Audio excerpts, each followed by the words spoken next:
Good morning to you wherever you're watching from around the world, and welcome to another big day in European cricket.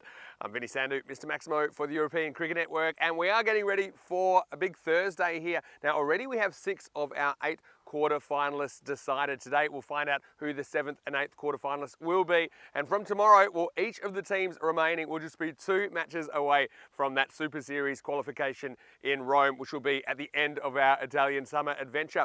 And we're starting the day with match number 13, and it's going to be a big one, I think. We're going to see Bogliasco for the first time. They came third last year in this tournament. They're taking on Pioltello United. I know that Stefan Gooch, the tournament referee, is with 2 captains. Let's see what happens at the coin toss.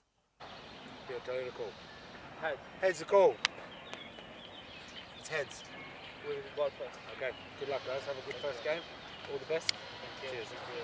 So it is Pioltello United that have won the toss and have elected to bowl first against a Bogliasco side that they did play actually last year in match 2. On that occasion, Pioltello United did struggle with the bat. They batted first on that occasion. They were bowled out for just 55, with Bogliasco chasing it down in the 6th over. So I do remember that game. Pioltello United, yeah, that was their main problem last year. They just couldn't put enough runs on the board. They were 0-3, didn't qualify from the first phase, and they had scores from memory between 55 and 70 in those 3 games. So they'll certainly want to improve with the bat, so I don't think necessarily it's a bad thing that they have elected to bowl first. They'll know exactly what they have to do in the second half of this game. But Bogliasco, well, they were pretty impressive last year. They did qualify for the second phase. They actually ended up finishing third. They lost the eliminator to Fresh Tropical, so they were 1 game away from the final. They've got some pretty good players. I'm a big fan of Madupa Fernando. Now, he is a triple threat with the bat and the ball, and actually in the field, he still holds the individual record for the most catches in an innings. He took 5 in an innings here last year, and he's just come back from representing the Italian national team in Uganda. So it's been a big turnaround for him, but we saw Amir Sharif do it yesterday. Madupa Fernando will be on the park for Bogliasco this morning. Let's talk about the conditions today in Milan. Well, plenty of sunshine again, not a cloud in the sky. We're expecting a temperature of about 32 degrees. Currently, it's already up to 25. So I think it's going to be another hot one, and it's going to be hot in the middle. Okay, we will see Bogliasco and Pioltello United first up, but later in the day, we'll get to see the Bergamo Super 11 for the first time. Of course, 3 doesn't go into 2. We just have 2 quarter-final places available. The top team after game 3, they're straight through. The other 2 will have to fight it out. Let's go over to the commentary ice cube. Once again, it'll be pretty cool in there today, and a pretty cool character to take you through the first stages of this one. Rico Full is in the commentary box, and Rico, the news from the toss here in match 13 is that Pioltello United, they won the toss. They're going to send in Bogliasco. Over to you. Let's get day 4 started. Buongiorno, thank you very much to Vinny Sandhu, and buongiorno to our cricket lovers around the world, wherever you're tuning in from. Yes, this is where we are. You're watching the FanCode European Cricket Series in Italy, Milan. And this is the Milan cricket ground. And, well, we've certainly seen some exciting cricket on it. And it's nicely nestled in the sort of the countryside here in Milan. And it certainly is a lovely venue. And that pitch, well, it's certainly entertained us. There it is there.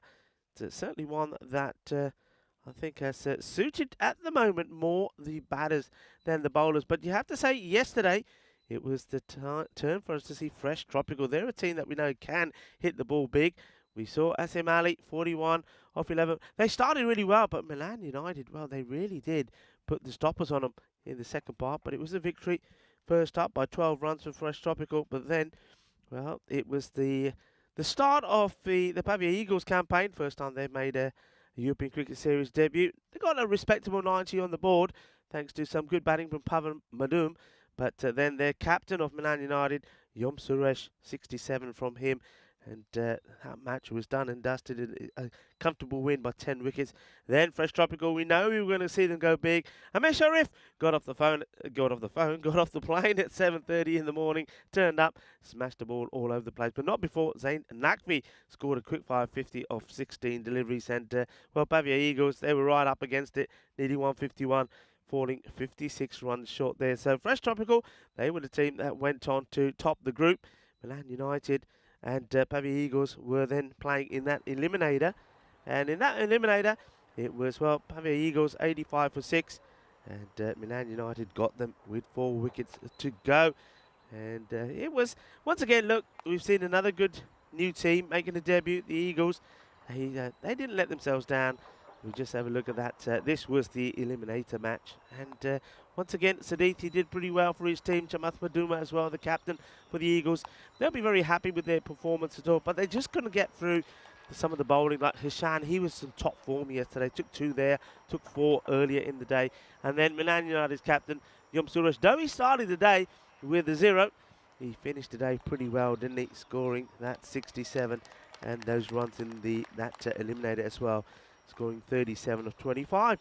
That sets us up for Group D. And this is the start of day 4 here.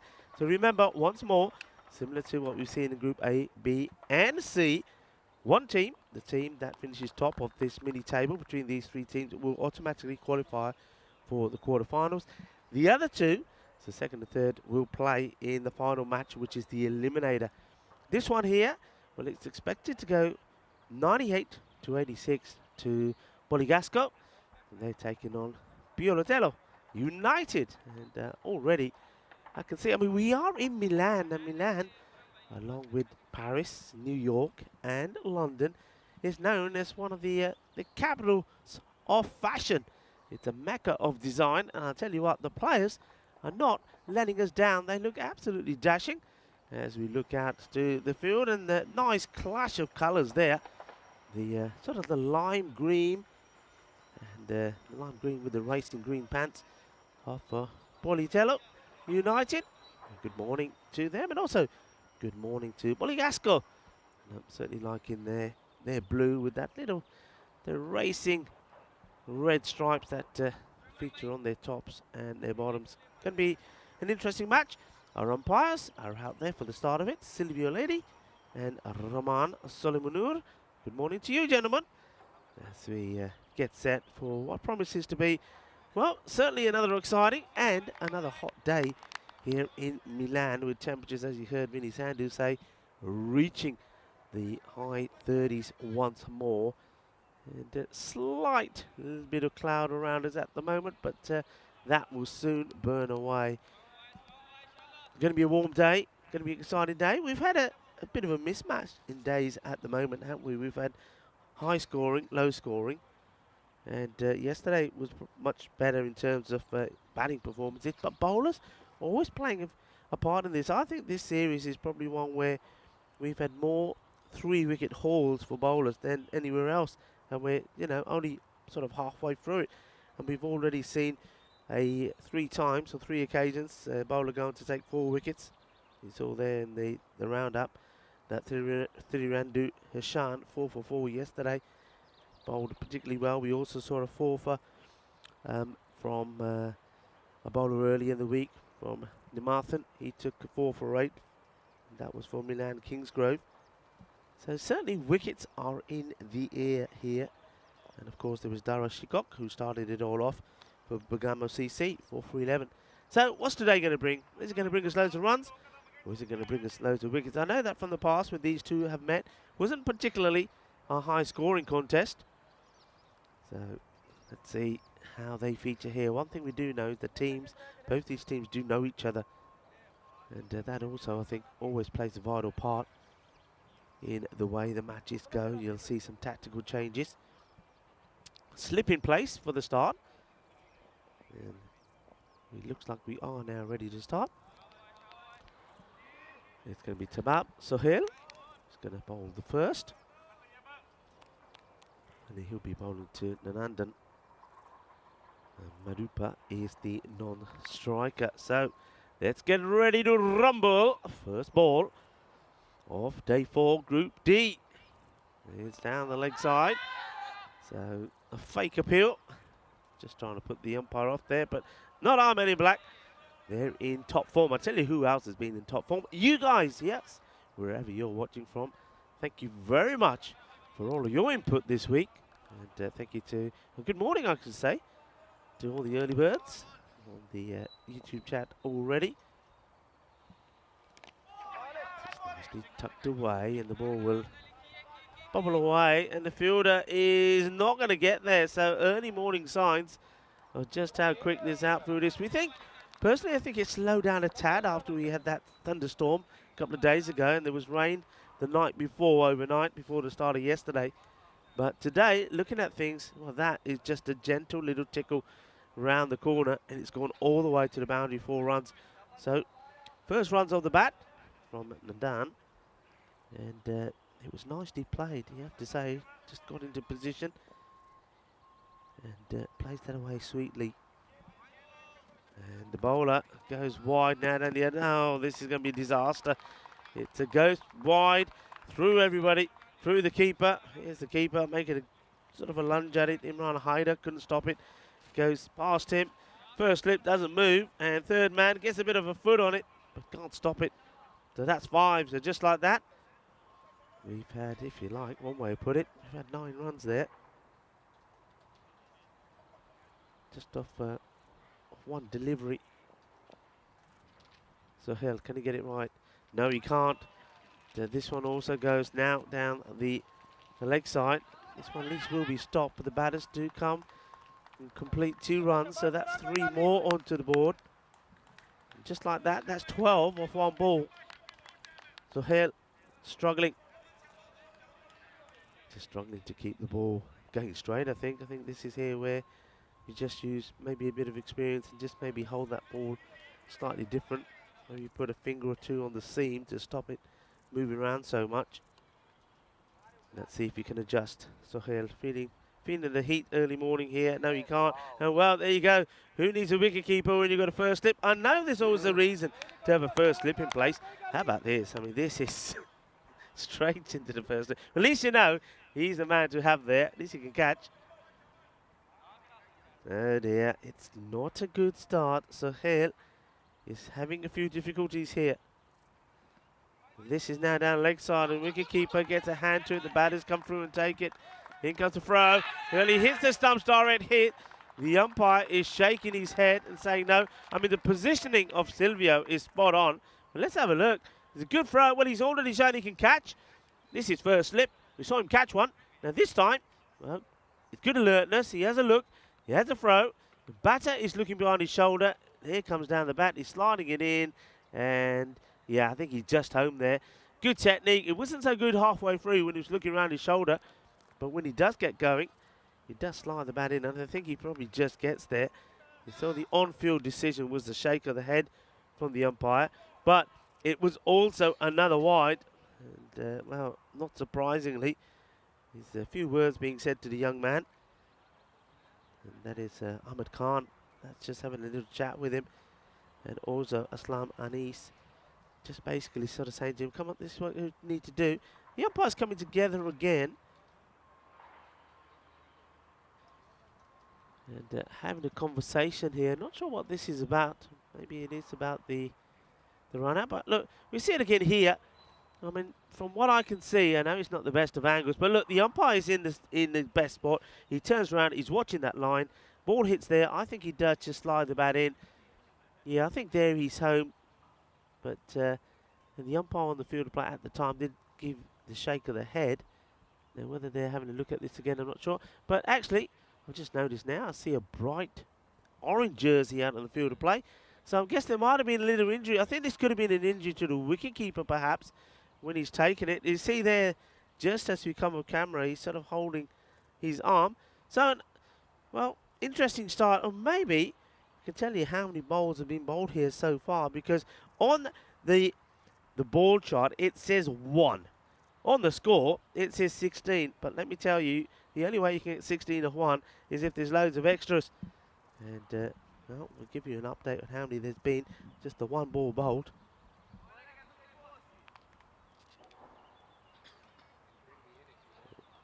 Get the spray on the shoulder. Well, I'll tell you what, we're having such a delay. Vinny Sandhu, who I must admit is looking very fine today.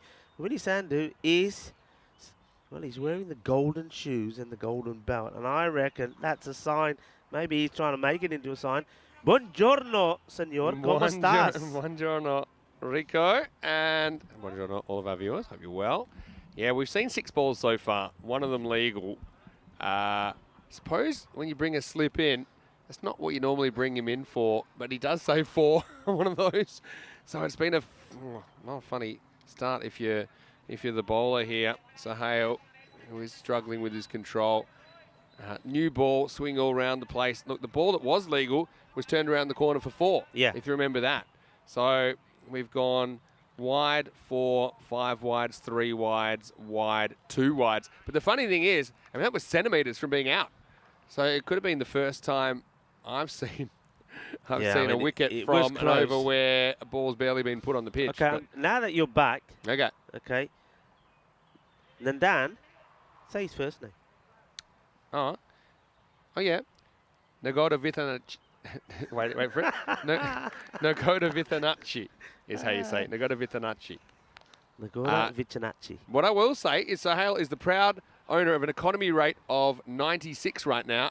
And that's one they didn't want to bring down.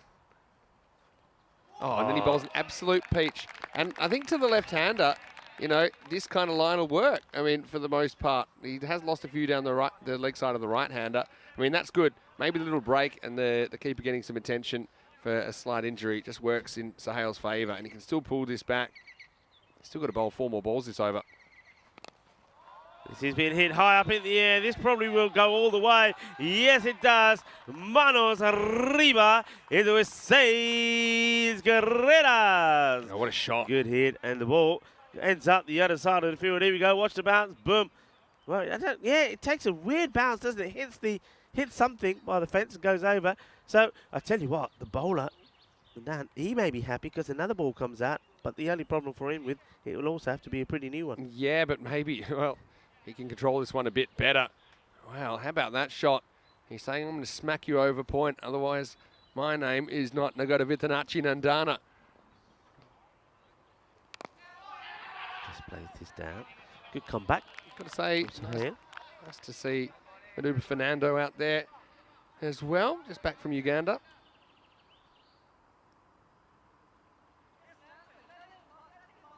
Plenty to think about for Sahel as he walks back to his mark.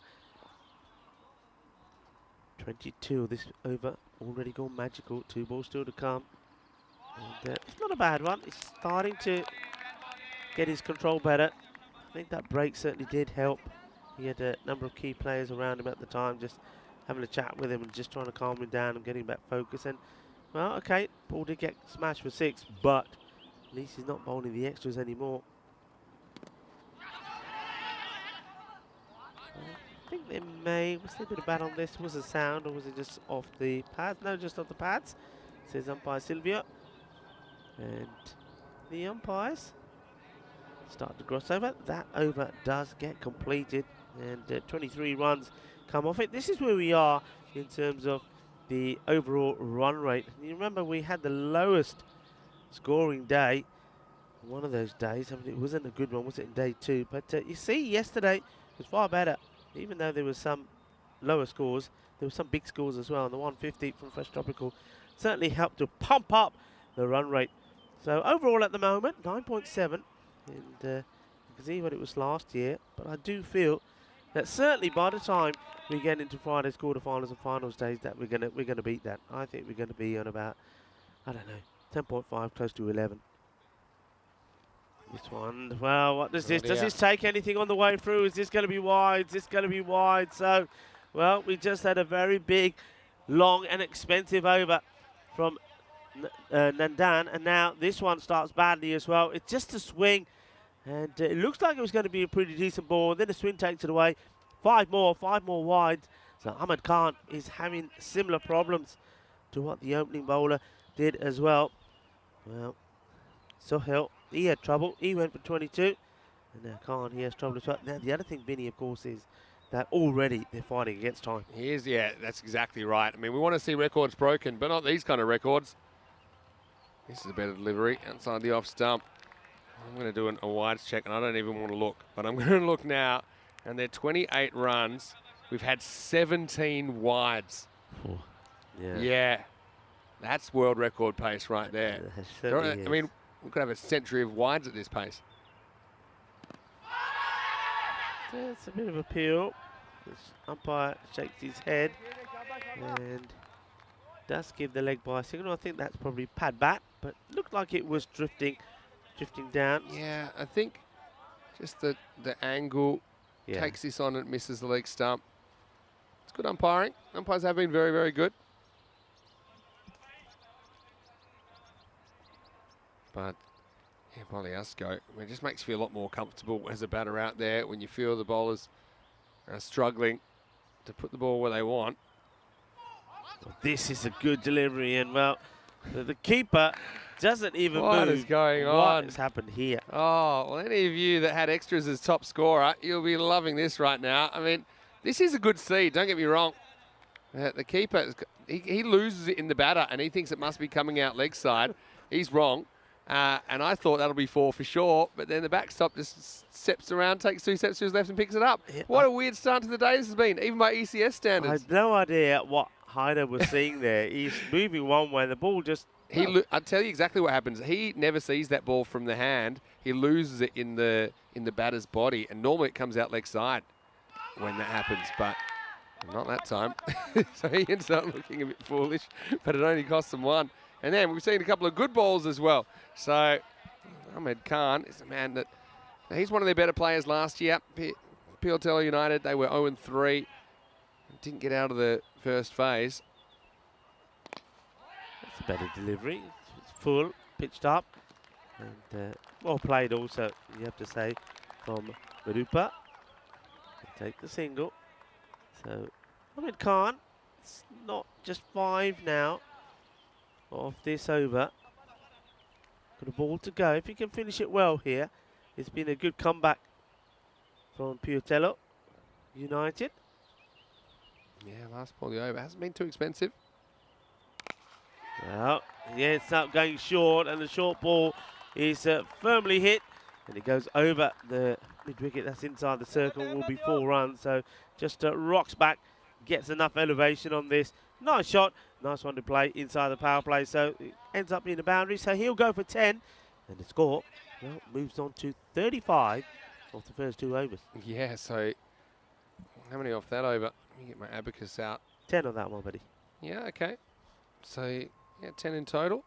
Let's have a look at the standings. Well, not much to speak about yet, but you can see the teams that we have in this group. We have these 2, and we also have the Bergamo Super 11, who will be making their ECN debut in the second match today. Just want to say a quick hello, a few hellos in the chat while I'm here. ECN European Cricket Network, we'd love for you to put in some comments and questions in there. Good morning to Lincoln Beggs, hope you're well. Guess that's a good evening to you. Well, good afternoon probably still over there where you are. Hello, Jackson Redex as well. There's Kabir is going to come in. And surprise, surprise, he's going to start with a wide. But also getting a lot of questions about how people can get involved in European cricket, but we must emphasise that it's you know, this is for people that are residing in Europe. These are European residents, Italian residents that you're seeing here playing. So I know a lot of people would like to get involved. I mean, you just have to be in Europe to play. So if you are in Europe, then we certainly encourage you to join your local club if you haven't already and get involved. And you can find yourself in the European Cricket Series. I want to say hello to Emil van der Walt as well. Hope you're well. Nice to see you in the chat as well. This one pretty wide. Not quite wide enough to get called this time. Yeah, I think this is pretty close. Let's just see. I mean, the umpire's deciding it's okay. Yeah, well, charity begins at home. And that's a wide normally. And suddenly it's not. So that's all I'll say about that. Silvio, you're hearing me? This is a nice looking shot. Stop needs to be made, and it is in the shadows. That's Ahmed Khan down there. So, yeah, I mean, it's really tough. I mean, maybe they need to go to some spin options or something. I mean, the seamers have all struggled to put it where they wanted it. But a bit like yesterday, I mean, Fresh Tropical got away early, and we saw that turn around very, very quickly. So we know, well, one of my rules, I never judge a game in the first 5 overs because there's a lot still to go. So it can all change. And so Kabir trying to get his first wicket. Short, and he just helps us around the corner. It's not that far away from the man behind square, but you see here, he gets good control on it. It's a nice shot. I like the way he gets right on top of this one. He's hitting it from up to down, 4 runs. And the short ball not working. Looks like both these batters are quite happy to take on the short ball. A nice shot there. Nice controlled shot there from Nadana.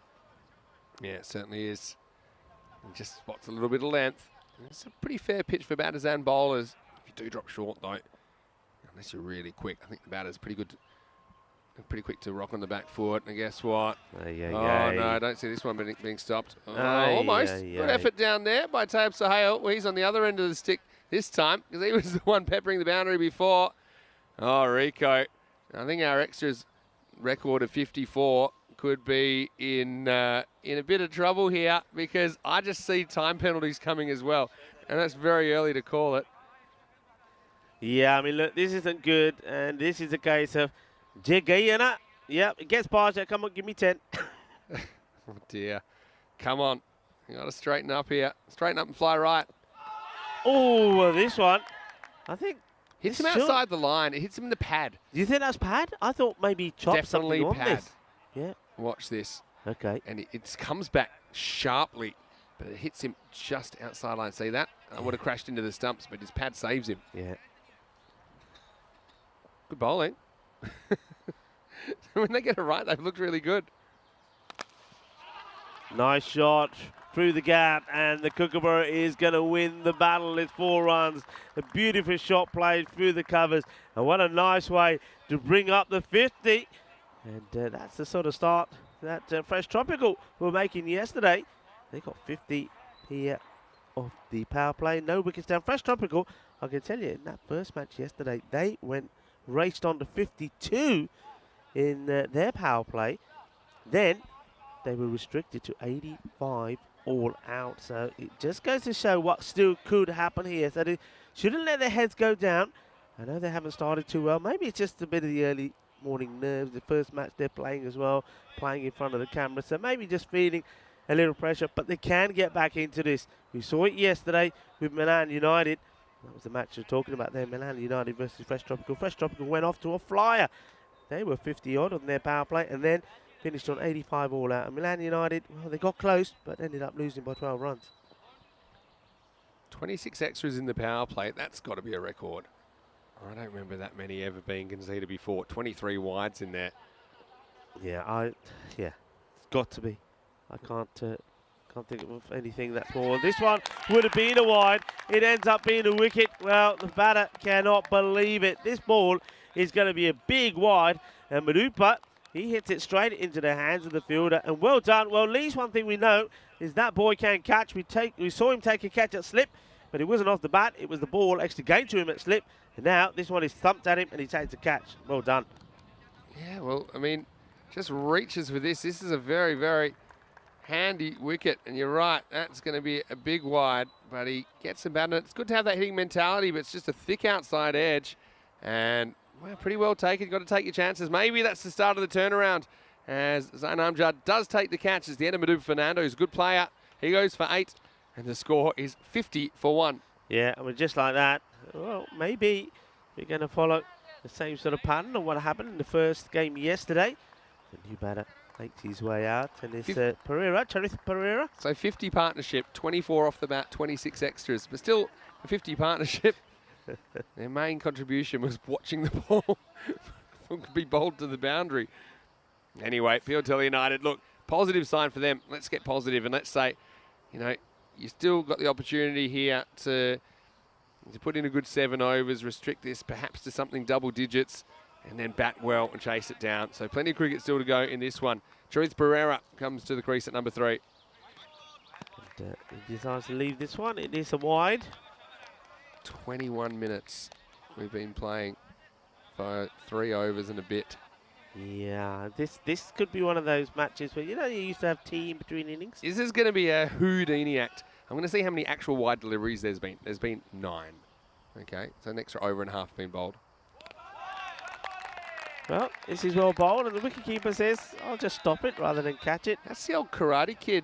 What is it? Wax on, wax off? Wax on, wax off. Where you block it? Yeah. Worked though. That's side, it's going to be another wide. Mamma mia. Rico. Oi. Dear me. I would like to see the bowler here to the right hander come over the wicket. I mean, okay, I could understand why he was there bowling to the lefty, whose wicket he got. But to the right hander, you see, It's another wide. He's got to come over the wicket for me. Come on, do it. Come over the wicket. Give it a try. I think he'd be far better off, especially the way he's getting this ball. And he's just looking at his action. I think over the wicket it's got to be to the right-hander. He doesn't want it. He's want the sticks to round the wicket to the right-handed Pereira. Let's get this one outside the off stump. It's nicely played. Gets Pereira off the mark. Will take the single.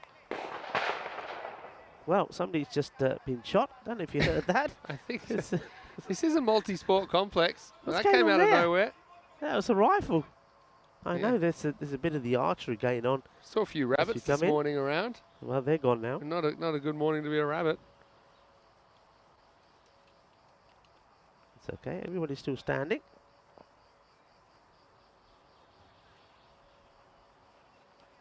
Oh, good delivery. Better. And what I'm liking about Khan, I mean, though he is being persistent to come around the wicket, and he's unlike some bowlers that come around the wicket that end up running right in front of the umpire. He's not doing that. So he's obviously something that he does. That's what his style is, to come around the wicket to try and get the angle there. See, once again there, he just goes wide and tries to fire it in. Good stop. The fielder. That's Hasib Hamid.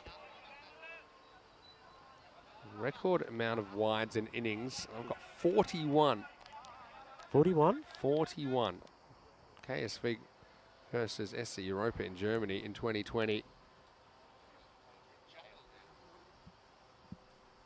And where are we now? We're at 26. Again, not the record pace we wanted.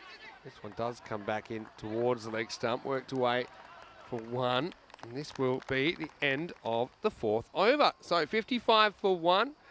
I've seen Andana and Pereira out there. Gives us a chance to say a very, very good morning to you. Vinny Sando here, Mr. Maximo. And alongside me is Rico Full. Rico, very nice to have you in the commentary cube with me again today. It's kind of pleasant at the moment. It's about 24 degrees or about 75 if you're in the US. But you know, really exciting because today we'll find out who our last two quarterfinalists are. Yeah, it's an exciting day. And well, it's been an indifferent start, you'd have to say. Has been a little bit. But of course, tomorrow it'll really hot up. It'll be knockout. Just a reminder, you can follow us on social media as well. At European Cricket, there's a lot of good stuff happening on there. If you haven't already, then why don't you subscribe to our YouTube channel? You can get me at Mr. Maximo and Rico at Rico Full on Instagram if you want to send us some messages. Thanks again to everyone. And we do try and say this you know, a few times a week. Thanks to everyone that does send us personal messages. It's pretty hard to get around to them all. But if you have sent us messages, thanks very much. We'll eventually try and get round to them all. I think in my lifetime, I'd like to reply to everybody. Yeah, wouldn't you it's love kind to? of a long-term goal. Up in the air, should... Oh, there's nobody there. I was going to say that should be out. And now look at this, nobody there. Well, where have they got that player then? Where's he gone? They just pushed the point back to the boundary. So they've got kind of like a backward point and a mid-off. Well, they've got 5 on the leg side, that's why. Yep. Well, okay. I was sure that, that Amjad was going to get a wicket there. Amjad, he's been the player so far. Takes a catch at slip. Takes that catch at sort of backward point. Now he's on to bowl. Well, going to be work to do here for the fielder. Does well, good hands, and gets a really good throw in. I mean, he fires this in. The wicket keeper, I don't know. I don't think he moves. Yeah, nice work. I mean, I think the 5 on the leg side is to do with how they've bowled in this innings. They've had no control. I mean, even when they've gotten it right, it felt like it was just kind of natural variation that one went straight. They've got to sort this out. Amjad's been all right so far. Yeah, that's a nice shot. And this time it's going to be 4 runs. Now, that's the danger. I mean, yeah, I get that. I get that they have a bowler, but you've got another bowler coming on. You shouldn't assume that he's going to be the same. You've got to have, you can't have, you've got to have one more on the offside in the circle. And if they started that way, without a wicket, and now you can see one of the fielders saying, "Do you want me to go across?" And he said, "No, leave it as it is. This is wrong." Because if you have a plan, then your plan's probably to bowl offside, but not quite a wide, and then pack the offside field. Up in the air. It's a long way up. The fielder gets under it, looks comfortable, and takes the catch. Well done. And Abdul Gudus takes the catch. And the bowler gets his wicket. So Zain Amjad does get a wicket there. And I think he could have had another. I think he needs to sort this field out. He's bowling a line outside the off stick. I think that's where the batters are going to try and attack him. It's going to be very difficult to play him on the leg side, move one across, and have one in between those two.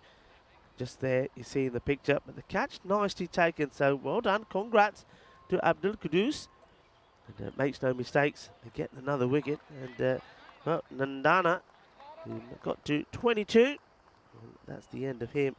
He just wanted to go over the top there. Yeah. So I mean, when they have gotten it right, they've had success. The problem is they haven't gotten it right long enough. Having said that, they're not up and away just yet. A good second half here, like I said. Keep it in double digits and bat well. That'll be the plan for PLTL United. But remember, their top score was 70 last year in the 3 games they played, so they're going to have to bat better as well. Once again, I want to say hello to a few people in the chat. To Sabir up on. He was asking the previous record of extras. Well, it's 53, which included 41 wides. Hopefully, we don't see that going down today. Although with the start, it's in danger. But yeah, let's stay positive on PLTL United. Okay, they've had a shaky start. You know, that ball maybe not so new anymore, so maybe won't swing as much. I'm a bit nervous with the keeper up to the stumps now, Hyder, because does he know where they're going? The bowler, I mean. This one will be a wide. It was a good stop, though, to get across and save that. It's a strange move, isn't it? Because Amjad has just bowled, what's he bowled?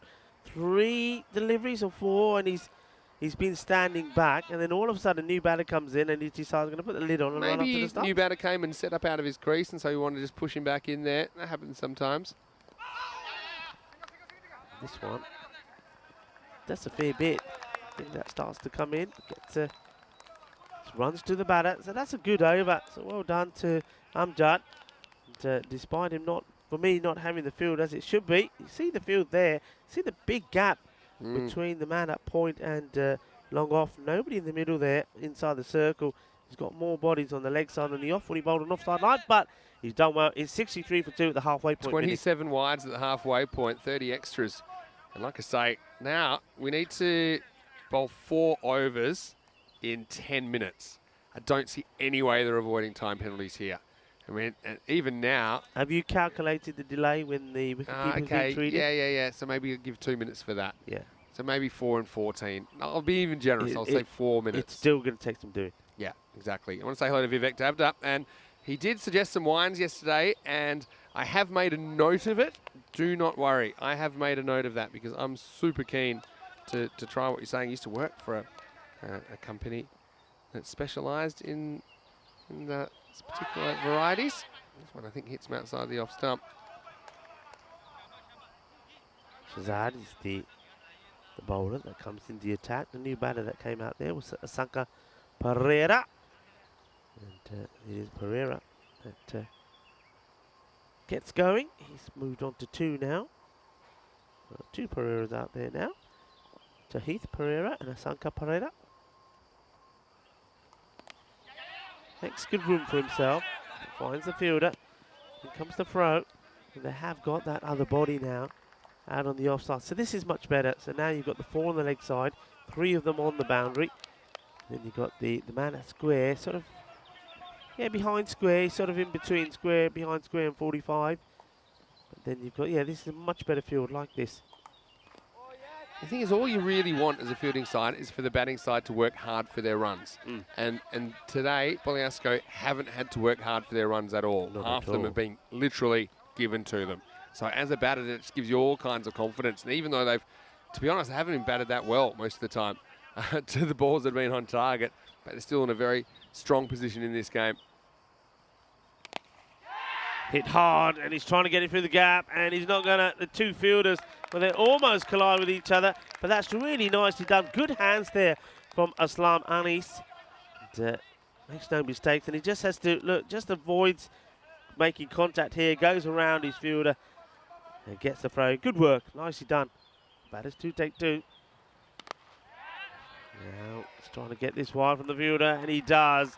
He gets 4 runs. This is a nice shot. He sort of waits on this just a little bit and then gets his wrist into play, and he executes this shot really well. Nice looking shot, good shape, and puts it away beautifully. 4 runs. We just know the square boundaries here because this is a former football field. The square boundaries, dead square, are pretty short. They're among the shortest on the field, so that's why there's value in that shot if you can manage to play it. This is delicate, and it's not going to catch it. I can tell you that now. Watch out for that banner.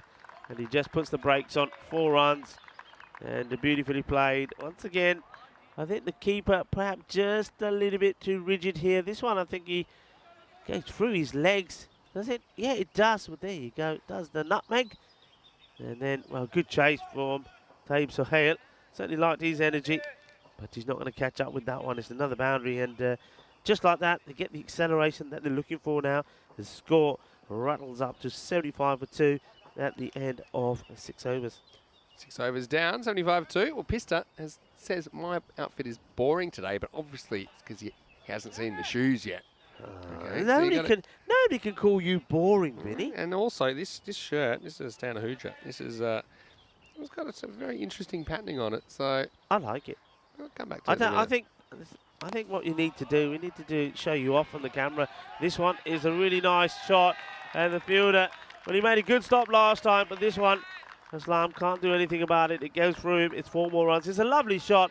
But I do think you need to be stopping this. I think you just need to get a hand on this to push it back into the field of play. But he doesn't get down. Well, it's early morning. It doesn't get down, and he lets the bowler down, who's been pretty good up to now, Zain Amjad. Yeah, hello to Saga already as well in the chat. Nice to have you with us. It's good straight hit, that one. Well, good work for the keeper. A little cheeky bail off there. The umpire is not interested at all. At least as a wicketkeeper, you know he's guilty because before the umpire gets back, he quickly runs and says, "I'll put the stump down." Look, puts doesn't come up in the air at all. So kind of the heel comes up a bit more, and it, I suppose, gets the keeper a bit excited. But the toe was always down.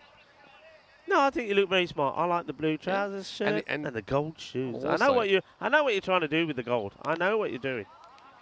Oh dear! Oh no! Oh no! That's all right. There's a guy there. Oh no! Oh no! Oh please! These won't go to extras, but they might as well. Oh, get a load of this. Oh, boy. Calm down, young man. Calm down. I know it's hot out there. Well, it's hot in the kitchen. And he gets this and he throws it wildly. The keeper's not interested at all. Get me out of here. What's going on there? Well, here we go again. Well, he's getting hot. Up and inside. In baseball, that'll clear the benches. I'll tell you that much. Oh, boy. And he's saying that's good umpiring from Silvio, saying that's a bit naughty. And look, it is. I don't think Amjad was trying to do any actual damage, but he just got a bit excited there. This is up and over, and it will go to the boundary, will it? No, it just slows up. And comes the throw. It's good running. Not good wicket keeping again. It goes for overthrows. And it does finally get stopped by the bowler, Amjad. Yeah, the keeper just hasn't looked comfortable for me. I don't know. I'm not surprised. He just had the ball pinged at him from about 13 metres. I think that was more pinned at the batter than the wicket keeper, to be honest. Well, everyone's frightened. I'm frightened. 2 to come.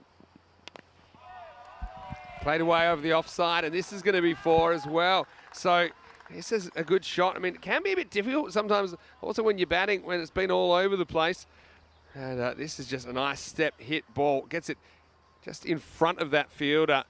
And once again, running away to that short square boundary. So 4 more to the total. Scores up to 88. That was a really nice shot.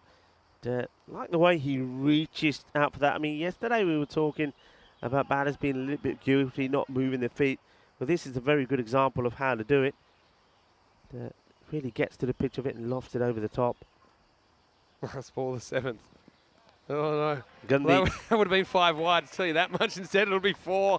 But, oh, Rico, they just keep coming, don't they? As Amjad goes for 25 in his spell. And the score is 92 for 2 after 7. Yeah, Gundy ball. And watch out, because that's gone in the long grass. And we know that there's a lot of snakes lurking in the long grass around this ground. So be warned, be careful. So let's have a look at where we are in this series today. We'll find out who will play Milan United in the 4th quarter final. That's the top team after 3 games. And we'll also find out, obviously, the other 2 teams will play in the Eliminator D in the bottom left-hand corner there. And the winner of that will play Fresh Tropical in the 3rd quarter final tomorrow. So from there, it's going to be knockout. You see that each of the teams from tomorrow, which is the quarterfinals, are 2 matches away, 2 wins away from qualifying for the Super Series in Rome in about 4 weeks' time. Probably more like 3.5 weeks' time now. Here we go with over number 8. Starts with a short one, which the batter was hoping to smash away. But I think the good thing is that Asanka now gets on strike. Now, I just want to tell you quickly, okay, this is my outfit today. I've got the gold belt. I've got the gold shoes. Can we do it? Yeah, we There can we do go. it. Come on. I've got the gold There they are. shoes, but there's a reason I'm a bit more neutral today with my colour palette, because tomorrow is Peacock Friday. So I'm saving something for Peacock Friday. So anyway, thanks for all your interest about that. But we're getting ready. And I've got a pretty good one for tomorrow, I think. Have you? Yeah. Are you going all out? All out, a splash of colour. I just think it's a nice summery one that I've got up my sleeve. Okay. We love Peacock Friday, though. We do, yeah. I mean, and we always say we would like people to get in on the act. Peacock Friday. So you got any If you're very watching, colourful shirts? yeah. And, you know, some of those Hawaiian shirts or whatever it is, put them on and support us on Peacock Friday, yeah. Slingy action. Take a single, no more on this one. This is Hasib Hamid, the captain, who's coming in, and he's been pretty much on target so far. Now, where's this score? 129 pace. Probably not a great time to tie your shoelaces as well, because I reckon we could have a 10 bagger here. You thinking 10? I'm thinking 10. The way things are going. Well, this will be a good moment for Hamid, who obviously ties the shoelace just right because he knocks Pereira's stump out of the ground. As you see, this ball just a little bit short, but doesn't quite get up. Truth Pereira gets knocked over for 13. That's 3 wickets down now, and it's 96 for 3. Yeah, he knows it's going to be short. And does he get a bit of inside edge onto this? I think he does. I think he gets a bit onto this. And Maybe a tiny one. Smashes into the top of the off stump. And out it comes. It looks spectacular, doesn't it? Explosive action. And I think that's another one that's been captured by Diane Horrors, the ECM photographer.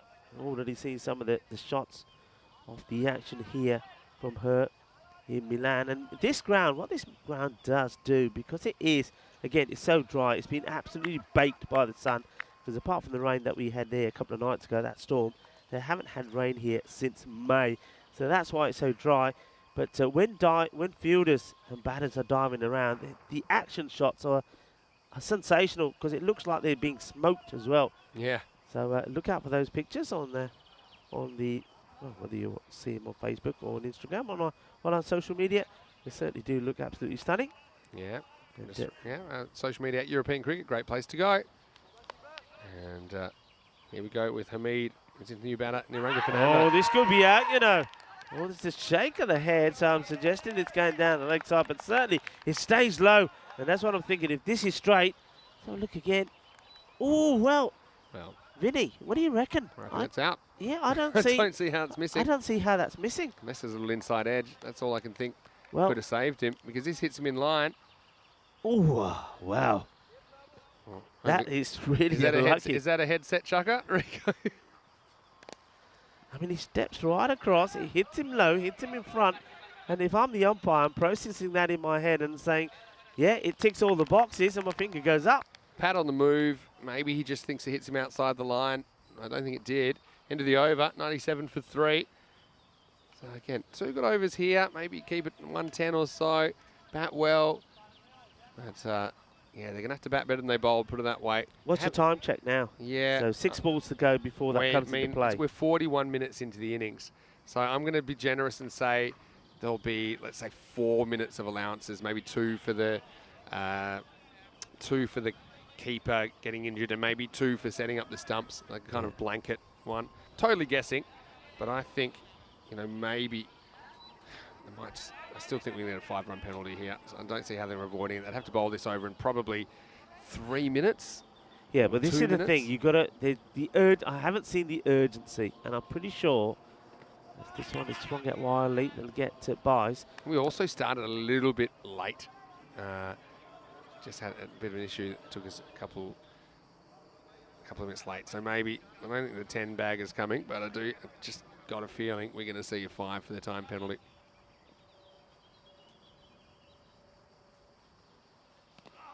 Another swing and a miss. So Shazad is just tying up the batters a little bit. I mean, Pereira, Sanka that is there now. He's probably been the most aggressive. He's played some nice shots, but he's eyeing up the leg side. But I personally think that it's the shots that he played on the off where he was most destructive. He needs to go back to that, I think. And this one just clips it up in the air, hits the top edge of the bat, I think, and take a single. So far it's good. They don't mind singles at this point. And you would have thought at one point that certainly the 110 was definitely on. Yeah. Here, they could be strong to get to the... I mean, they haven't batted him out of the match, but you need your top order, PTL United, to fire. They couldn't pass 70 in last year's tournament. Only 3 games, though. I bowled out 55 last time they played Boliasco in ECS cricket. This is work to be done for the fielder. Does well, stops it. They come back for 2. And the throw goes to the wrong end. Thankfully, it is backed up, and well done to that fielder. No, I'm not so sure it did go to the wrong end. It was a bullet. If the keeper grabs this, I think probably have a run out in their hands. But it was an awkward bounce for him, wasn't it? And pretty good backing up, because that had 5 written all over it. Actually, it would have been 6.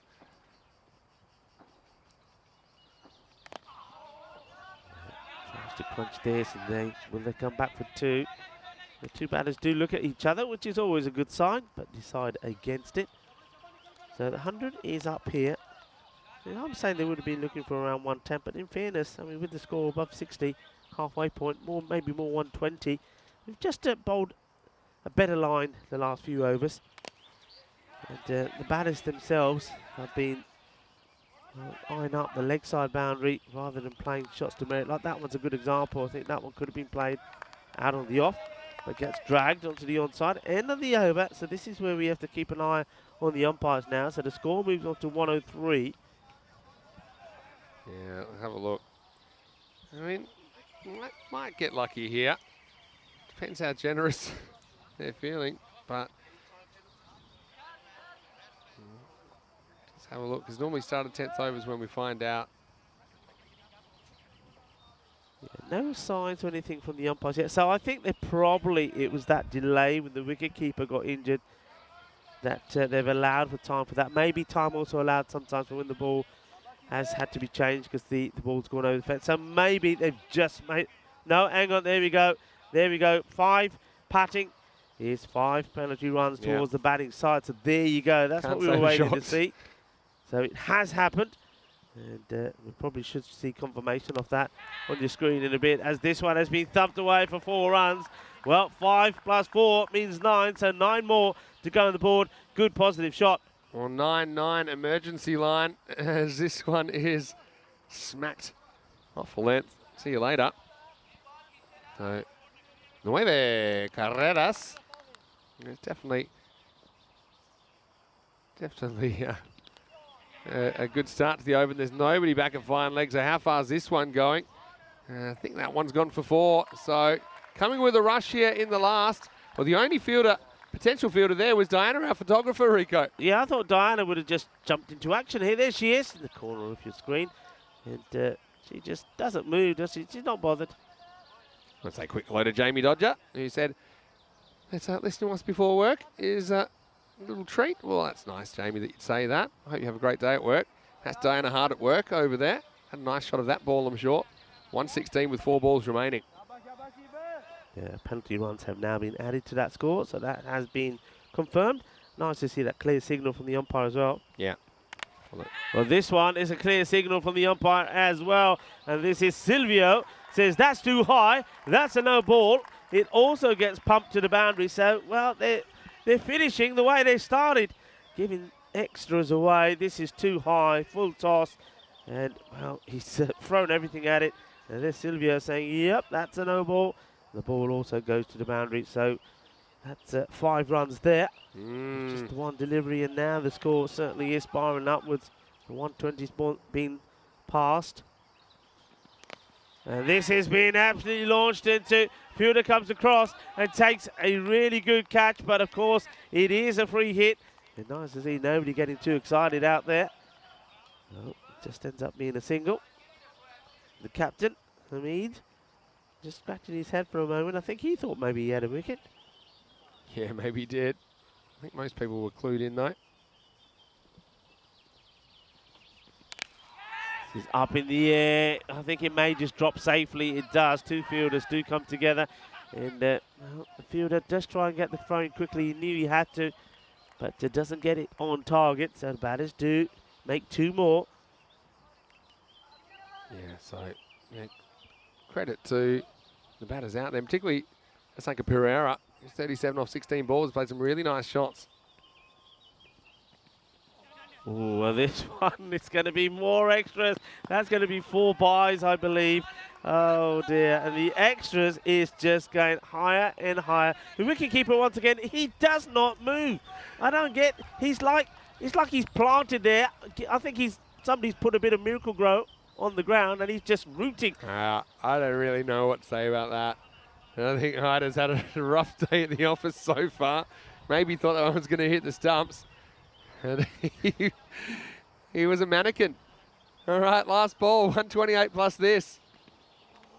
He gets it. Well, that's the way to finish. Finish on a high. Well, taken by Imran Haider. But 128 has been put on the board. And you will see that that's been courtesy of a lot of extras. Extras coming in the forms of buys, a lot of wides, 5 penalty runs as well. Well, that's a take. He probably knows he had to take that because that was going to a dodgy part of his anatomy. He saves 4 there.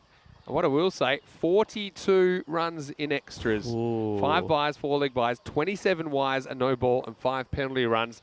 Well, they collected the whole set. If they were Pokemon, they'd be champions. But Piotello United, they're chasing a mountain of runs here in match number 13. 128 is what Bogliasco put on the board. The target will be 129. Well, sometimes you get blown away by some good shots. I think early on, this direction was the problem. And Piotello United, like I said, they made their own bet here, but still, they've got a lot to improve on. They still haven't shown anything with the bat. That's what they'll have to work on here. Remember, this is just their first of 2 matches today, and potentially 3. So they'll be wanting to get going quickly. And Bogliasco, when they did get the opportunity, they played some really nice shots on the way to this score. Yeah, they did. I mean, look, sometimes this can be frustrating for the batters as well, especially when there's a lot of wides being bowled. You can see that one has 5 more. So many extras. But this one, well, this was the wicket. It should have been a wide. It was hit. It was creamed hard. Zain Amjad took a very good catch, but it couldn't stop the runs flowing at the halfway point. They got to 63 for 2, and they continued. They just had a little start. I think Shazad bowled pretty well, and the captain when he came on to bowl. Well, this was wild, wasn't it?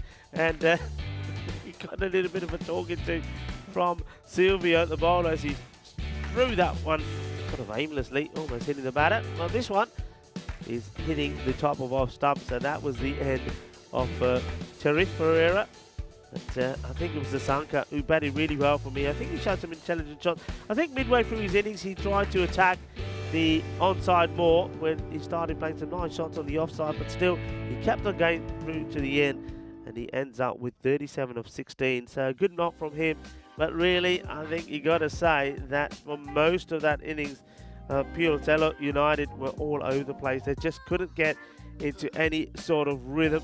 They did pick up some wickets though. Nadana, he went for 22 of 13. 13 was on the board for Sharif Pereira, but it was all to do with that inning from Asanka Pereira. And if you look at those batting scores and think, hang on a minute, how did they get to 128? Easy. Look at the extras. 42 extras, 27 wide. And in fact, I think they're pretty lucky that there's only 5 penalty runs on there. I think the match officials been probably, I wouldn't say lenient, but I'd say pretty kind. I think they've looked at some of the delays that did happen in that innings and have decided that 5 will do it. So it's going to be an uphill struggle. It was an uphill struggle for their bowlers. Taib Sohail, the opening bowler, just couldn't control that Kookaburra. It was swinging too much for him. 22 he went for, and another. It was expensive, a lot of extras, a lot of wides in that over. Ahmad Khan, he bowled pretty well. He's 2 overs, 1 for 15. And as did Karim Shazad, as well as I think Hazeeb Hamid, the captain. They were pretty useful. Hamid picking up 1 wicket. Another wicket to Zain Amjad. He picked up 1 for 25. But really, with the extras going all over the place, they just were always going to be up against it. So it's the start of day 4. It's Group D, match number 13. Well, funny things happen in match number 13, and certainly it's proved to be that way again here, match 13 in Milan. So it's been a good performance. So Bogliasco, they've managed to get a good score on the board, 128 It's going to be all up down to see what we're going to see from the batting now from United. Can they come out in a positive frame of mind and knock off these runs? But the main thing is, remember, that I would say is that you've got to be positive, you've got to bat well, you've got to improve with each match, because the next match could be so important. Otherwise, you can find yourself in an eliminator and not playing any further part in this series. So join me, Rico Pull and Vinny Sandhu, as we come back for the conclusion of match number 13. It's going to be lucky for one, unlucky for the other. Who will it be? Join us in 10 minutes' time.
Bentornato! Welcome back, cricket lovers, and welcome back to the Milan cricket ground.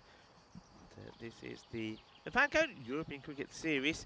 We're on a 5-week Italian adventure. This is the Italian Super Series that you're watching here. We're doing a bit of the Italian job, and we're starting in Milan. This is week 1. And as you travel to these destinations, it's all about finding the teams that go into the Super Series, which will be in week 5 of our stay here in Italy. And we're at the moment just working out which teams will be playing in the quarterfinals on Friday here. We know who has entered the equation from Group A, B and C, and now this is the final group. So which 2 teams from this group will join them? Well, this match is, you'd have to say, probably in favour of Bogliasco. They've got 128 on the board, so 129 is the target for Piotello United. And they didn't do themselves any favours with giving too many extras away. Now, well, they've got to bounce back and bounce back well. And let's just see what their batting can do. They're looking at around about 13 and over, aren't they? So they've got to go some. They've got to make a good start. And let's just see if, well, Bogliasco can get their line right and stop themselves from bowling too many extras. Let's see. It's a nice start. Madupa doing the bowling. He's bowling to Abdul Qudus.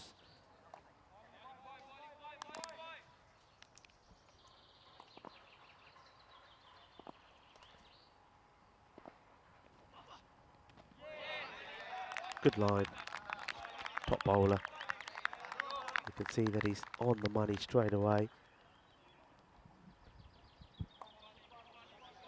Good field as well. He's got 4 men on the ring, on the offside. Sweeper. This one is gone across the line, and it will be the first runs. And will be off the bat as well. Let's have a look at this. He's just trying to get this to sneak in. Full delivery. Yeah, gets a bit of bat onto it and crashes it onto his pad. So times for Anis to face up his first delivery.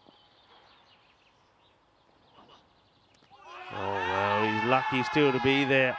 And it looks like they're going upstairs, so maybe he still won't be there. The wicketkeeper, Sanka Pereira, well, he had a great day with the bat.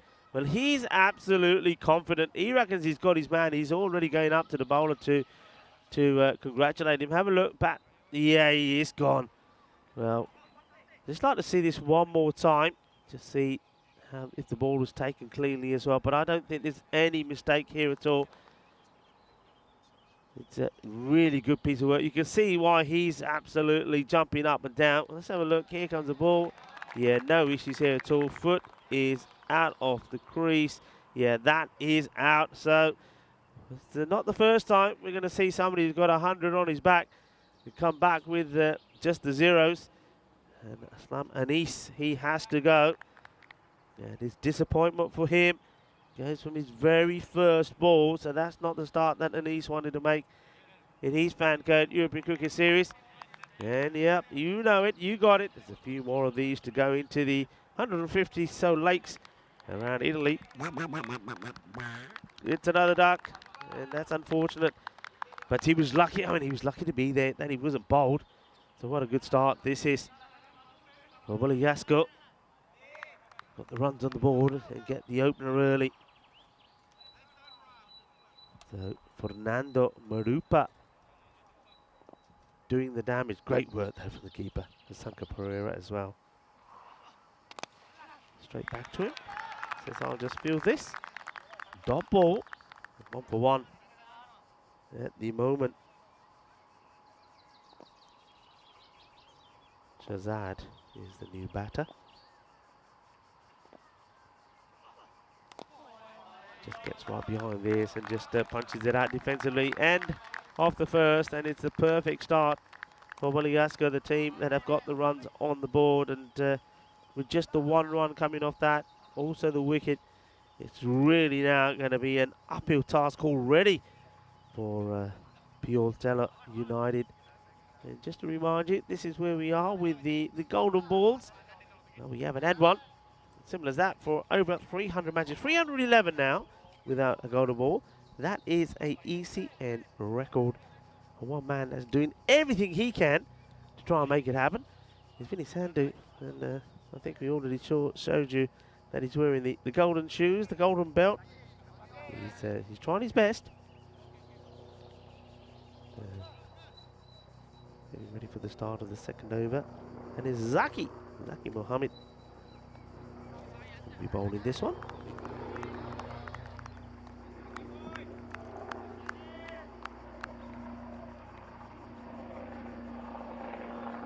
Caduce to face. And they all going up, and the umpire, I think, just signalling that this is probably going down the leg, and then you get the throw. And again, for me, I'd like to see the batter was sliding his bat in. So all happening out there at the moment. First, let's have a look at the LBW appeal. The ball was certainly full. And let's have a look. It's quite a full delivery, and yeah, that's a fair call for me. That is going down the leg. And then there was a chance at the other end as well with the throw. But again, the umpire was quite happy that the batter slid his bat in. So not out. But, well, they get the leg by. Well, Caduce is living a little dangerously. Shazad blocked out his first two deliveries. Doesn't block this one, goes over the top, gets it over the infielders. 4 runs, nice shot to play in their power play. And they've got to play some shots, haven't they? They've got to be a bit positive.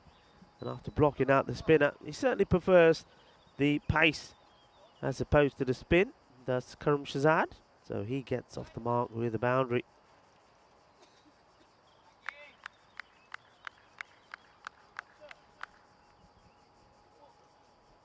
Just adjusting the field slightly. 2 men straight.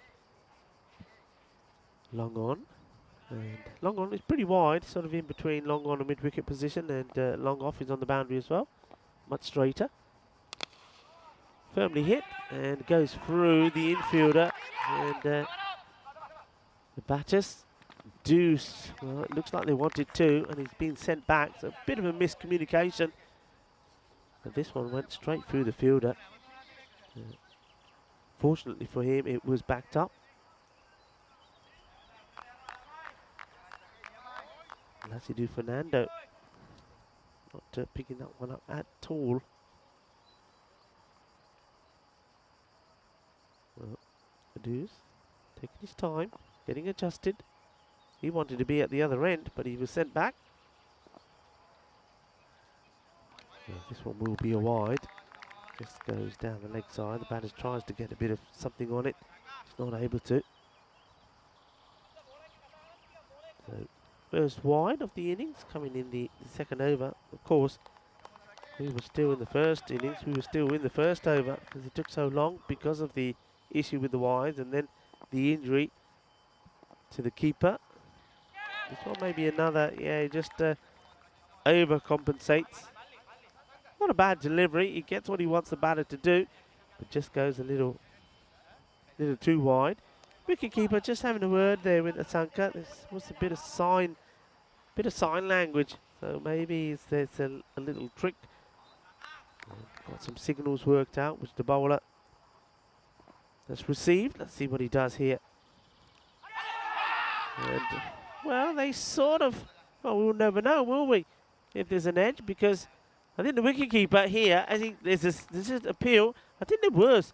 He goes to celebrate and sees the ball come out of his gloves. I think there is a touch on this. Yeah, there definitely is. And he's about to appeal and then forgets to keep the ball in his gloves. That's unfortunate. That, I think, would have been out. I think it does carry. So Sanka Pereira, who was so good with the run out, just lets the bowler down there, Zak Mohammed. And it's a very similar delivery again. Yeah, Zach will be a bit displeased by that. He said, "Tu maine kya ehi ball karni hai? Main ohi ball kiti tu catch chhod ditta." Yeah, absolutely. Said, "I did what you said, but you didn't play your part on the bargain. You dropped it." Well, he'll try again for sure. Caduce does not look comfortable at all. He pushes this out to the off. He wants it. The non-striker says, no, we're going nowhere. It's the last ball of the over. And I think Karim Shazad wants to stay on strike. 9 for 1 at the end of 2. And just like that, that run rate is going to be past the 15 mark. That's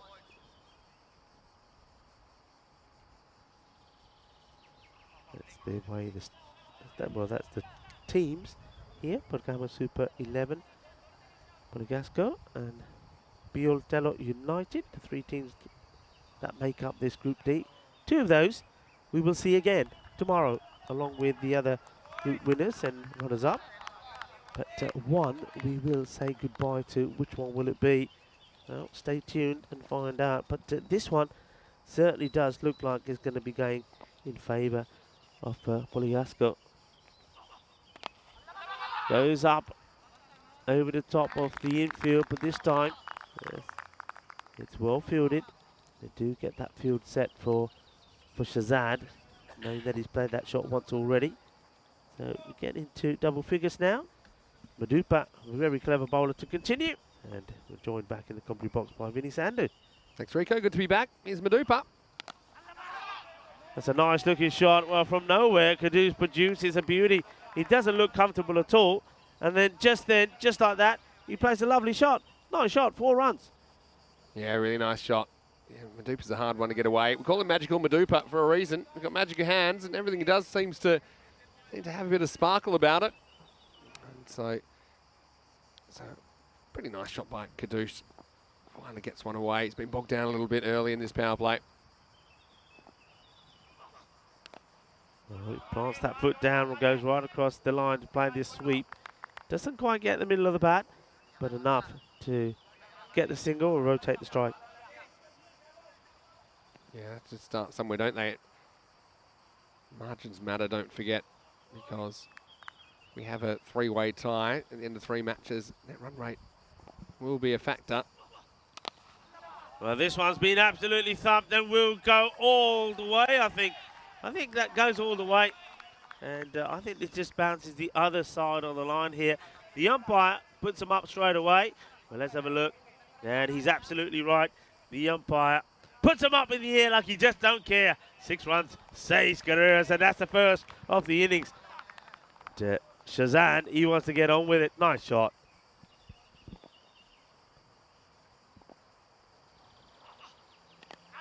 This time it goes to the offside. Point, does the fielding, gets a single. So, Caduce has a ball to face in this one. The last one of Madupa. He's 1 for the 14 now.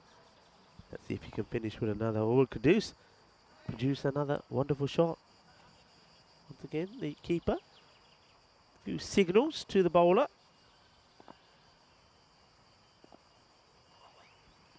And this could be out. And, well, it all depends where this is pitching. Let's have a look. Does it pitch on or off? Let's see. It's, well, I think maybe he's thinking that's going to go on and miss because it starts to move. And I think, yeah, I think that's a fair call. I think it pitches on, but then he's getting this one to move away. The bat has planted the foot fair way forward. So it's a question of the umpire saying to himself, is the ball, bearing in mind it's moved away, is it going to keep that line and hit the stump? I think that's a good call. Tight call, but a good one. I think it probably would have missed. End of the over, end of the power play. And, well, they're not anywhere near where they need to be. It is 22 for 1 after 3. And can I just tell you that, Monegasco, they were 22 of the first over.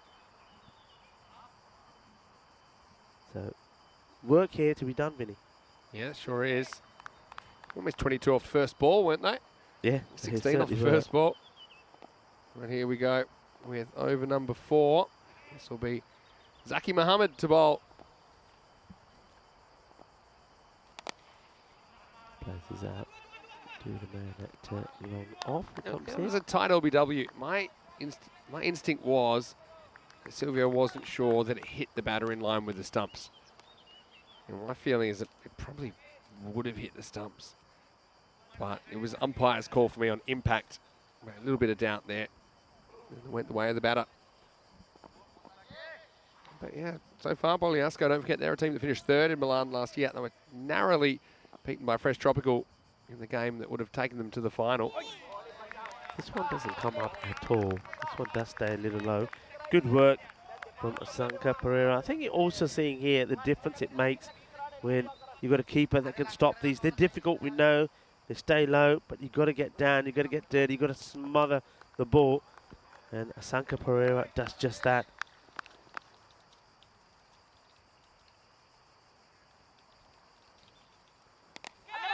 Up in the air and through the gap. 4 runs. See one of the fielders has his left hand stretch out to try and stop this. But this is hit very well. And strikes the ball on the up, does Abdul Qudus, and gets 4 more runs. So he's just starting to, he started very shakily.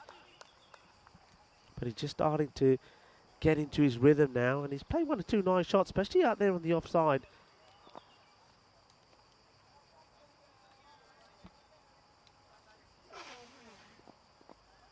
Just checking the ball is okay. And we'll do that from time to time. Also does take a bit of a pounding when it goes into some of the... Oh, this is a laser beam. What a shot this is. Well, Qudus, all of a sudden, just like that, he's produced some magical shots. This one is the shot of the day. This is top draw. What a delightful shot that is. Well, fielder or no fielder out there, that has gone so quick. There's no way that is being stopped. That is a thunderbolt of a shot. Beautiful. It's got 3 boundaries to his name now. All of a sudden, it really looked totally out of sorts at the beginning of the innings, and now he's played some magical shots. Yeah, need to keep going though, don't they? 2 to come in the over. And just bounces away on the onside, and that's not a bad thing to do. He's played some nice shots. Shazad, he's played some good ones as well. So it's just a case of saying, well, okay, I played a couple.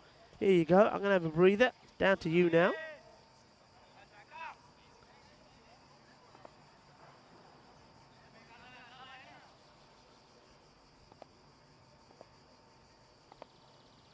Mohammed. This is gone. Balle, balle, balle. Ginna sona. Shaka. Well, they needed a little bit of time to wake up this morning, did the openers. And, well, they weathered the opening sort of storm. They only lost Aslam Anis for a duck, but he only wasted 1 ball, and these 2, particularly Abdul Qudus, he took time, but now he's going to Shazad. They really are scoring at a good rate as the score moves up to 38 for 1.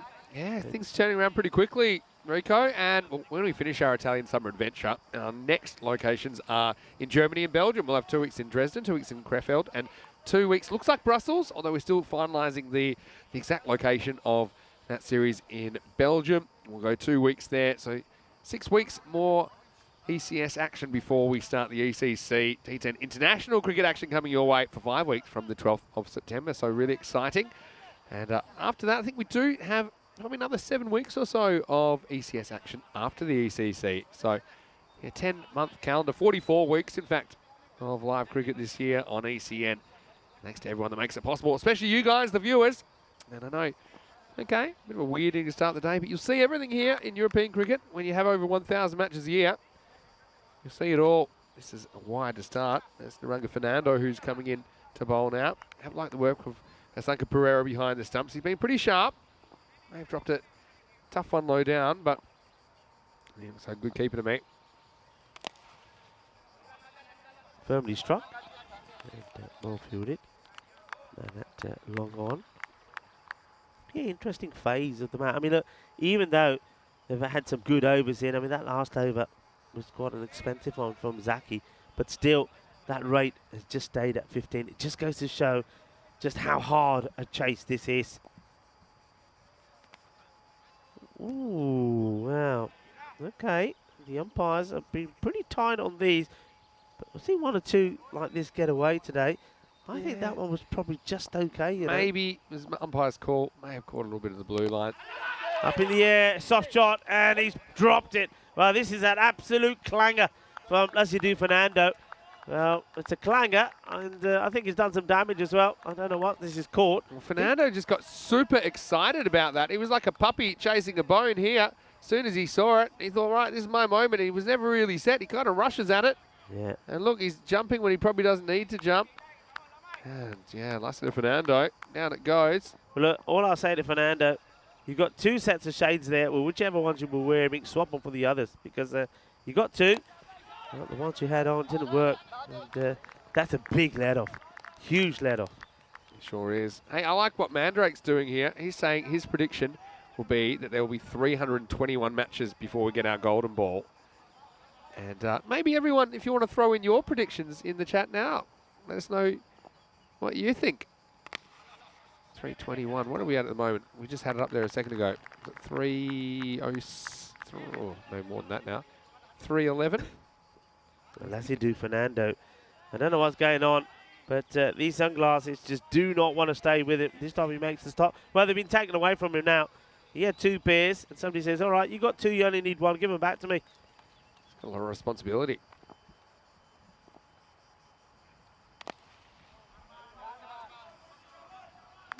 Getting this partnership ticking, they're going to need a little bit of luck on the way as well. One thing they've only just managed to do is that they've managed to eradicate the amount of runs they gave away in extra. So it's almost like they're starting from scratch now. Up in the air, will just be dropping in front of the fielder. Does well. Yes, no good of Vitanacci. Nandana down there at long on. And keep an eye out for Manupa Fernando in the field as well, as he did take 5 catches in an innings last year, which is an ECN record. Caught everything that came his way. Into the 5th over, 46 for 1. So yeah, I mean, not a terrible start by any means, but you look at the difference in the extras. I mean, just 4 wides and leg by. I think at this stage, they'd already given away something like 30 extras. The Piotelli United side. So, yeah, it makes a big difference, and we don't mean to harp on it, but it is just that important. And Piotelli United, we'll see them again in the second game of the day against their Bergamo Super 11. So again, that's something they'd want to work on, I'm sure. Looks like we're going to get Charith Pereira now bowling over number 6. Yeah, just adjusting his field before he bowls the first. Charith Pereira. Made a good contribution with the bat. 13 off 11.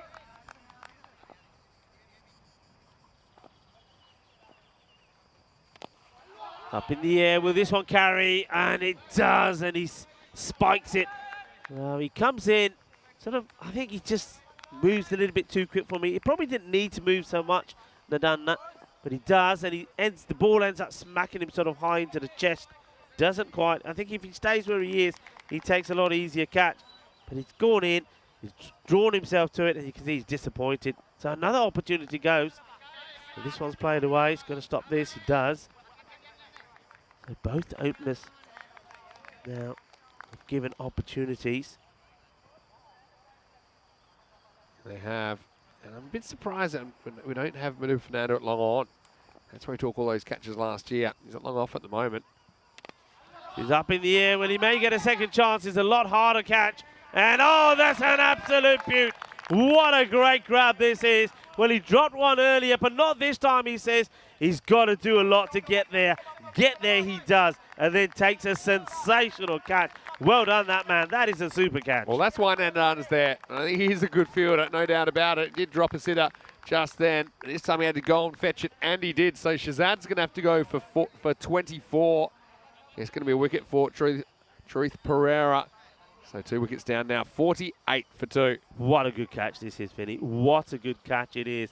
I mean, when you watch it again, you see just how difficult it is. He comes from a long way, and then he's got to literally get his body somehow in a position, not just to get his hands to it, but also to cushion the blow when he takes it. Yeah, Superb. exactly. I often say you have to plan the dive, and he instinctively plans the dive 3 or 4 steps in advance, takes it, rolls. Very, very good piece of fielding. So we've seen the good and the bad, but you know, let's emphasise the good here. Yeah, watch it. Let's have a look at this. That is a terrific catch. Yeah, you see how he kind of takes and instinctively rolls. Very, very good outfielding. Vivek Davda liked it as well. So it could be the catch of the series. Well, we've seen some good ones. I'm sure the bowler appreciates it. New batter out there now is Ali Amjad. Yeah, gets off the mark. Just shot out there onto the onside. So Amjad got a bit of work to do. And Shazad, he did give a chance earlier, didn't he? He was dropped on 20 by Fernando, but doesn't go on to make too many more. And well, we're starting to see a fair bit of this also on the European Cricket Network, especially with the slow bowlers. They come to bowl, they sort of stop. Here we go, look, he gets here, holds his pose a little bit, and then bowls. I don't know how effective this is, whether it does actually throw the batters off or not. And this is going to be adios, it's curtains. And it's, again, good work from Asanka Pereira. He gets it right, and a big smile on the face from the other Pereira. So the two Pereiras come together to get a wicket. Yeah, look, he dances down, wants to go for the big shot, and not able to make any contact. So Abdul Kudus now joins Shazad back in their dugout. And the two batters that were looking pretty confident out there and starting to play some good shots now make their way back. But this is all about the pressure of that rate getting higher and higher. And but again, good work from the keeper. Yeah, that rate now is already, well, it's at a point where Winnie would already be saying it's a point of no return when it's gone past the 18 mark. So you can see why he's coming down the wicket trying to play that shot. Clever bowling, clever time to introduce spin as well. Yeah, true. Yeah, it's just clever bowling to get it away from a little bit. He's always charging down the pitch and looking to go downtown. And instead, it's a smart stumping for Asanka Pereira behind the stumps. Truth Pereira gets the second wicket. And, well, he might have had one earlier in the over as well. I would say that the fielder, Nandana, made up for that drop by taking a sensational catch. Now it's 50 for 3. It's a new batter. Jogs to his position. Hasnain Kabir will take his guard. And he elects just to guide this out to the man at point and take the single. Yeah, it's going to be very difficult here. But the key for me here is okay, if you think you're at a point now where this match, this one particularly, has gone away from you, it's about, okay, well, set yourself a target. Let's say, set yourself a target of 100 and just say, look, if we can do that, or even if we can get into the 90s and make it a good 90 or a good 100, it sets yourself up for the next match. They would be, of course, disappointed going into the next match, knowing that the way that they bowled, certainly the extras, the game away, but they can be positive about the way that they batted in this one. That's what they need to focus on now. I think we saw a good knock there from Aslam, from Karim Shazad, and also Abdul Kudus, 24 and 19 to them. So they've done their part. If these two batters can also get into the runs here, at least they've got some confidence going into the next match. Yeah, for sure. Look, for Bogliasco, they can only do what they can do. They played 2 good matches today. If they win them both, they're straight through the quarterfinals. Team that finished 3rd last year, like we said. That was out of 9 teams that we had playing in Milan last year. So now we're going to get Nandana, fresh off that spectacular catch. He's going to come on to bowl over number 7.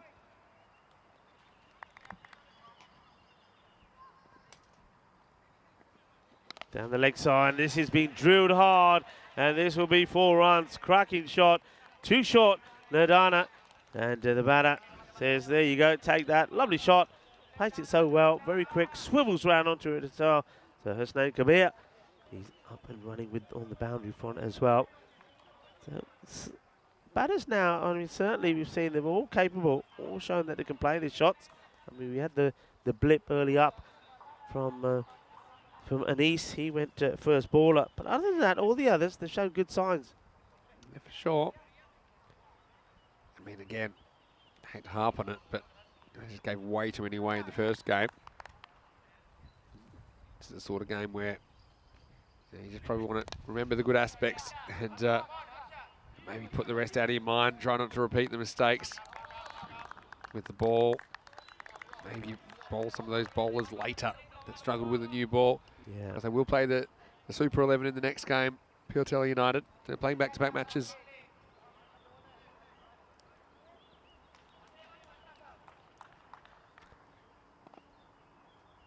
Still, I agree with what you said. You need to now treat it like you're batting first and try and put a good score on the board. In the air, Chan, gone. Good catch, dip in. The fielder makes no mistakes. He's all smiles again. So Nandana, he ends up taking a wicket here as well. A nice, comfortable catch there taken by Sandesh Kulapathy. And just sees it early, gets himself in good position, good hands. Always not the easiest to take when they're dipping in front of you like this, but it's all about getting into a good shape. Look, he gets himself nice and low, gets those hands there, and wraps those fingers around that ball, no problems at all. So nicely done. Kulapathy takes the catch, and Nandana, well, after taking a brilliant catch himself, sees the fielder take the good one for him. Yeah, good catch running in there, low down. Elected not to dive, stayed on his feet, but was able to make the adjustment. So this will bring Milan Hyder to the crease, the keeper. Let's see if he can move the score a little bit further along. The score now 56 for 4, halfway through the 7th over. Yeah, you have to say he's not had the best of days, Milan Hyder. Things have not gone his way. So he would love to take the opportunity to smash a few balls and maybe take his frustration out on this Kookaburra by hitting a few out of the park. Let's see if he's able to do that. Wants to take his guard first. The score 56 now for 4 wickets. 3 balls to go in this over of Nandana.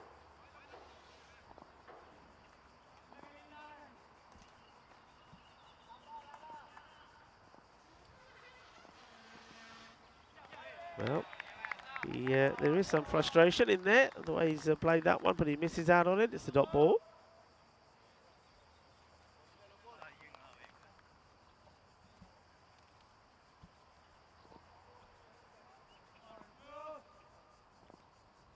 Down it. Line up, second wicket. This is firmly hit. Will be taken on the bounce by the fielder. It is nicely done. Judges that beautifully well. Madupa Fernando. Hyder gets off the mark with a single.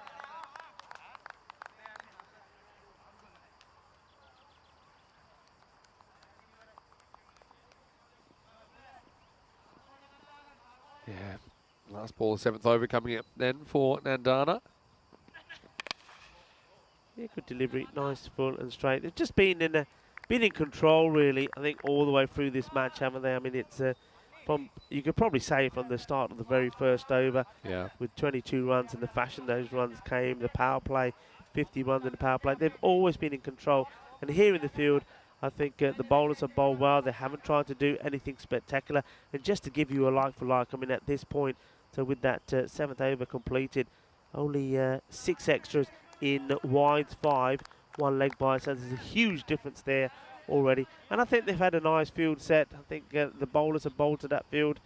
And that just means that, well, Piyodhala United, they've got a very difficult matchup next. They're going to play Bergamo Super 11.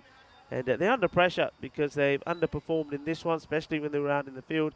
Now, really, Bergamo Super 11 are going to look to make the day a bit more uncomfortable for them. yeah, for sure. Bergamo Super 11, led by Azmat Ali. And luckily they have Abdul Rahman and Ali Mubarak up the top of the order. Mohammad Afzal behind the stumps. So let's see what the Super 11 bring to the table. Up in the air, it should be taken. Oh, he's misjudged this. He's misjudged it. He stood on his feet far too long. And when he started to move backwards and Mr. Yage, well, it ends up being a mystery. Ends up going over his head. And he'll be disappointed.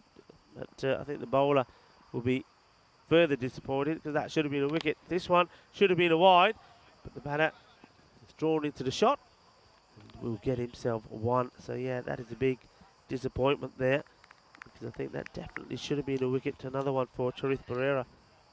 Yeah, should have been, I think. Yeah, just need to take 2 steps back and didn't. But still, pretty comprehensive performance this first up from Boliasco. Pereira wants that 3rd wicket, doesn't he? There's the delay. Firmly struck, and it's going to go over the fielder once again. This is misjudgment. And Madupa Fernando, he rushes inside and then tries to backtrack. And watch the distance between him and the boundary rope here. That's criminal. That really is criminal. It does go for 6. So it's 6 to the batter. But again, it's more disappointment for Pereira, the bowler. That should have been another. Could have been on 4. And this one is up in the air and too wide from the fielder, but he does a superb effort. He makes amends, really, for me here. I mean, he makes amends. He really is no right to be anywhere near this. How he gets there, I don't know. There's a big smile on his face. He knows that he gave away 6 when he shouldn't. But this is a really good stop. If you're going to misjudge one, now's the time to do it. This one isn't misjudged, though, and he almost turns nothing into something there, Madupa. Magical Madupa. That would have been catch of the series. I think the first one didn't realise how well it was hit. Okay, this one goes through the keeper's legs and then ricochets off his foot. He ends up keeping control of it, does Asanka? Takes us to the end of the over. So 68 for 4 after 8. And here's a little bit of a stat. Philadelphia United, their highest score in ECS cricket is 70. So they look to at least pass that. It's a sign that they're improving, but they'll be eyeing off that game against the Super 11 later on today. Well, not that much later on, about 25 minutes in fact. Has a chance to almost start their campaign again. And yeah, good performance there. Then anything's possible. They could still potentially qualify for the quarterfinals, either directly if there's an upset in the third game, or obviously by winning the eliminator a little bit later on today. So we're going to have Nandana coming back to bowl over number 9. Nandana bowled very well the last over. He too could have had 1 or 2 wickets more. Again, there have just been those misjudgments in the field. But on a match like this, when they're so far ahead, it doesn't really make too much of a difference. This one's up in the air, and I think this probably will go the other side of the fence. Does it? No, it doesn't. It actually stays inside the field of play. It's a very good effort there from the fielder, who's got to come from a long way out. I mean, it gets a long way up. Yeah. It's an excellent effort there from Medina. Yeah, Madaneni, I think it is, down there. And he's down by Crocodile Rock. It was just so high. He had time to get there, but it was a really tough one to judge in the shadows as well. It's pretty much off the leading edge. So it's off the side of the bat, but the middle of the side of the bat. It went so high. This one's been thumped as well, and it goes over the fielder. Bolle,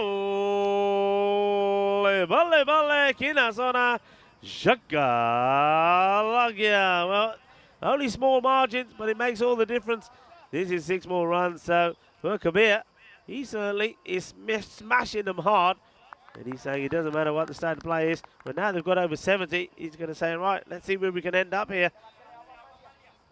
So posted the high score now in a European Cricket Series.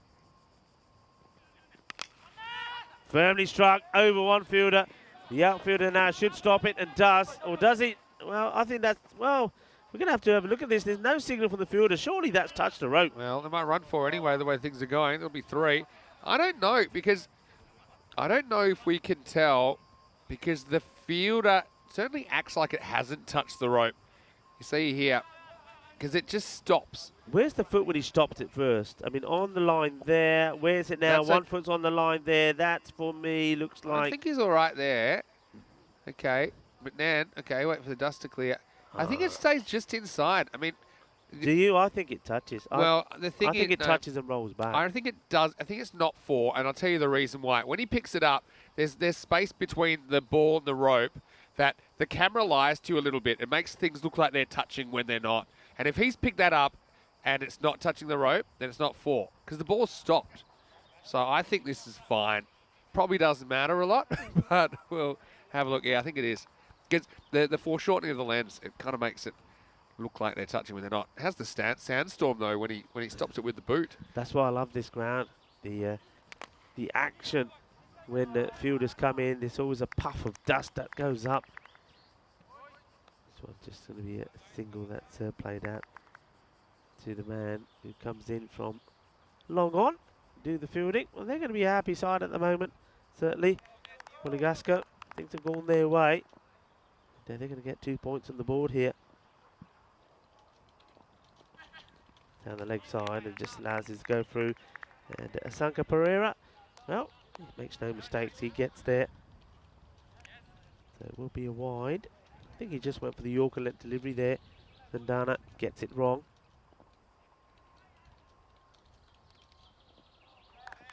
Let's get back on it again. Ida is on strike.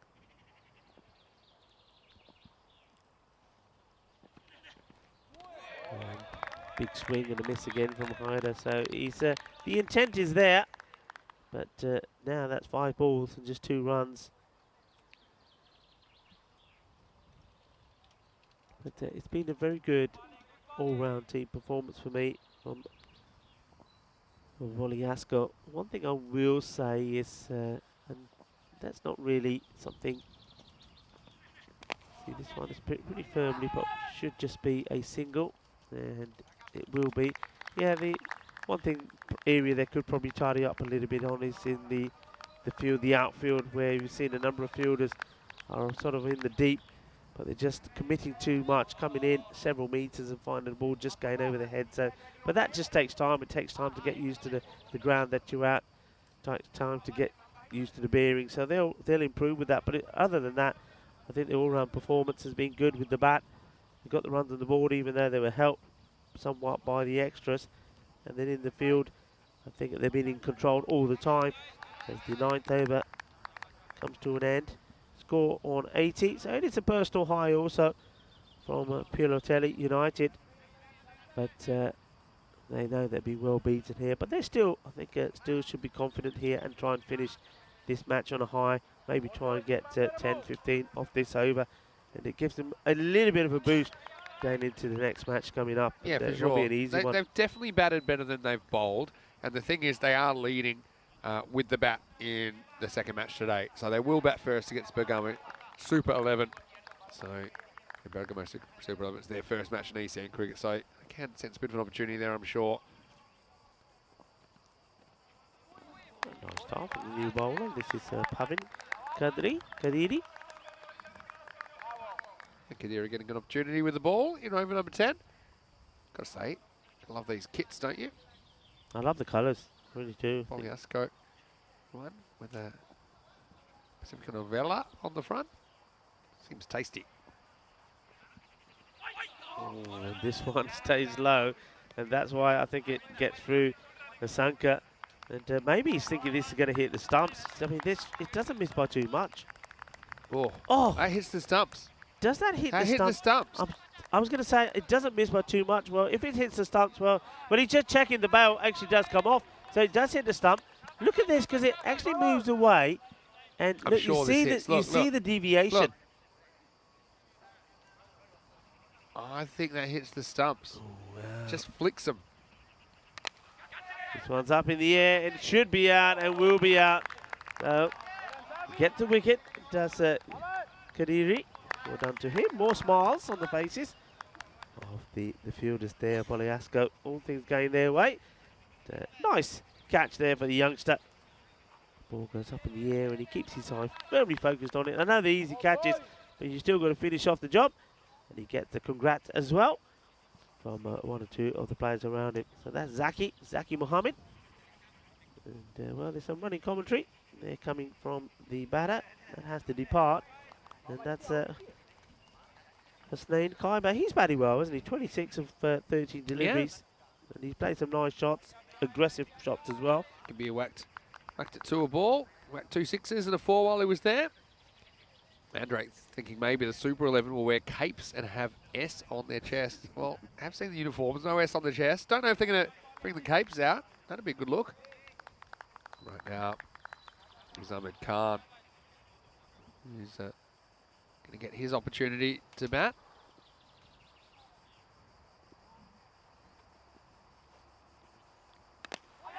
Oh, and he almost offers a quarter bowl chance to the bowler. Fortunately for him, just hits a bit wider off the bowler in his follow through. The Shrug says he's expecting Batman, Superman and the like to be in the Super 11 lineup. Boundaries flying everywhere. Could be. But you'll have to wait and see them with the bat because they will be bowling first. This is up in the air. Bowler says, leave it to me. Can't get there. And it could be a run out. Ames takes fire but misses. And, well, he has plenty of time to do it, doesn't he? Can't have missed by much, I think. No, not too much. And it's Zaki Mohammed again. He's the one who took the catch. Look, Ames fires. And look, he had so much time. I thought he could have raced him to it. There you go. Almost. Had so long to try and tee that one up. But anyway, it's been a pretty good performance from Bogliasco. Bit of go through the motions late on here. I think they knew this game was won a long time ago. Here we go with the last ball of match 13. hits it pretty well, and this is gone. Well, adios, pelota. And the good thing is we don't have to wait for another one, because that is it. Is the end of the innings. It finishes with a bang. But that's a big shot. He absolutely clubs this over the boundary, and it just keeps on going. Well, that's the way to do it. And it is Ahmed Khan that blasts that one out of here. He'll finish on 7 of just the 2 balls that he faced. And he's probably saying to his captain, maybe I should be up the order. That's the end of the innings, the end of the match. 89. They finish on 5 wickets down. But really, I think because of the performance in the field from the United side, they just gave away too many runs. They were always up against it. And when the first over was 1 for 1 and 9 for 1 and 22 for 1 after 3. I mean, 22 is what they gave away in just 1. They're always going to be up against it. There were some highlights in there for them. There's some positives that they can take into their next match. But one thing they do know is that they have to improve when it goes to them being in the field. But they're going to be batting first, United. And I think if they take some of the positives from this one, they are going to be able to maybe go on and put 100 plus on the board. That's the match that we're talking about that's coming up next. So United, they are going to have a bat first against Bergamo Super 11. And I think they'll be looking to get maybe 100, 110 on the board. If they can do that, then and they can tighten up with the extras that they gave away, there's every chance that they can get a victory under their name here as well. But let's have a look at the highlights. It didn't start well, did it? It started with great work from Asanka Pereira. He was able to get an ease out of his very first ball. And then we did see a bit of a fight back. We saw some nice shots being played by Abdul Qudus. It took a while to get going when he did. Some of the shots he played out on the offside were absolutely delightful. That was a beauty. Shot of the day so far it was. And he was well supported there at the time by Karim Shazad as well. But there were a few chances. That one was dropped. And Fernando put that one down. But this one also went down. But his 3rd time lucky, because the catch that was taken was an absolute streamer. What an absolute delight to see that one. And it was a really good catch there taken by, man, well, that's had a good day. And Mandana then thought, well, okay, I'll come on to have a bowl, see if I can have some success there as well. And the question was, the answer was, yes, he could. Because it was a straightforward catch there. A few mishaps in the field, but there was a few moments of brilliance as well. And Manupa Fernando, he had a bit of a mixed bag. But when he was good, he was lightning. Simple catch there from Zaki Mohammed. But this was the way the match came to an end with a big 6, but the smiles, of course, were on the faces of Boliasco. Well done to them. They've registered their first victory. That will take them to the top of the standings in this Group D. Just have a look at the scorecard, and it's just, you'll see there were some highlights, and there were some positives. Now remember, they are batting again first, so certainly somebody like Aslam Anis, I think if he can make a contribution, they're really up. And support the likes of Qudus. Abdul Qudus, I think he can go on to score big runs. You know, he showed good technique there. Karim Shazad, he likes to hit hard. I mean, maybe a bit predictable with the shots that he played, but they were effective and went to the boundary. And Hasnani Kaiba, he certainly plays a nice shot. And don't forget the way the match was ended by Ahmed Khan. So I think they have got the ability and maybe the firepower to get to a score of 100 plus. And that's what they need to be looking at. Get to 100 plus and then really put the pressure on their opponents. The bowling, well, I think Boliasco, they knew the match really was in the bag. And when you saw that first over from Fernando Madupa, that only went for 1 run and 1 wicket, well, that was enough really, I think, to seal the game for them. He bowled really well. 2 wickets also for Sharif Pereira. And Kadiri there at the end picked up a wicket as well, and he just conceding 8 runs. But the economy rate was really good as well. And then Niranga Fernando, he bowled the 1 over, just gave 8 runs away. And Zaki Mohammed, though perhaps he was a little bit expensive, 23 of his 2. I think all-round performance there was a very good one. They'll be very happy with their contribution. Be very happy also that they kept the extras down. Only 6 wides in that one, and then a leg bite and a bite as well. So there's a quick look at the match summary. So just to remind you, the next match will be just under 10 minutes away. So give yourself an opportunity. Maybe you better go and get yourself maybe a bit of an espresso, which we know are very popular here in Italy. 14 billion espressos are consumed in Italy every year. We're going, whatever it is that tickles your fancy, whatever your poison is, go get yourself one and get ready for the start of the next match. I'm Rico Full, And I'm here with Mr. Maximo, Vinny Sandu, and we'll be back in just under 10 minutes. Volvemos en 10 minutos por la otra partida, partido número 14.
Hello and welcome back to Milan. Beautiful sunny Thursday. We have our final 3 teams to appear today. Only 2 will survive to quarterfinals tomorrow, and we're rolling into match 14 now. Second match of the day, we'll get to see Pioltello United again. They're taking on the Bergamo Super 11. It's Bergamo Super 11's first match in ECN cricket, so this should be very interesting. A great moment for their club, I'm sure. Let's go to the coin toss. The 2 captains are with the tournament referee, Stefan Gooch.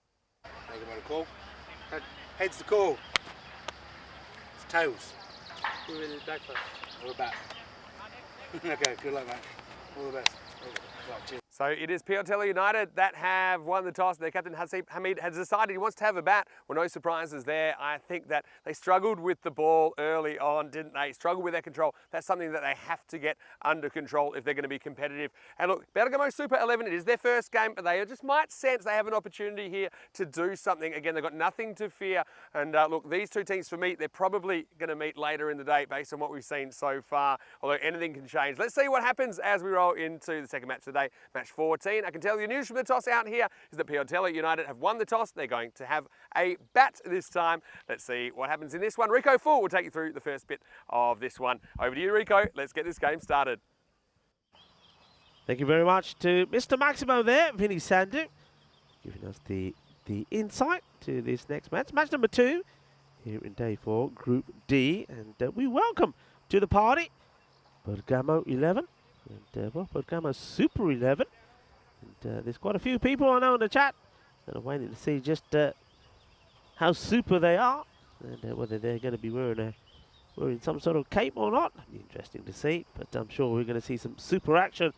Well, Pioltello United, I think they certainly want to continue some of the good work that they did there towards the end in that last match. I mean, it didn't start well for them, and I think by the time they finished in the field, the writing was almost on the wall. But I think there were positives there, and certainly from some of the batters there. I think Karim Shahzad, he was in good form, 24 or 14. Remember Husnain Kabir, 26-13. And I think they've got batters there that can build on that as well. I think they've got to be positive, go out there and play the shots. One thing I've seen just from that last innings, that batters lower down, the lower order, can also hit the ball pretty hard. And I think it'd be disappointing if too many balls are chewed up at the top part of the order and they don't get the opportunity to add big, quick, valuable runs on the board. Got to be positive, go out there, play your shots. And I think the must is to try and get past the 100 score. If they can do that, I think they'll certainly make the Bergamo Super 11 work hard in this match. Time for us to say a good morning once more to our match officials for this one. Amal Barrera and Silvio Lady are the umpires, the man in black. And Amal Barrera will be at the bowler's end. And it will be Bergamo Super 11 in the field. And, well, they do look super. I don't see any capes, but I do like the kits. I must admit I've been very impressed with the colourful combinations of the kits here. So these 2 are supporting that lime green and black look. So not quite completely similar to their opponents. Their opponents, of course, United, they are all green in their tops. So, yeah, colours are nice, and maybe green is the colour. 2 batters are out there, and they want to be giving us and themselves, I suppose, a good start. It will be Karim Shahzad who will be opening up, and Husnain Kabir. So it's a good move, a positive move. They've gone for the 2 batters, the number 1 and 3, that did produce some runs in the last match. Let's see how they get on. It's going to be Muhammad who's going to be doing the bowling. See if he can get in the wickets straight away. And it's Salman Muhammad just getting his field in the right place. I'd love to start with a bang himself.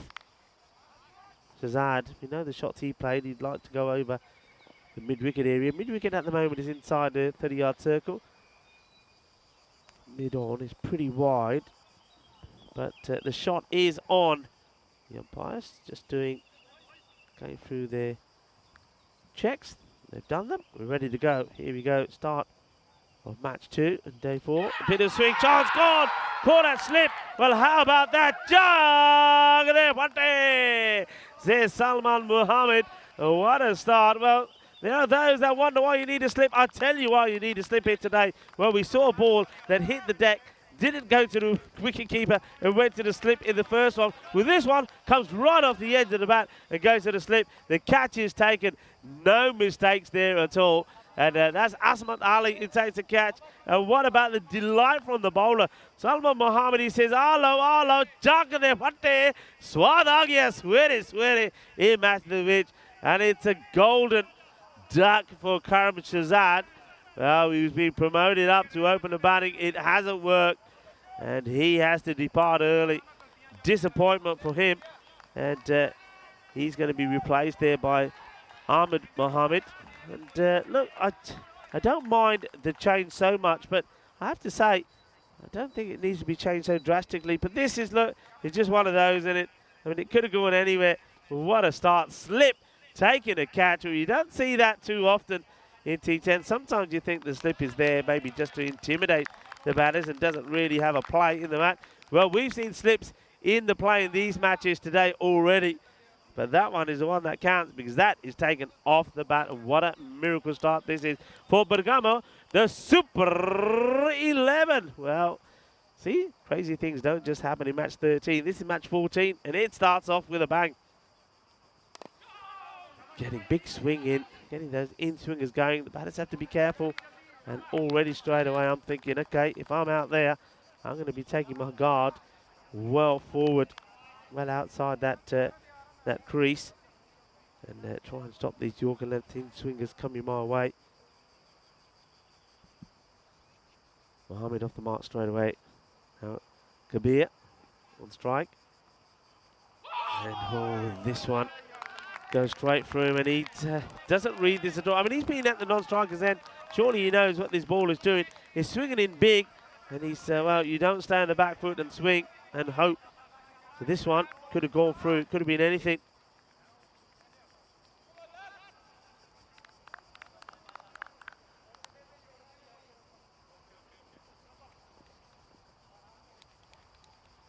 What a start. Salman Mohammed once more. This one just a little bit shorter, bangs it in, and well, look at this. Talk about energy. Well, Salman Mohammed has chased all the way down to back up the keeper's end. The only thing was he left his end totally vacant.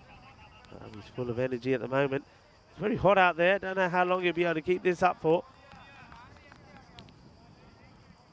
Does the bowling.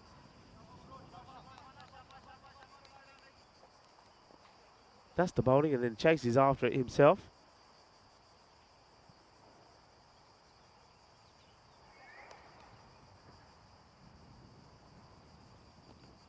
Down the leg side, good stop from the keeper.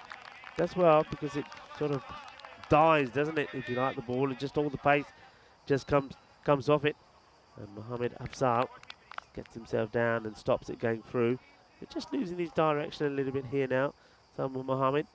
I think he's got, sometimes this can happen, sometimes you get a little bit too excited with the swing that you're getting. I think he just needs to go back to what he was doing before. He wasn't really trying to bowl too fast, but just letting the ball to do that banana swing for him.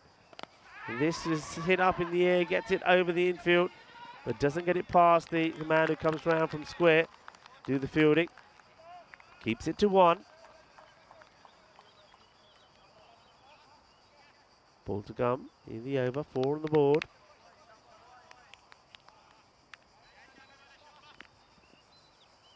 Kabir back on strike.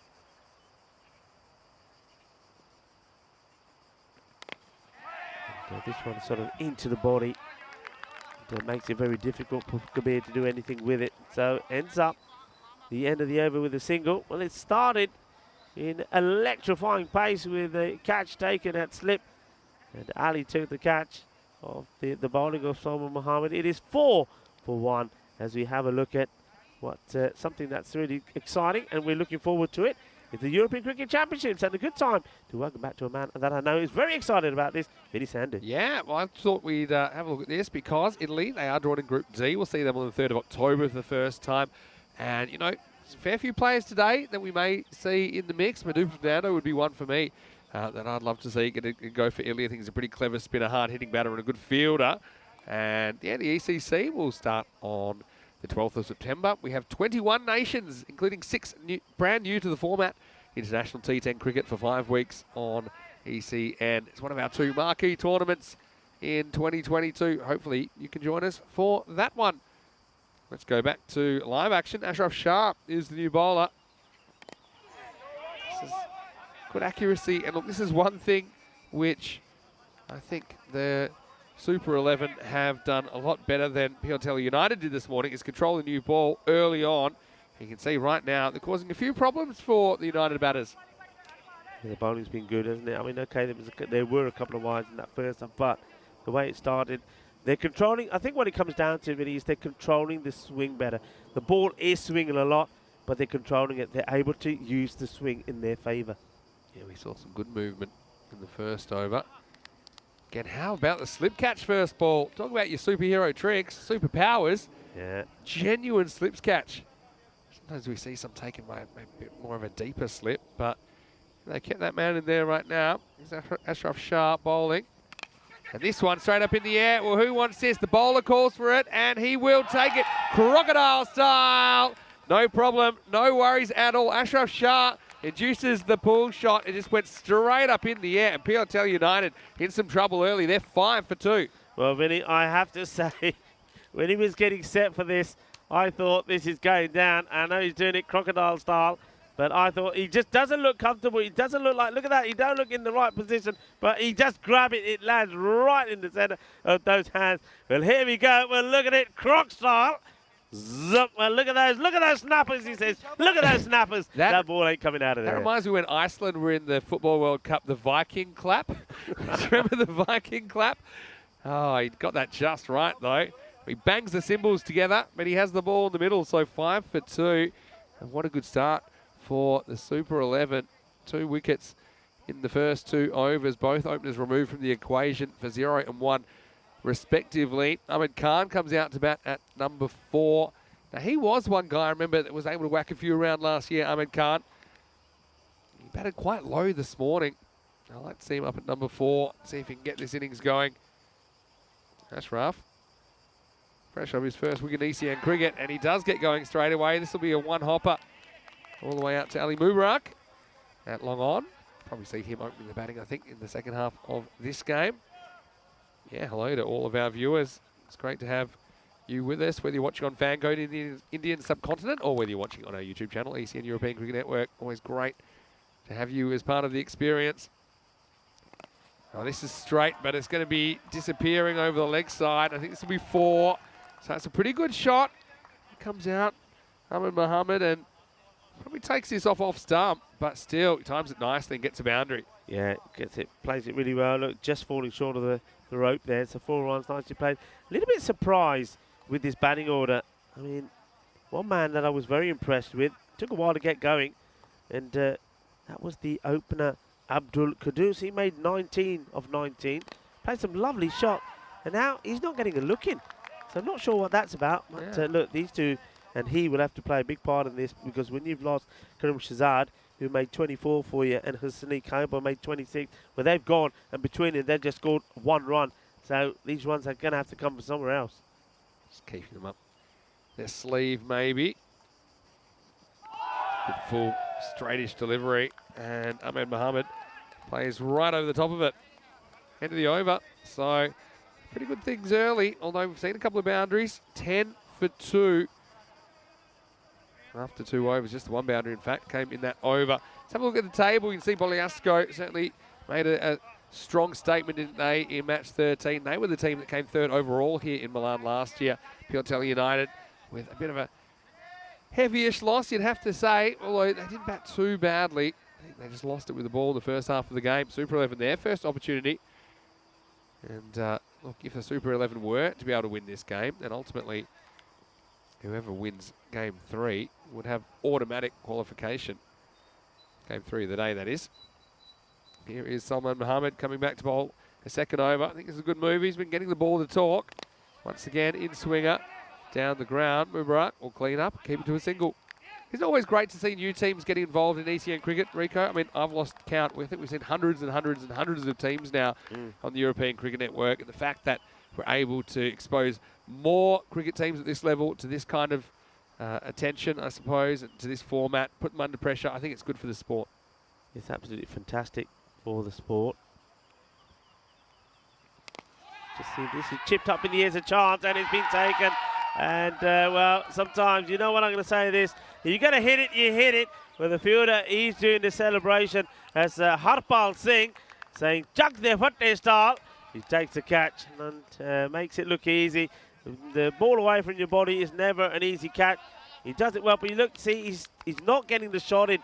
He's trying to just stroke this straight down the ground, but he's taking a risk, and it doesn't work out for him. Harpal takes the catch. Chak de fatte style. The bowler is loving it as well. And there you go. Alo chak de fatte. Well, Salman Mohammed and, well, one or two of the others out there, they do like to celebrate. They're doing some good things. And the man who didn't do the best of things in the first match, Aslam Anis, comes out. He went for a duck in the first match, but now it's his opportunity to get in the runs.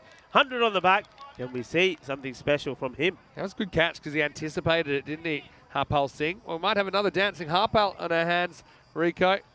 And the Super 11, I think they're hiding their capes under their shirts, Rico, because there's something a bit superhuman about what we're seeing so far. And how about that? All right, back to live action. Let's go. It's another good in-swinger. It's worked away. They've got the deep square now. I think that's good position. And the fielding done there by Safyan Ali. But yeah, Super 11, they look right up for this contest, don't they? Yeah, I mean, the other you were mentioning about new teams.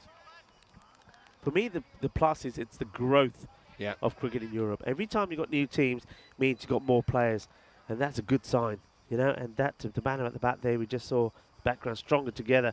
Well, this is a no ball. And that was caught. It won't be out. It could be run out, so it's worth having a throw. So the catch has been taken by Harpal Singh. Dancing Singh, but he's not going to be doing any dancing this time because it will not be out. That was an attempted slower ball that goes all wrong.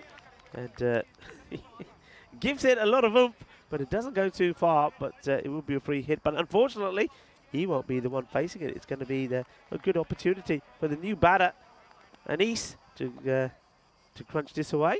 Or is it going to be Khan? All right, sound the free hit. Anis. Sound the free hit horn. This is out on it. Probably OEW this one. If it was, I'm saying. Let's have a look. Missing leg stump. What am I talking about?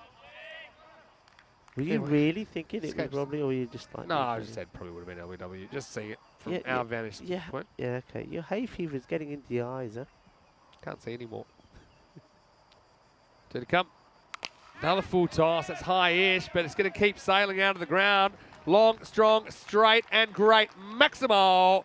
Anis, well, he throws his muscles around. This is pretty high as well, you know. The batter doesn't come out to this, so he's rocking on the back when he hits it. I mean, I think I can see these called, you know. That could have been the second, but he does make it count. He smashes it over. So it's a better start from him. He's in the runs. Put it this way, if it was called, I wouldn't have said it was a bad call.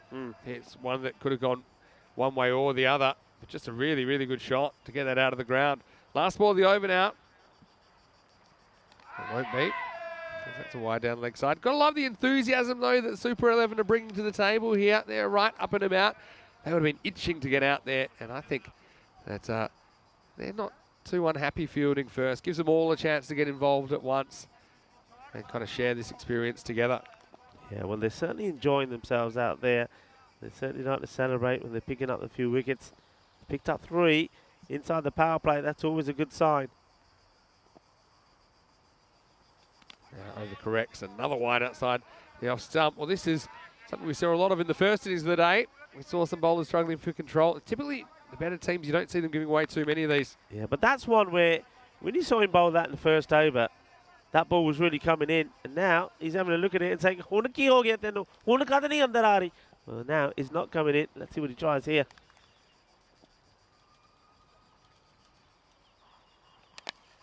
In the air, and just over the fielder, Safyan Ali.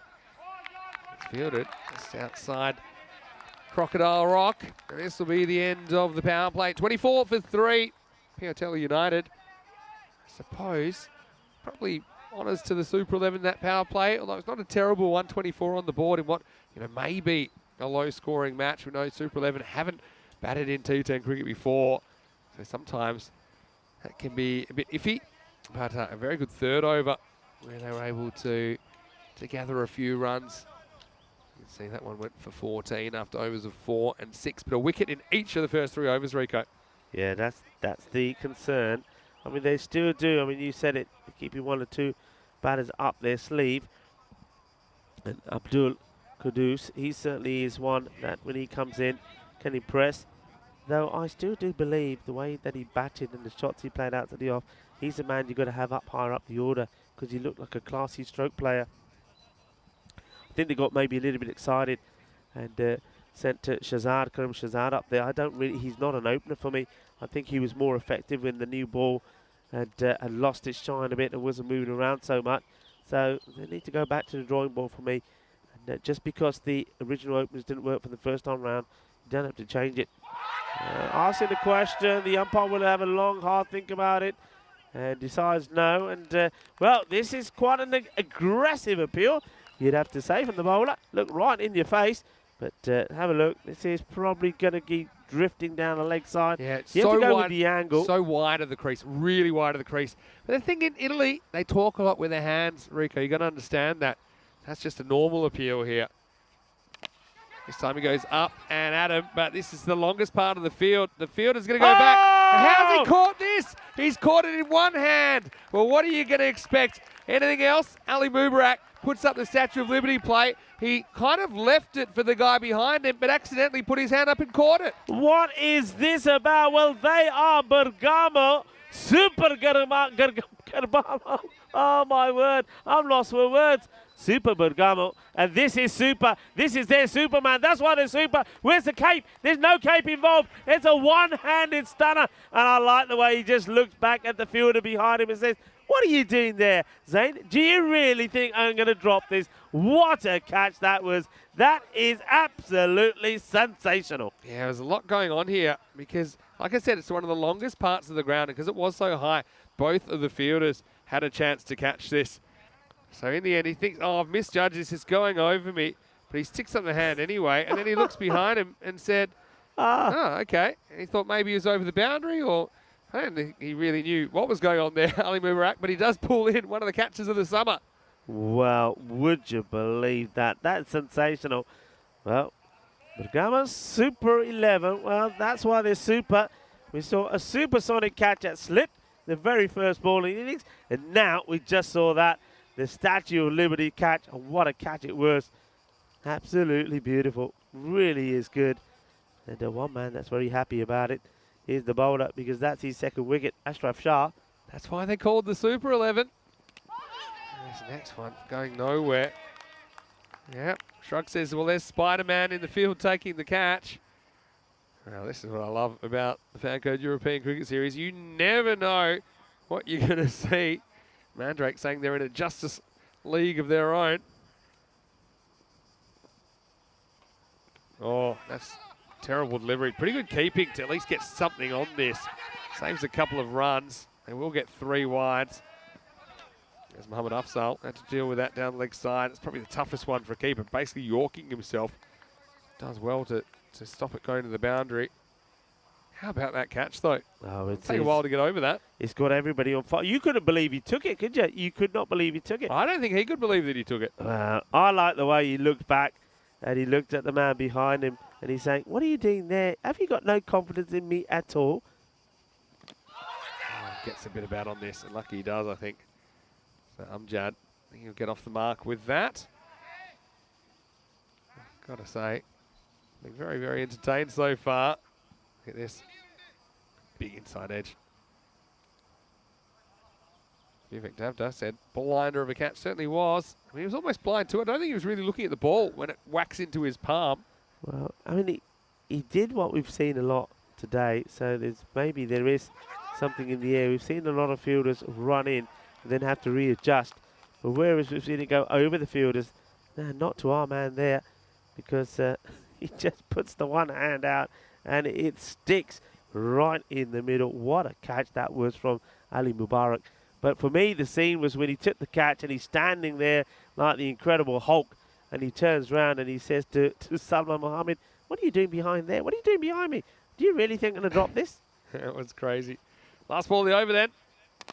This is hit back, and instead of catching it, he decides to try and trap it with his foot, as you do every day of the week. Well, this is football country. We're in Milan. This one wouldn't have been out of place at the San Siro. And, well, in the end, he just stops it with the bottom of the sole. That's the end of the over, the old kick and throw. The score, I'm a bit lost, actually, to be honest. I'm going to say the score is now 29 for 4. Vinny Sandu here, Mr. Maximo. Alongside me in the commentary cube is Rico Full. And what can we say? Super 11. They've been super entertaining so far. We've only seen them for 4 overs. Haven't they just? They've been absolutely amazing. What a start it's been. I just like, it's such a, I mean, the right words is bright and bubbly. They're right bubbly, they're up and about, and they're just enjoying being out there. That's great. They've had a bit of success as well, which always helps early to give them that confidence. I have liked the way they've been moving the new ball around. There's a bit of enthusiasm in the field. Okay, a couple of highlights as well, no doubt. Yeah. Maybe technique-wise, not say right up there, but you know, if it's effective, then let's just roll with it. Don't change it. Yeah. Onward you there to get ready for another bowler coming out. But yeah, what a start it's been. Just loving the energy that they brought to the party and loving the way they're celebrating their highlights. Kulveer Singh, the bowler in over number 5. Low full toss in the air, but won't carry all the way to the outfield. Just a single. Yeah, who are we to say what's right or wrong? Yeah. You know, I mean, I can't say too often I've seen people trapping balls on the full with their foot. But, you know, different sort of cricket here. Big swing this time, loads up, gets nothing. I say a big hello to everyone that's watching in the chat as well. ECN European Cricket Network. Thanks for keeping our day so interesting as well. This one seems away a little bit. I think it just sneaks inside the line, so no wide call. Kulveer. I think he wants to do his own chuck the celebrations if he gets a chance. Well, he won't with balls like that. It's way down the leg side. Been impressed already with Mohammed Hafsal behind the stumps. So picking these well. And again, you see, very difficult to see exactly where that's going to end up because there's a point where that ball gets lost behind the batter. But gets the dive in, smothers it, takes it cleanly. Good work.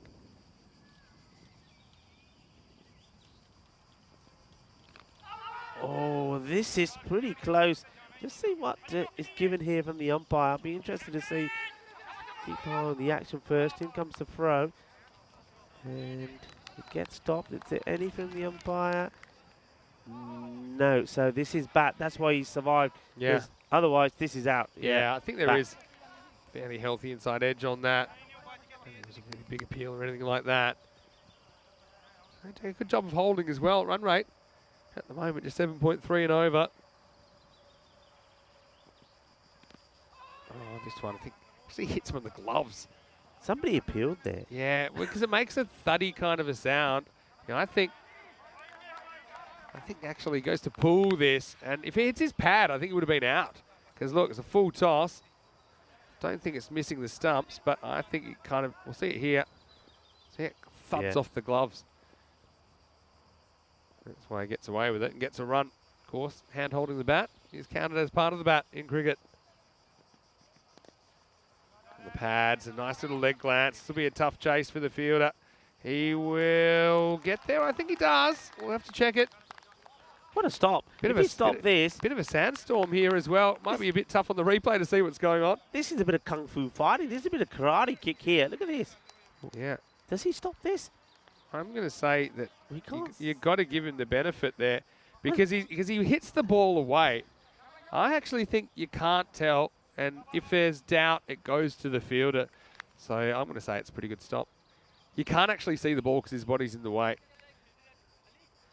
Well, this is why we love this ground so much. I mean, look at this. I mean, we've got another lawnmower here. Look at that. There's stuff all over the place. The question is, does he, at the time when he touches this ball, is he away from it before he goes to the boundary? And I think you got to, so much of this from this angle, you got to go with what the fielder has to say. The fielder's pretty confident. He does stop it. And, That's what they're going with. Yeah, I think, there's doubt there. And instinctively, I think that was actually okay. He seemed to hit the ball cleanly, and then he hits the rope. Even though we kind of lose the ball in his body. Anyway, last ball of the over. Back to the bowler. Won't get past him. So, not a bad over from Cuvier at all. He conceded 7 halfway through the first half of this game. It's 36 for 4. Yeah, it's a good start, isn't it? From Bergamo Super 11. And they've been pretty super with some of the work they've done out there. Particularly the start with the very first ball. The catch at slip by Ali. And off the bowling of Salman Muhammad. And then we saw that one-handed spectacular catch from Ali Mubarak.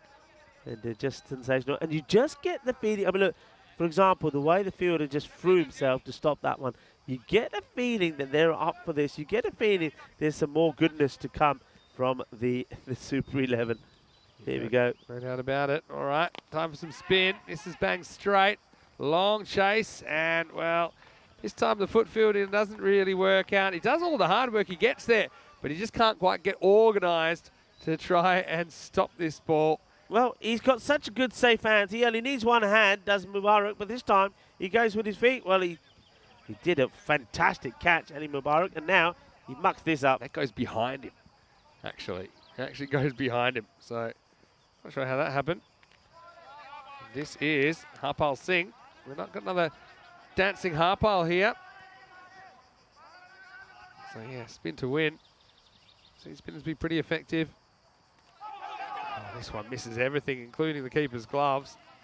I think this will be a bye. Yeah, it was a good delivery. I'm liking this. A good start from Harpal. This is a good delivery. And just a little bit too spicy for the keeper. And he goes with it, crocodile style as well. Gets through him. And this has been hit pretty well, but it's in the air. Fielder comes across. He can't get to it. It's going to be 4 runs. Well, credit to him. I think he tries to turn this into a catch, and he just can't get off his feet. This was the risk. He could always have backed off on this and basically kind of stopped the boundary, but he gambled for the catch and unfortunately lost. So that's handy runs. Yeah, so we've seen a bit of everything so far, haven't we? We've seen boundaries, we've seen wickets, we've seen some amazing catches. Of course, take you all the way back to the first ball with a slips catch first ball. Don't see that very often. This one sneaks through. So despite getting hit for a couple of boundaries, there's been 3-dot balls in the over as well. Pitched up. This one is another one that's going to be into the gap. This time goes with the hand. Ali Mubarak tried a bit of everything. He's gone right hand, attempted foot. That time he goes left hand. Like a game of Twister. Anyway, it's the end of the over. The score 46 for 4 after 6. yeah, 10 off that one. So they're starting to get the bit of the acceleration in. If they go like this and keep picking up the 10 per over, I think they will end up with a decent, respectable score. No one's really gotten the treatment so far. 2 wickets to Salman Muhammad and 2 for Ashraf Shah, doing the damage in the first few overs. And now, we haven't seen the 5th bowler yet.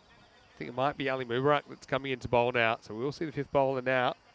I say hello to Mandrake, who has a doctor's appointment. So hope you have a pretty uneventful one, Mandrake. Hopefully see you a bit later on. Hello to Lucas in the chat as well as Sundori.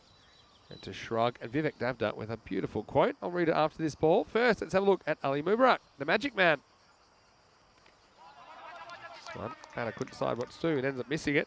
Vivek saying ECN is following the key rules but ripping apart the traditional rule book and providing innovative and serendipitous cricket. Well, that's Well said. it's a beautiful, beautiful sentence, isn't it? Hits him outside the line, I think, here. I think it's quite a long way across. Tries to whack it away on that leg side. Still got that big gap at deep mid wicket. Long way from home. On the charge, hits it pretty well. Bit of a chase for the long off, and that's good running. They make sure to get through for a second. Yeah, that's good. And that's one thing they would have learnt from being out there earlier, that you can quite easily run the twos and this. It's not easy to attack, pick up and throw all in one motion. This is whacked away to the leg side. That was a real bit of foot fielding. And then it's a horrible throw which goes way over the keeper. So there probably could have been a chance of a run out, but this is not the way to do it. If you're watching, youngsters, you use your hands. Get your hands on the ball. That's it. God gave you hands, might as well use them. Keeper couldn't do much with the hands there. Sailing over his head. Come back to something that Shrug has said in the chat. I noticed, I might say it now. He said he's watching the Australian Indoor Cricket Championships earlier. Didn't really know what was going on, rather than loads of shouting. Looks fun to play, but not sure it's a spectator sport. Well, I'll tell you a little bit about it. Probably what you're watching is the Nationals at the moment, which is a tournament I've played many times. I think I've played for about 20 years, actually. And the camera is right behind the batter, so you can't really get a sense of what's going on the way they're streaming it this week. I can give you a few little basics in a second. First, watch this ball. Slides into the pads. They should get a leg by it. But what I would say is that this is one of the issues with indoor cricket, the version that I played, is that it's always too quick for TV. So it's always too quick for TV because it's enclosed. You're trying to shoot through the nets. Yeah, it's not really made for TV unless you put a lot of money into getting the production just right. But it is very pressure-packed, a bit claustrophobic. Could be another run-out chance here, but the throw, not too much on it. End of the over. The score is 54 for 4. Some free directions from Mubarak, who's obviously forgotten that he ran straight past the ball on the boundary about 5 minutes ago. Anyway, we'll head into the last 3 overs. And look, Rico, of course, we are really enjoying our Italian summer. And we are looking to fill in those 5 gold boxes. We'll fill in 2 of them this week because the top 2 performers in Milan will go through to the Super Series.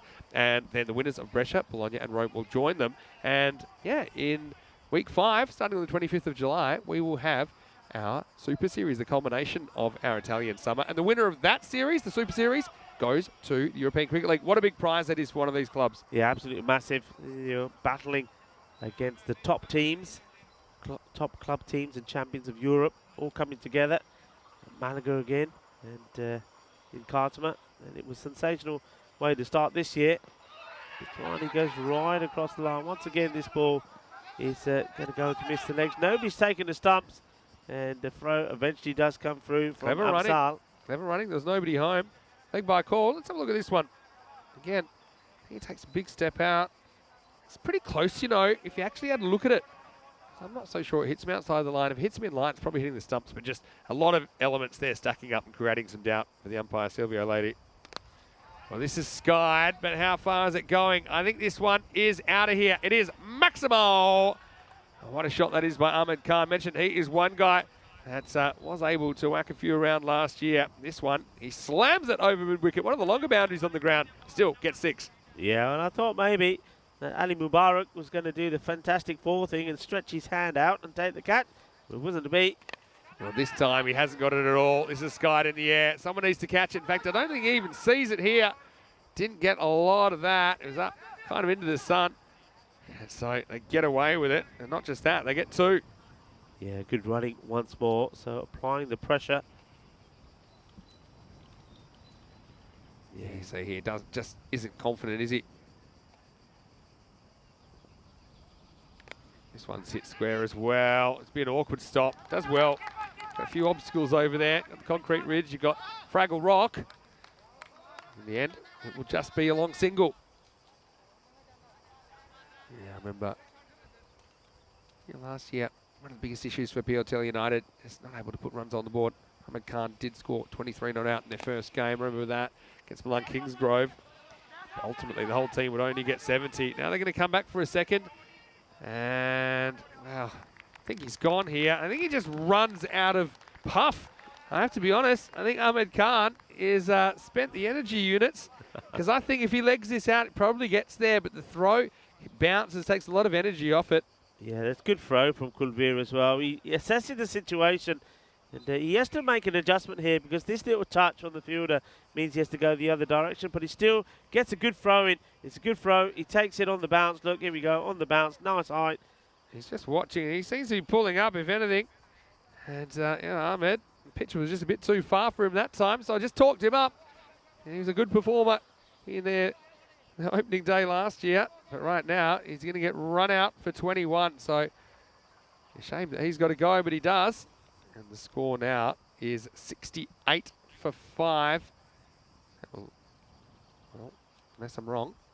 Let's have a look. It'll be 66 for 5, pardon me. 66 for 5. with the ball to go in this over. Oh, gets a long way across again. Now Well, we might have a run out here. Well, they can walk this in. This is terrible. It really is. I mean, it's about ball watching. The non-striker is watching where the ball is and thinking about, is this out or is this not out? This is super interesting. Watch at the non-strikers end. This is almost a dead heat. I think they don't know who's out here. And basically, whoever gets back first isn't out. And watch it. He comes out. I actually think he doesn't get back in first. Look, he's not in. Look. I think that the non-striker is out, Hasib Hamid. Look. Yeah. Because the bat is on the line, so he's not passing. Look, he's in here. Now, keep an eye on this. He just moves out here slightly. Now, watch the bat. The bat goes on the line. He's not in here. And then look, watch the foot. His foot, I think, is in. Here we go. It's not in yet. Watch it. Watch the foot. The next movement. Keep it going. Yeah, he's in. Yeah. And the non-striker will be out. This is going to be a shock for Hamid, who's the captain, by the way, because he's going to be the one that's run out, and now he gets the message. Oh, I'd like to be a fly on the wall in that conversation. It's he's out without facing a ball. The captain. Oh dear, oh dear, oh dear. This is not good at all. Look at that. And they break eye contact, Hamid, and then you see, I think he's just starting to walk off, but then he says, well, hold on, you better come back, because we can see that it's actually Hamid, the man that's out. So just like that, two crazy run-outs. That's crazy, Tom, isn't it? So, wow, end of the over, 66 for 6, or 666 the Devils' number. The Superheroes putting some mind confusion maybe on the batting team. There's a lot of strange things happening out there, but, well, you got to look, in a way, yeah, you do feel for the captain. He's gone for naught without even facing a ball. I forgot to. He's got to go with the call from the batter, and he doesn't. I forgot to even look at the LBW. Is that close? It didn't matter in the end. The LBW, I don't think was close. I think it was the same as what the others have been, probably just drifting. We're going to drift down because they're bowling. Look, they're bowling from very wide with the crease and angling it across. Pretty close. So it's pretty close, but I think you've got to bear in mind the direction the ball is going. Now, hold on a second. Hold on. Is that the end of the over? Because I think the wrong batter's on strike here. Yeah, because the new batter ordinarily would have been at the striker's end. Because it's the end of the over, it's got to be the existing batter on strike. Yeah, so it's got to be Zain Amjad who's on strike, and they do get this right. Very good pickup from the umpires. Who had a lot to think about there, but they've got it all right. Yeah, wow. Run out by 22 yards. Let's move on. What a day of cricket we've had so far in Milan. Over number 9. This time he will get a run. And it's Ali Amjad who's come to the crease now. He'll do the keeping this game for Piotella United as well. How are you guys enjoying this? If you're watching, let us know. YouTube channel, ECN European Cricket Network. See a bit of everything here on ECN. Amjad loads up, gets it off the splice of the bat. He'll get off the mark. Ali Mubarak, the bowler. Well, remember his catch. And of course, everybody remembers his catch. One-handed sensational one. This is played away nicely, but will be stopped out in the field. Yeah, not an easy fielding position down there. You got Fraggle Rock to deal with. You've got a couple of concrete ridges there. Of course, former football field here. All happening in the 9th. All happened in the 8th, really, in this game. This is flat batter down the ground. A couple of hops down to Harpal Singh. Nice work by him. And, I mean, Super 11, assuming they can kind of get out of this, chasing about 80 or so, they'll have half the job done, but they're going to have to bat well. They're going to have to find that approach. Well, this is a big, filthy full toss, swept around, but there's nobody home. You've got to look to go 2 here. Not so sure Amjad's thinking 2. I think he's happy just to camp down the striker's end and maybe try and smack this next one into the field. He's got to save his energy as well. He's still got to keep for 10 overs. Well, here we go. This should be interesting. Loads up again, and he'll just get a single. Yeah, certainly you think that if he gets hold of one from the middle of the bat, you're right, it will end up the other side of the field. That's a nice tidy over. He's bowled pretty well. It's been a good spell from Ali Mubarak. Just gone for 11. No wickets, but not about wickets. It's just about keeping things tight, about keeping the runs down. That's exactly what he's done. 2 overs, he's bowled just 11 runs from it. 9 overs completed now. 72 for 6 on the board. 72 for 6. On this is where you just put a good last over together. Something in single digits. Chase something around the 80 mark. You feel like you're ahead in the game, but you're still going to get them. Super 11 yet to bat in ECN cricket. So this is something that some teams do struggle with. Ula going to have a bowl. Yeah, Mujibullah will bowl over number 10. Strap yourselves in. It's last overtime. There's Amjad on strike. He swings this straight and he gets it pretty well. Milan was up and he would have caught it if he was back on the boundary. He would have tried, but instead it'll be 4 runs. So that's a good piece of hitting. Spotted the mid-on up in the circle and he whacked it over his head. Yeah, nicely played. Good shot. Comfortably hit. And, they've opted. They've used several bowlers, haven't they? And I'm quite surprised. I mean, when you think Kulveer Singh only went for 7 in East 1, even Harpal Singh could have come back here, but they're just giving somebody else a chance here. Yeah, I like that they're throwing it around. Remember, it is their first game. I'll expose a few people, and this will work nicely for Mujibullah, who knocks the off stump out of the ground. Well, he gets his opportunity, and he makes the most of it. So a 7th wicket falls. That was a boundary, but then the very next ball, there is a wicket. The first one in ECS cricket for Mujibullah, and Piotella United now are 76 for 7. Yeah, very good ball. I mean, doesn't get any movement in here at all. He gets done by the fuller delivery and knocks the off stump out of the ground. And well done. And congratulations to Mujibullah. He picks up his first wicket. And it just means that we get time to see another batter go out there now. And it's Amir Nadeem. Nadeem comes to the crease with 4 balls remaining. You got a golden ball feel about this one? No, I keep Just looking say at yes. I keep looking at Just his say shoes, but I'm confused because I don't know what's going on with Abdul Qudus. Why he's not come out to bat? It really does puzzle me. He opened the batting in the last game and he made 19. He batted really well. He played some nice shots in the offside, and he's not getting a look in at all. He might just have a slight injury that we're not aware of. That's probably my best guess, because yeah, I agree with you. But what we have seen has been worth watching. Here we go. 4 balls remaining. Mujibullah, I like that, was falling straight, but now it's still with a left-hander, which can be a bit awkward. See if he can get on target around the wicket. This one, I think, gets bat. That's why it's an LBW. But, I thought maybe it did flick the front pad on the way through. Not impossible. What he does do badly here is look where he runs. He bowls from pretty much right in front of the umpire. So, yeah, good luck, Silvio. I don't think these players are made of glass, so you're not going to be able to see straight through and make a decision there anyway. 77 for 7, the slot machine. They're edging towards that 80. Will they get there? In the air, and this one, will it be caught? No, it's just out of the grasp of the fielder.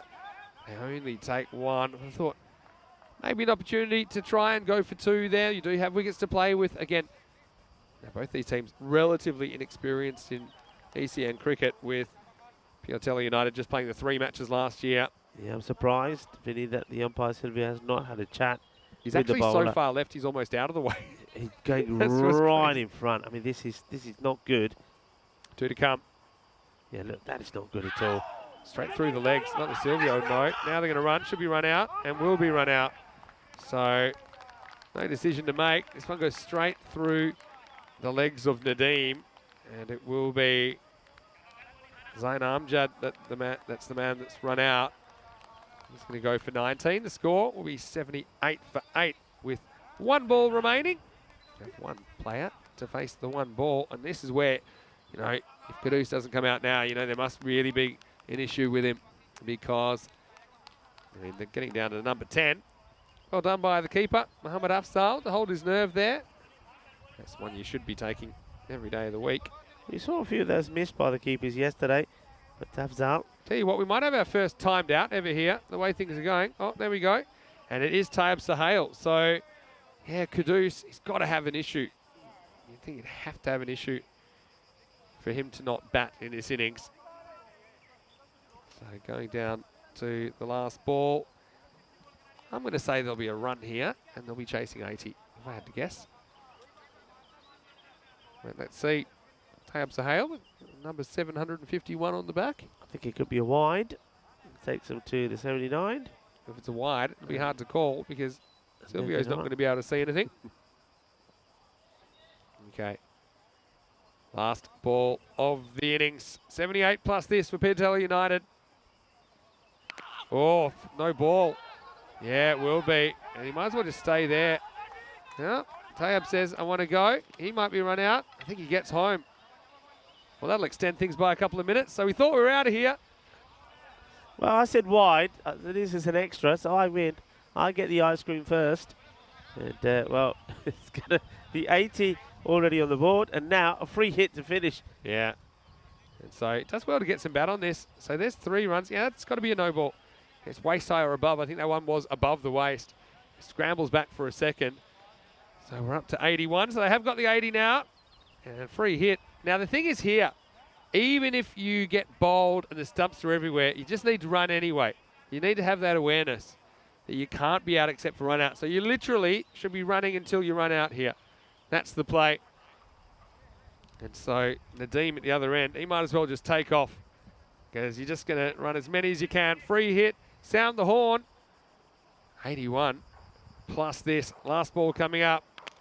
Does get a bit of bat on it. This could run away for 4, you know. It'll test the fielder. One of the longer areas of the ground, but it does get there. So good finish for Piatella United. They scramble 85 in the end. And I feel like it's a little bit below par ordinarily, but I think, you know, against a team that's never batted in ECN cricket, it's a pretty competitive score. And it was a kind of ugly 85, really. I wouldn't say it was an innings that was a beautiful innings, but still it was effective. And they have something to bowl at. Remember, these 2 teams both pressing for the first points here in Group D. Yeah, I mean, look, they're a team, you said that when they've played before, they've struggled to get to scores around 70. Well, this morning they got to 89, chasing 128. And here, they've got to 85. So still, I think they've got the score on the board. It's a grade 80 score. And we know that we've seen some spicy chases and matches ending that way. Well, we saw a spicy start to this one. It was a catch at slip. And, well, the team, Bergamo, super. They are super. Well, there was another catch there. I didn't think he was going to take that. He was all over the place, but he took it crocodile style. And there was all sorts of celebrations going out there. Well, this was another one. Here we go. Jaga de Patte, the bowler, was doing the Chak de Pattes as well as the fielder as well. That was Harpal Singh. And then, well, there was more magic to come. How about this one? A one-handed spectacular. Shaba, Shaba, Kinna, Sona, catch of Harlia. That was Badhiya, bahut badhiya. I just very swal aa gaya. There's been some special things, but then he was to let himself down in the field with a couple of stops. But, well, it was one of those matches. I think the second innings will be very much similar to this. There are opportunities that get taken, some that don't. There's bits of magnificent work. There's a bit of shabby work as well. But I think that's a bit of what we're going to get here. I think it's going to be very much similar. And how about this? Well, this was just absolutely crazy. And, well, I tell you what, this is one that you can have on some of those shows, couldn't you? The Question of Sport or whatever it's going to be. Well, what happens next? Well, what do you think happens next? Well, the batter, we thought he was in. The captain was the one that had to go. It was a nice start also for the bowler there, Munibula, knocking the stumps over as well. And then, now, there's my partner when we go tipping bowling, because none of the umpires yesterday were able to do that. He gets the knock in, knocks him over. But there was that boundary right towards the end. It gets them to a score of 85. They lost 8 wickets doing so. I mean, there will be question marks over the fitness of Abdul Qadir. Something definitely happened there. We were expecting to see him, a talented batter. I was impressed with his batting in the last match, but we don't see him. But the 2 other guys that batted pretty well in the last one, but they was pumped up the top of the order, Karim Shazad and Hassan Kaiba, but it just didn't work. You see, one of them went first ball, the other scored 1 or 4. Didn't quite work. Sometimes I think you've got to leave the batting order alone, and the only man, Ahmed Khan, who's got himself going 21 of 19, was supported pretty well there by Zain Amjad as well. 85 on the ball, but don't forget the contribution made there by Sohail, as he comes in the number 10, and he managed to get 6 of the 2 deliveries that he faced. So they do get to a respectable score. Scores that we have seen defended. 7 bowlers used in total. Sulaiman Mohammed, 2 for 18. And along with Ashraf Shah, they were the pick of the bowlers, taking 4 wickets between them. The only other wicket taker was there right at the end, Mujib Ullah, who was thrown the ball by the captain. I didn't mind that at all. Look, there was some good bowling there. I mean, Kulveer, Harpal, I mean, they certainly had chance to complete their second over the spell, but the captain maybe just thinking it's an opportunity, especially with the score it was on the 80s at the time. Thought it's a good idea to give Ullah a bowl, and Ullah didn't disappoint, picked up a wicket, but then he did bowl that no ball, which they ran 2 on, and the next ball was hit for 6, so that could come back and haunt them. But this, at the midway stage, is evenly poised, with Puyatala United putting 85 on the board, so 86 required by the team and making their debut. Burgama Super 11. Well, is it going to be a super fascinating chase, or is it going to be a super dramatic end to this match? Match number 14. Join me, Rick Gofford and Mr. Maximo, when we return in just under 10 minutes' time.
Hola, muy buenas y bienvenido.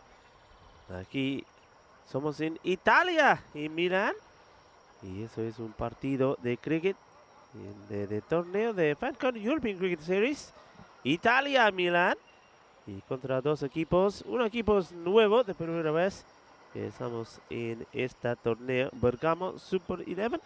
Y vale, juega muy bien, y necesita 86 carreras para victoria aquí. Hello and welcome back to the Milan Cricket Ground, where we're halfway through what I think promises to be an interesting run chase for the team making their debut in the FanCode European Cricket Series. Bergamo Super 11 will need 86 for victory. Piatello United, I think they probably will think they fell 10 runs off where they ideally would have liked to have been. They would like to be in the 90s. They did push and push hard.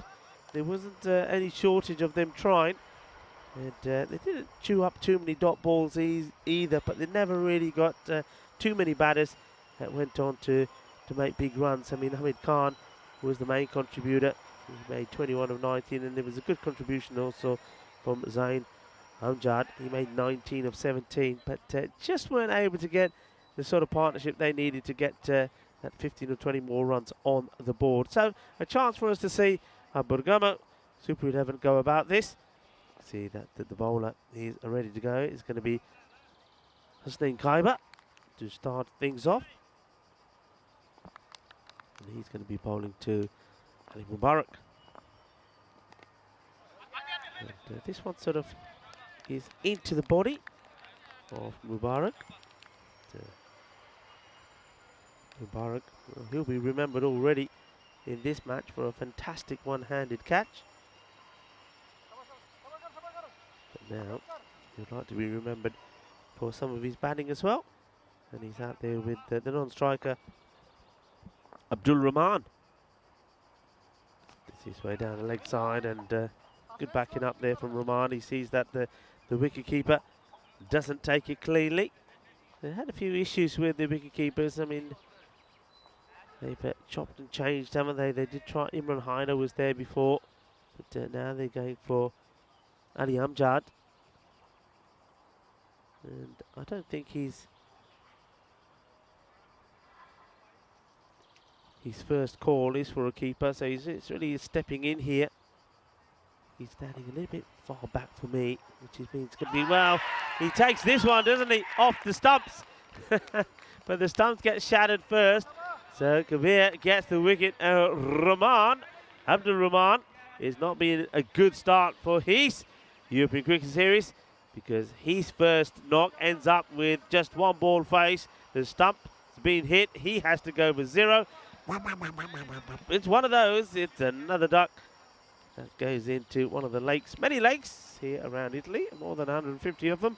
Well, hits the stumps, and well, the man I said is probably the sounding keeper. Ali Amjad has no mistakes catching the ball off the stump. So first wicket down is not a good start for the opener, and unfortunately Abdul Rahman, he goes without scoring off the very first ball that he gets. So Kaiba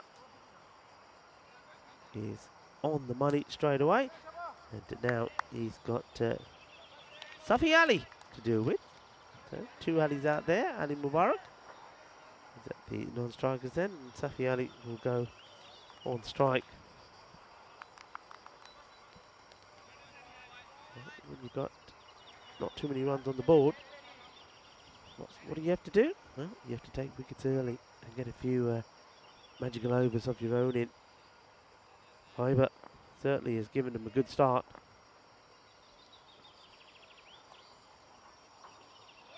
This one's down the leg side, and once more it's too hot to handle for Ali Amjad. And it's going to be 2 more, so all the runs courtesy of extras at the moment. It's been that sort of day, hasn't it? That's how the day started, with several wides, and it was Piatello United that were having those issues. And they still are. It's a different bowler, but it's the same issue. Just remember, it was Sohail who bowled the first over last time, and 23 came of it.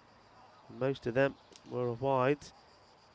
And Kabir here, he has got a wicket. He's just got to stay focused. Just go back to what he was doing when he started. Don't get too excited because he has a wicket. And sometimes that can happen. You get a wicket and the adrenaline really starts to flow and you think, okay, I've got a wicket now, and automatically you just try and do things differently.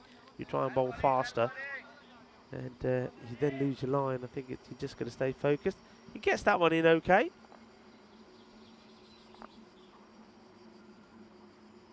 Mubarak comes down the wicket. He gets a stroke of luck here, and well, the fielder comes in, comes across, actually does really well to make the stop. So first the edge, I thought it was heading for the boundary.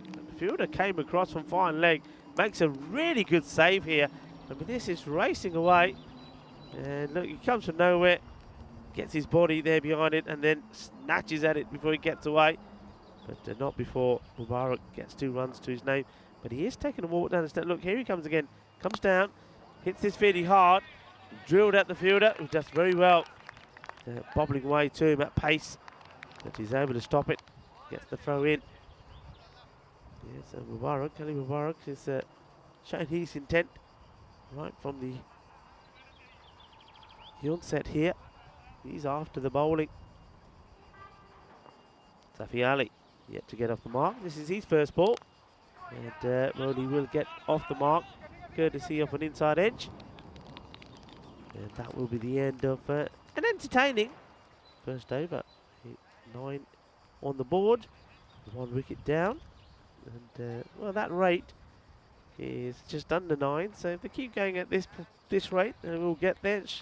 I'm sure that Burgama Super 11 won't want to take this into the last. If they can do it, finish it in around about the 9th over, they'll be happy about it. It'll certainly take some of the nerves away. Going into the last over, needing runs, whatever it is, can always be sometimes a little bit nerve-wracking. From Shazad. Looks like he's going to take the ball now. Just having a look around at the field. So long on is back. And let's see where the other fielder is back on the boundary. Hasn't spotted anything yet as they have the LBW peel, and he's gone. So Ali has gone, and he's Shazad's first delivery. Gets him plumb in front. I mean, it doesn't move, does he, at all? There's no footwork. He doesn't pick this at all, and he's just standing there. Look, foot goes across. If the ball misses, well, that's going to go on a hit. And Silvio takes his time. The only thing there was, and I think that's why the batter is sort of looking at it saying, you sure he's going to go on a hit? You sure he's not missing the off? From what I see there, I don't think so. I think that will go on and hit the stumps. The umpire took his time as well. Did Silvio. And he assessed it and said, yeah, you got to go. And this is what he was looking at here. I mean, no problem with the height. See the ball here? I think that's also probably angling in, so he's going on to the stump. So yeah, I think that's a good shout. Another wicket, so Shazad comes on and he gets the wicket of Safi. Safi, he makes his way back here and he goes for 1 of just 2 deliveries that he faced. Oh, now they go for another, and he's got 2 in 2. Well, Shazad, 2 in 2. It's exactly the same delivery again. And now, well, Sulaiman Mohammed is going to be the man who goes. Well, Sulaiman Mohammed just going right across the line, 2 in 2. And we have the opportunity here of a hat-trick. And, well, have a look at that. I think you can't complain about that. He goes right back, swivels. The ball is going to hit middle and leg. They're all over the place here at the moment. United are on the up. And Salman Muhammad, well, disappointment for him. He also goes first ball. Leg before wicket. Shazad is doing the damage. And we saw some hat-tricks in Austria. Danny Ruckenstein, the big daddy. And Jabid Zadran. Both from Vienna CC, picking up hat-tricks, 3 for 18s. And here we go. And the man who's got to try and avoid it happening this time round is going to be Harpal Singh. So what a point for him to be coming in. Wickets have fallen. 9 for 3. The hat-trick ball coming up. Shazad will be looking to just do the same. Just flight it straight up there. Gamo. Super 11. Well, they're super for things they do. Surely not for super things that go against them. And Sylvia just telling the bowler the action. The batter the action. Here we go. Hat-trick delivery.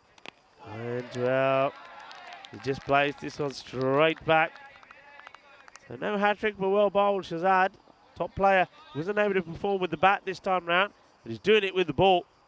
Short, hits this well, and oh wow, this is straight into the hands, straight in, straight out. The attacking field nearly works, and it could have been another wicket in the over. And it goes down, and it's Aslan Anis that is not able to hold on to it. Woo.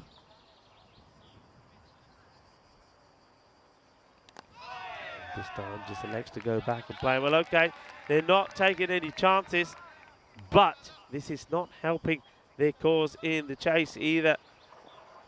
Magical over this has turned out to be.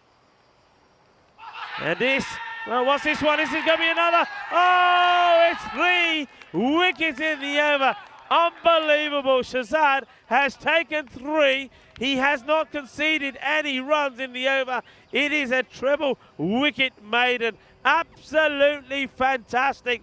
Karim Shazad, he is on fire. The batters, they just can't deal with this. He just goes back, he misses it, goes right across his stumps, and that is easy peasy for the umpire, Silvio Lidi. He just has to put the finger up and says, you gotta go. Well, what a fine bit of bowling this is. Not the best bit of batting, but say that doesn't matter. It's 9 on the board, 4 wickets down. That is a treble wicket maiden. And Karim Shazad, absolute sensational stuff. That is amazing. And well, it certainly gives them hope, doesn't it? If they can go on and win this, wow, it keeps their hopes alive of making it into the quarterfinals tomorrow. Sensational stuff. And this is the FanCode European Cricket Series. I always say it's all about action, entertainment, drama, and sometimes we get a few thrillers as well. Well, we've had drama, and it's all about making European cricketers' dreams come true. Well, Shazad, his dream has come through. He's just bowled an amazing dream over. And, well, how do they come back from this? Gamo, Super 11 are in a spot of trouble. This is played down the ground. And they'll take the single. And a fine time to welcome back into the ice cube. Vinny Sandhu, well, it might be cool in here, but it's hot out there in the middle. Good day to be a pad sponsor. Getting plenty of work in that over. Uh-oh. Get it back to the future here, though. This is what Piotelli United need to guard against, though. 9 for 4 is a pretty famous scoreline on this ground. That's the score that Fresh Tropical were in the final when they were chasing 74 for victory. In the end, they got there. So similar kind of feel to this game at the moment. But, yeah, Kabir needs to keep up the good work that's been set for him in the last over.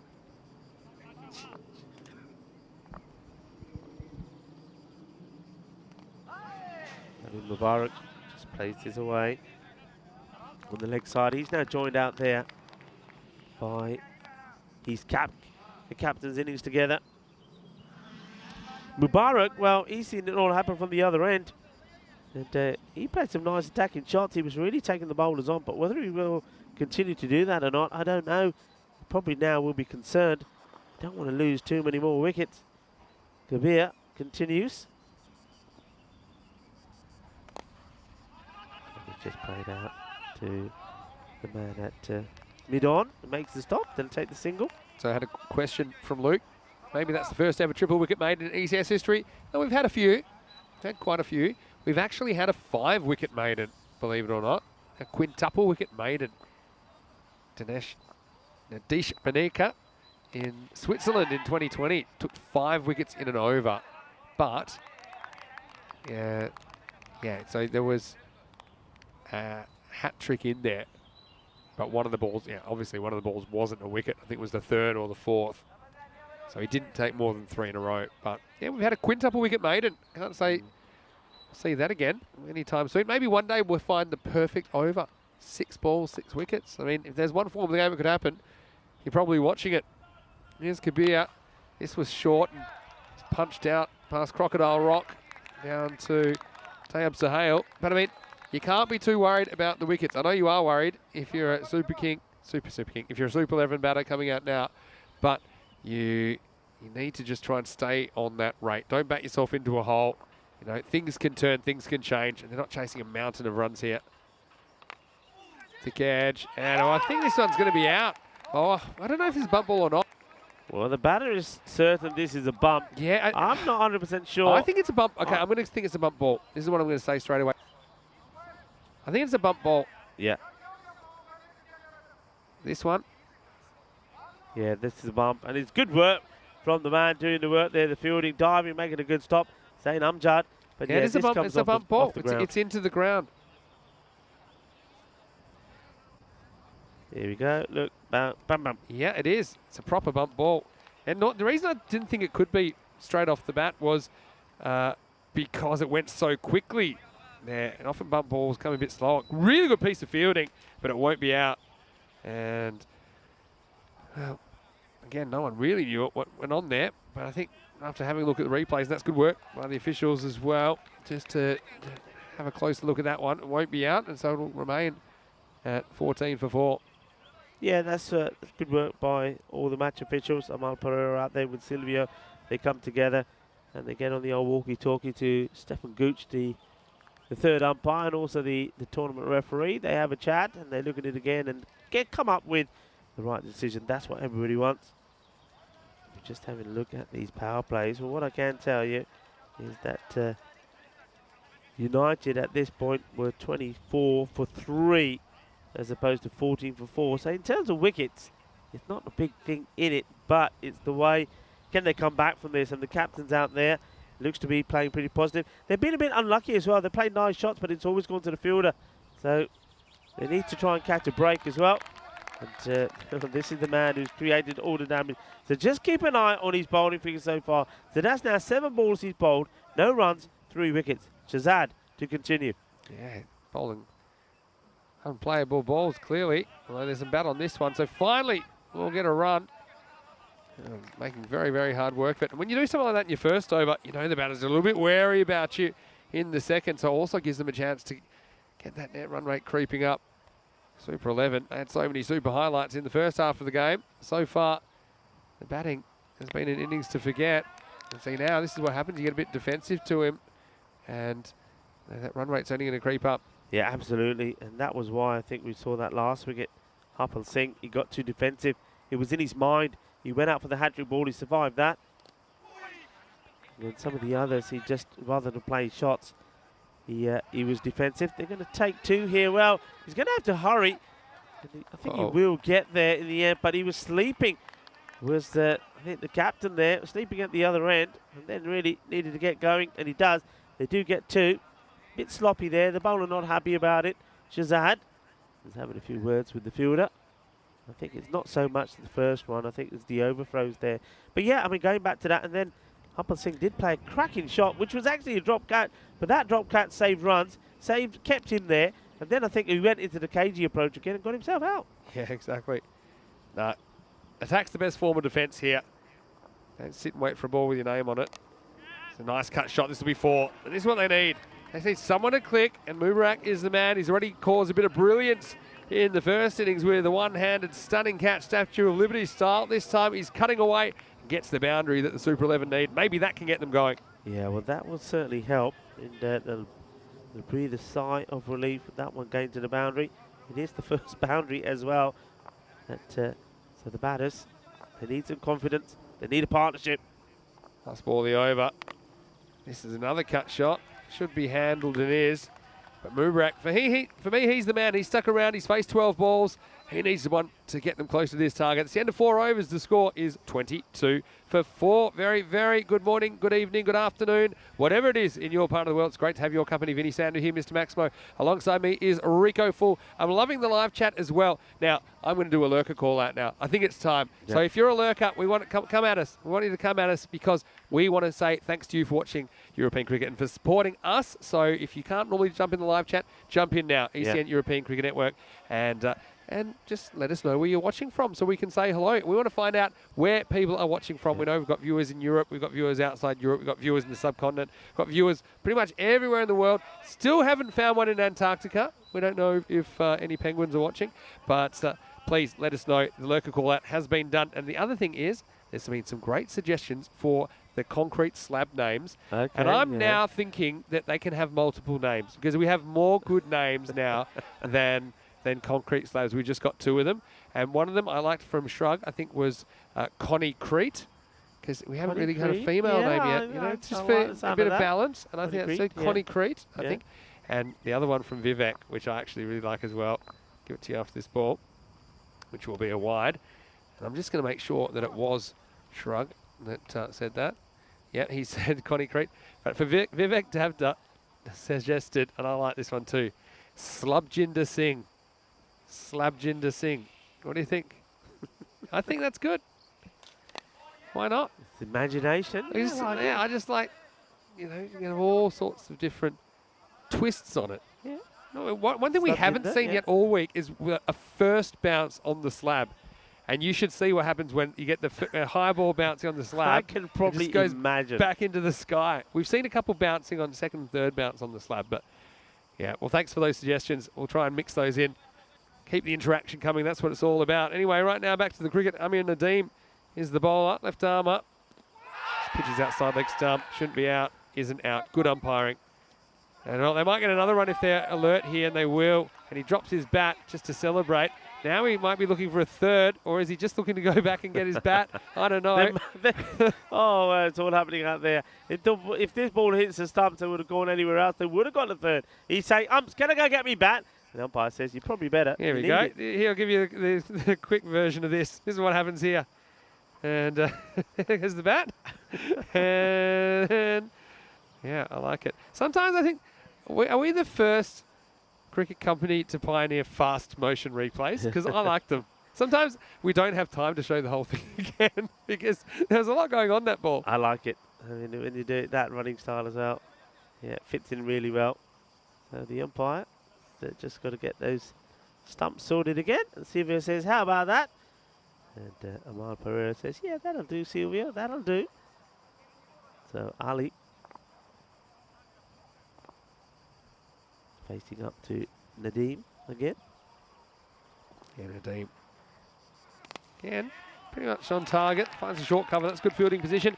I'm already into the lurkers. I see Jobia Hassan is watching from Bangladesh. Hello Saga Reddy, who's watching from Uganda. Well, interestingly, Italy just played against Uganda in cricket. That's why a few of them just come back. We saw Amir Sharif coming back yesterday, and Madupa Fernando was in that team as well, playing for Boliasco today. This one slides past the outside edge. Sijit Yadav asking Luke what kind of snakes are found there. Well, I don't know if Luke would know because he's not here. He's in Belgium. But we have seen a snake here yesterday. We know that. Hello to Raja, who's watching from New York. So he's come from Vancouver to New York. Came here for holidays, he said. I've always wanted to go to New York. I've only spent time at the airport there. I'd love to go take a stroll around Central Park. This will be gone. And so how about this from Nadeem, who gets it just right. It looks like he wants to do a cartwheel, but he doesn't know how. But what he has done is he's removed Ali for 5, and that's 5 wickets down now. Just when the Super 11 looked like they were getting things back on track, they lose another wicket, 26 for 5. Yeah, I mean, he's absolutely delighted that he's taken the catch, but he doesn't know what he wants to do. He says, what's my party trick? I don't know what I need to do. I don't know what the celebration needs to do. He's absolutely delighted, and then he's looking, he's searching for a celebration. And then he says, you know what, that'll do. I've got the wicket. I'll just do a It honestly looked like he was about to do a backflip or a cartwheel and just pulled out. But that's a long way home here for the Super 11 now. Yeah, see, have a look at here. He goes, catches it, and then there's a big throw up, and about here, he's like, here we go. And then he just pulls out. Still Nadeem, he can't be happy with that. as now number 7 will come to the crease. This is just going off the rails pretty quickly. We see this sometimes for teams that haven't had an innings in ECN. Takes a bit of getting used to, but also it doesn't help when you've gone bang, bang, bang, 3 LBWs and an over, and you've lost your middle order. We'll say hello to Dave Edmondson, who's lurking from Cornwall. And he's asking how many teams take the field without a specialist wicketkeeper. Such a vital position. Seems a risky decision. Well, that's true, but you've also got to realise, availability and things like this. Not all teams have that kind of depth. Sometimes a player that might be a good wicketkeeper is actually a key bowler as well. So you've got to weigh that in. But yeah, you're preaching to the choir there, Dave. That's my position, so I'm quite biased towards picking your best keeper. I don't think there's too many good keepers being left out, put it that way. This will be just a single to end the over. As Kulbir Singh gets off the mark and he'll retain the strike. 5 overs down, it's 27 for 5. So once again, hello to Chris Schinkel. Looks like he's watching from the Netherlands. Let's have a look. Yep, look in the Netherlands. And hello to Sujit Yadav. And Helix just reminding everyone to smash the thumbs up button if you are watching on YouTube. Yep, we'd love that. Helps us keep bringing you the cricket. So thanks for that suggestion, Helix. You always remind me to do it, actually. I always do it when I see you suggesting it. And I don't want to say, I think I said hello to Sujit. He's watching from Nepal. Deshi is watching from Uganda as well. So maybe a few people that were interacting with the Italian team watching from Uganda. Tafazl Rafi watching from Bangladesh. And Richards is lurking from the Spring Production Tower. So Richards is actually our cameraman. Can you believe Richards is in the chat? Well, get back to work, Richards. Richard, you lurking? Give us a thumbs up, Richard. Is that you? Really? Give us a thumbs up. Come on, Richard. If it's really you. Are you really lurking? Richard, are you lurking? All right, I want to see. He might tell us after this ball. He's going to be busy now. Hang on. Up in the air, and it will just be a single. So come on, Richard. Are you doing some lurking up there? It must be a fake Richards, because I haven't seen a thumbs up in the camera. Nah, it can't be a fake. Come on, cover the camera for us for a sec. Richards. We'll give him an over to do it then. This is hit out to deep cover. It's fumbled, and it's going to be 4. Well, not the voice. I get what you're saying, though. And this is one maybe that Aslam Anis wants to cover the camera, because he does everything right except stop it. Bounces off the long barrier, over the rope, 4 runs. Valuable runs. They'll take them any way that they can get them. Short and pulled away to the fielder, who drops it. And he just couldn't get down then. Went straight over Connie Crete without touching her. And unfortunately, it's not going to be caught, but does stop the boundary at least. There he is. He says, yes, I am doing the old lurking. That's Richards. Hey, Richards. Hello. You lurker. He gave us even more than a thumbs up in the camera. Well, this one, it's a lead off. And this is wide from the keeper. He keeps going, but look, there's that man again. He comes from nowhere. He's everywhere. Oh, no, it could be a run out here. He's overcommitted. They've got to go to the bowler's end, and he won't be able to gather it. Well, the bowler was nowhere, wasn't behind the stumps. Well, the 2 batters, they're having a bit of a ding-dong now. It's all happening out there, Vinny. We've seen some running between the wickets, haven't we, today? Well, first it was edged wide of the keeper. And then here, look at that. Probably was going to be a 1 short, So it's probably lucky he went back, because they'll at least get a run for this. One's a bit too wide. We just know Richards is going to pop up in the highlights now as well. Got to say, big fan of our crew. All the crew that work for Spring Productions. Of course, it changes tournament to tournament. Right now, we've got Martins pushing the buttons. We've got Richards. We've got Karina. Richards, I bet he's saying it's quite nice up there in the tower on the main camera. Bit more breeze up there, perhaps. It's pretty straight. Hit the mid-wicket. He's well placed. Yeah, this is all about this now. Innings of Ali Mubarak. I think he's holding it together, but whether he can get the rate picked up to where it needs to be to get them to victory, we'll have to wait and see. Swing and a miss. Tell you what, Richards is very popular as we get to the end of the over. It's 35 for 5 after 6 overs, and now it's at 51 required off 24. Kind of 12 and a half or so and over required. I've got to say though, our crew, I mean, honestly, they are so great at TV and capturing sport, but when they first started working with us, they didn't really have too much of an idea about cricket. I'll be honest, they're a European crew, and it wasn't established sport here, obviously, or it still isn't. But we think they're not just saying it. I think they've really taken to it. I mean, we know sometimes like to go out there and have a bit of a catch, have a bit of a bowl, hit a few balls around. They were very keen until you started breaking their fingers. Now, when you say to the group, you want to have a throw around, they'll say, is Vinny involved? Yeah, there's a nah, not really. We've lost a few How directors. many fingers you broke? I mean, that's all rite of passage. This is chopped into the ground and back to Amir Nadeem, the wannabe gymnast, last over when he took a return catch. So I want to say thanks to all the lurkers that stepped out of their dens and said hello to us during that lurker call out. I enjoyed it. This is cut away. Pretty good shot. Hits it down. I feel like he should stop this, but it won't be that easy. Does just get there. And they might have had a chance for 3, but in the end they'll just get a double. Yeah, nice shot from Couvert. This will give him a bit of confidence. It certainly will give a bit of confidence to Ali Mubarak, who's been out there as well. He needs some support. Yeah, just getting that flick back. Good work. Nadeem. Oh, he wants to go, but the umpire's quite not ready. He'll have to go back to his mark. Look, the other thing is we keep saying to everyone, it's subscribe, because during this Italian summer, we want to do the Italian job, don't we?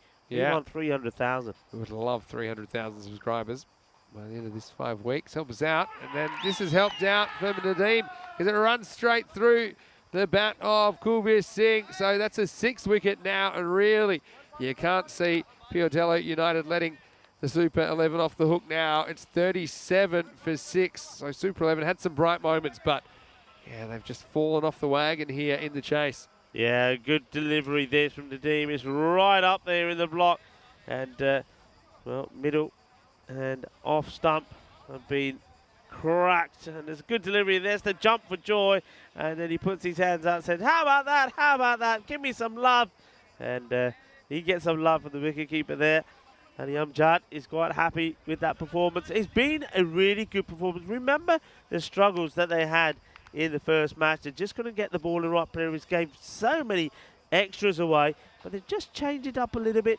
They've got different bowlers to bowl at different times, and at the moment, I mean, the wides, it's only 8, so it's only 8 extras, so that's a huge improvement from United.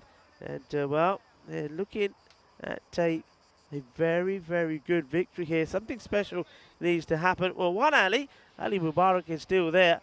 Well, it looks like there's another Ali that's coming out there to join him. It's Sufyan Ali. Can he provide the support that his opening partner needs and try and get these runs knocked off? Yeah, that's right. But they're running out of time. 3.5 overs. That one just smacked into the stumps. For the most part, I mean, Nadeem's been pretty straight.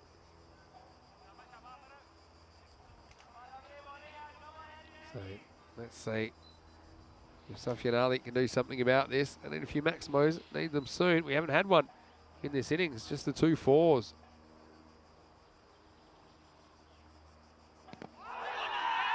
Not out, and reluctantly, the striker does start to go to the other end, so it will be a leg by. And Ali Mubarak, the recognised batter, the one who's seen them all falling around him, now gets an opportunity to maybe play a couple of more shots, a couple of boundaries here that just keeps them in it. Yeah. That rate is really, well, now it's approaching the 15 mark.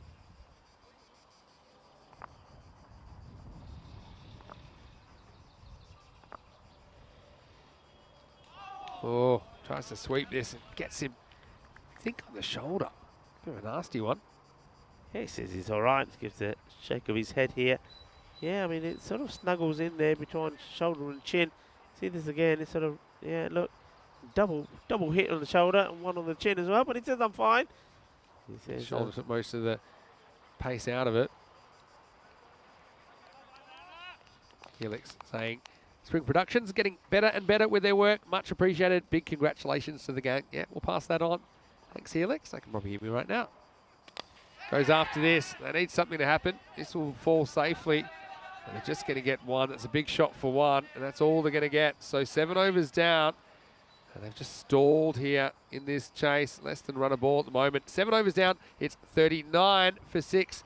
And looking forward to the afternoon session. And Boleasco versus Bergamo Super 11 So Super 11 will get the chance to try and dethrone Boliasco, but Boliasco, well, they'll know with a win, they can go straight through to the quarterfinals tomorrow. They won't have to fight in the eliminator, and if that goes the way that you'd expect, and we're likely to see the two teams right now playing each other in the eliminator later in the day. Helix had a question about just the 3 teams today. Well, that is the format here in Milan because we have 12 teams. 3 teams play each day, Monday to Thursday. The top team, after they play each other in the first 3 matches, goes straight through to the quarterfinals, and the other 2 have to play an eliminator for the other spot. Super Kings, one of the toss, and they're bowling first. So Boliasco will be batting first. Now this one is launched. Mubarak, well, he's still there, and he has smacked that one out of the ground. Maximo! That's the first Maximo for the Super 11 in ECN cricket, and what a hit it was. Boom, shaka, langia. That's out of here. Manos arriba, Vitro. 6 carreras. And, well, that's what he needs to do. And he knows it, Mubarak. He'd be very disappointed when the way he's seen all these other batters get out. And let's see if he can, well, almost single-handedly lead the charge. But no, he can't, because the next one has ripped out. He's off stump. Well, Khan, he goes for 6, and then he comes back and knocks out the stumps of Ali Mubarak, and really that has got to be the end of it. There's no coming back from this. Yeah, 6 and out. That's bad timing, isn't it? The first one was good timing. This one, bad timing, and he's just kind of swings around. He's kind of half pull that, doesn't really get up. So the perfect revenge for the bowler. And so, yeah, it is the end of another batter. 45 for 7, Super 11. Just falling off the pace and losing a fair bit of personnel along the way. Yeah, I mean, it's you got to think what must be sometimes playing in the mind of a batter like that, Mubarak, and just think that just before him, before he's fallen there, I mean, he's seen 6 wickets for at the other end, and you remember 3 of them came in that one over where batters just weren't using the bat, just used their pad to the man who picked up 2 wickets, Shazad. And but he's trying to keep his team in it, but of course he got to a point there when you know there's over 15 required per over. You've got to be hitting at least 3 boundaries every over. Yeah. He's hit one big 6, takes that one on. Maybe it stays just a little bit lower than what he expected, but it's a good comeback ball from Ahmed Khan, and he's picked up his first wicket. 1 for 6 he's got. 45 for 7 is the score.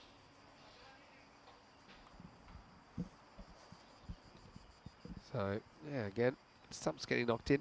Got to say, and I like the stumps flying, but it does make the day a bit longer. I love it. Don't care. Is it worth the extra half an hour it. when you add them all up?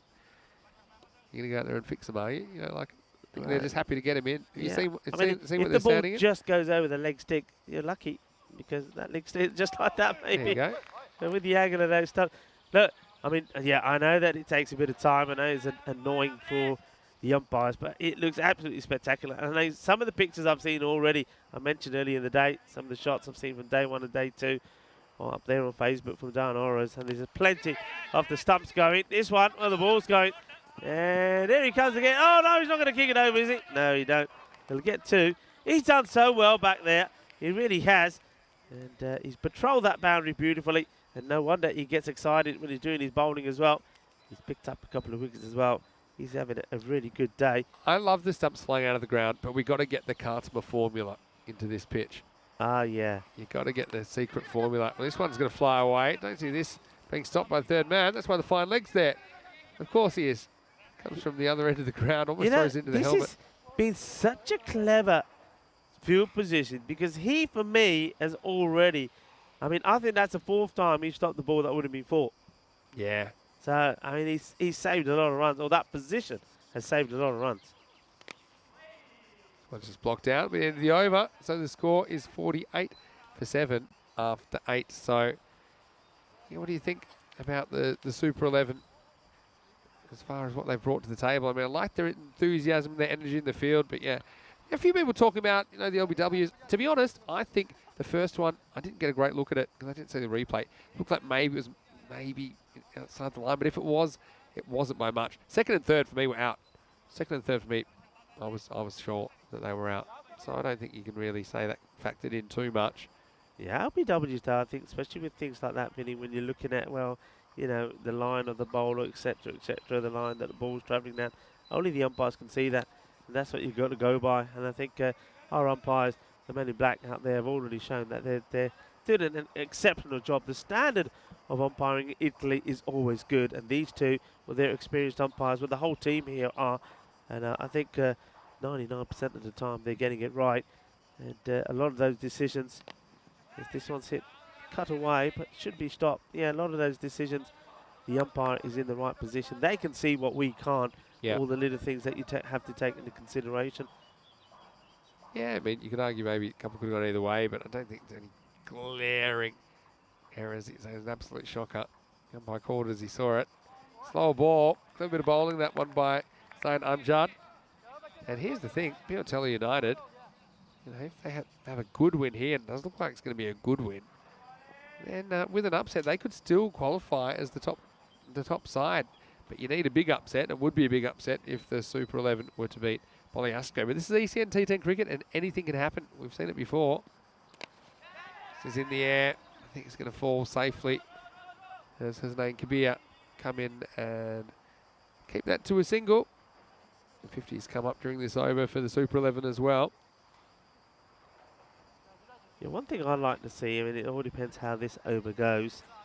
Bearing in mind how many runs are needed for victory, is maybe Tayyab Sohail coming on to have a bowl. This has been hit really well, but it doesn't really get the amount of power in the shot to take it to the boundary, but it's a nicely timed shot. Yeah, I mean, just because he was the bowler that had all the difficulty in the first match, getting the line right, etc., I think it'd be a good opportunity for him to have a bowl here. Just the captain to say, look here, son, get your confidence back. You got like almost, looks like you're going to have 30 runs to play with. Well, that's the end of the over, so we know exactly here. Yeah, that's the end of the over. So, yeah, look, he's got 34 runs to play with. I think it's that's will give the bowler a lot of confidence, and certainly having confidence going into what could be the final match here today for them will be a big boost. So just give him the ball now and say, right, okay. And also be interesting to see how he bowls when the ball is not new. I think the problem that Sohail had is that the ball was new and he just couldn't control it. Yeah, I agree. Just a quick hello to Diraj Thakur. I think he's watching from Prague. We saw him playing for Moravian most recently in the ECS. Hello, Diraj. Saying pitch looks like a bit of an oasis in the middle of a desert, but we have had a really dry time here in Milan over the last couple of months. And hot it is. A bit sticky, I'd say. At the moment is what I'd call it. But hello to you, Diraj. Hope things are well in Prague. This one pretty much whacked off the stumps. And, a few people trying to talk behind my back about, I think, a few decisions in the chat. They talk about having a code word, so I can't understand what they're saying. But yeah, no golden ball alerts. Yeah, well, the fielder here, he wants to get to the end. He said, well, there you go. That's Crocodile Rock, and I'm just going to do my own little bit of rock and roll. Oh, and this, it hits the stumps, but the bails stay on. Well, he's a bit lucky here. His shot. Well, this one, I mean, the ball just rolls back onto the stumps, but the bails stay on. Either the stumps are firing out of the ground, or they're not even knocking the bails off. You don't see that very often at all. But yeah, the base of the stumps is where you're most likely to get away with something like that. Now, you know what? I like that. I'll tell you why I like that. On 2 occasions today, we've seen the ball hitting the stumps. One was from the bowler. Yeah.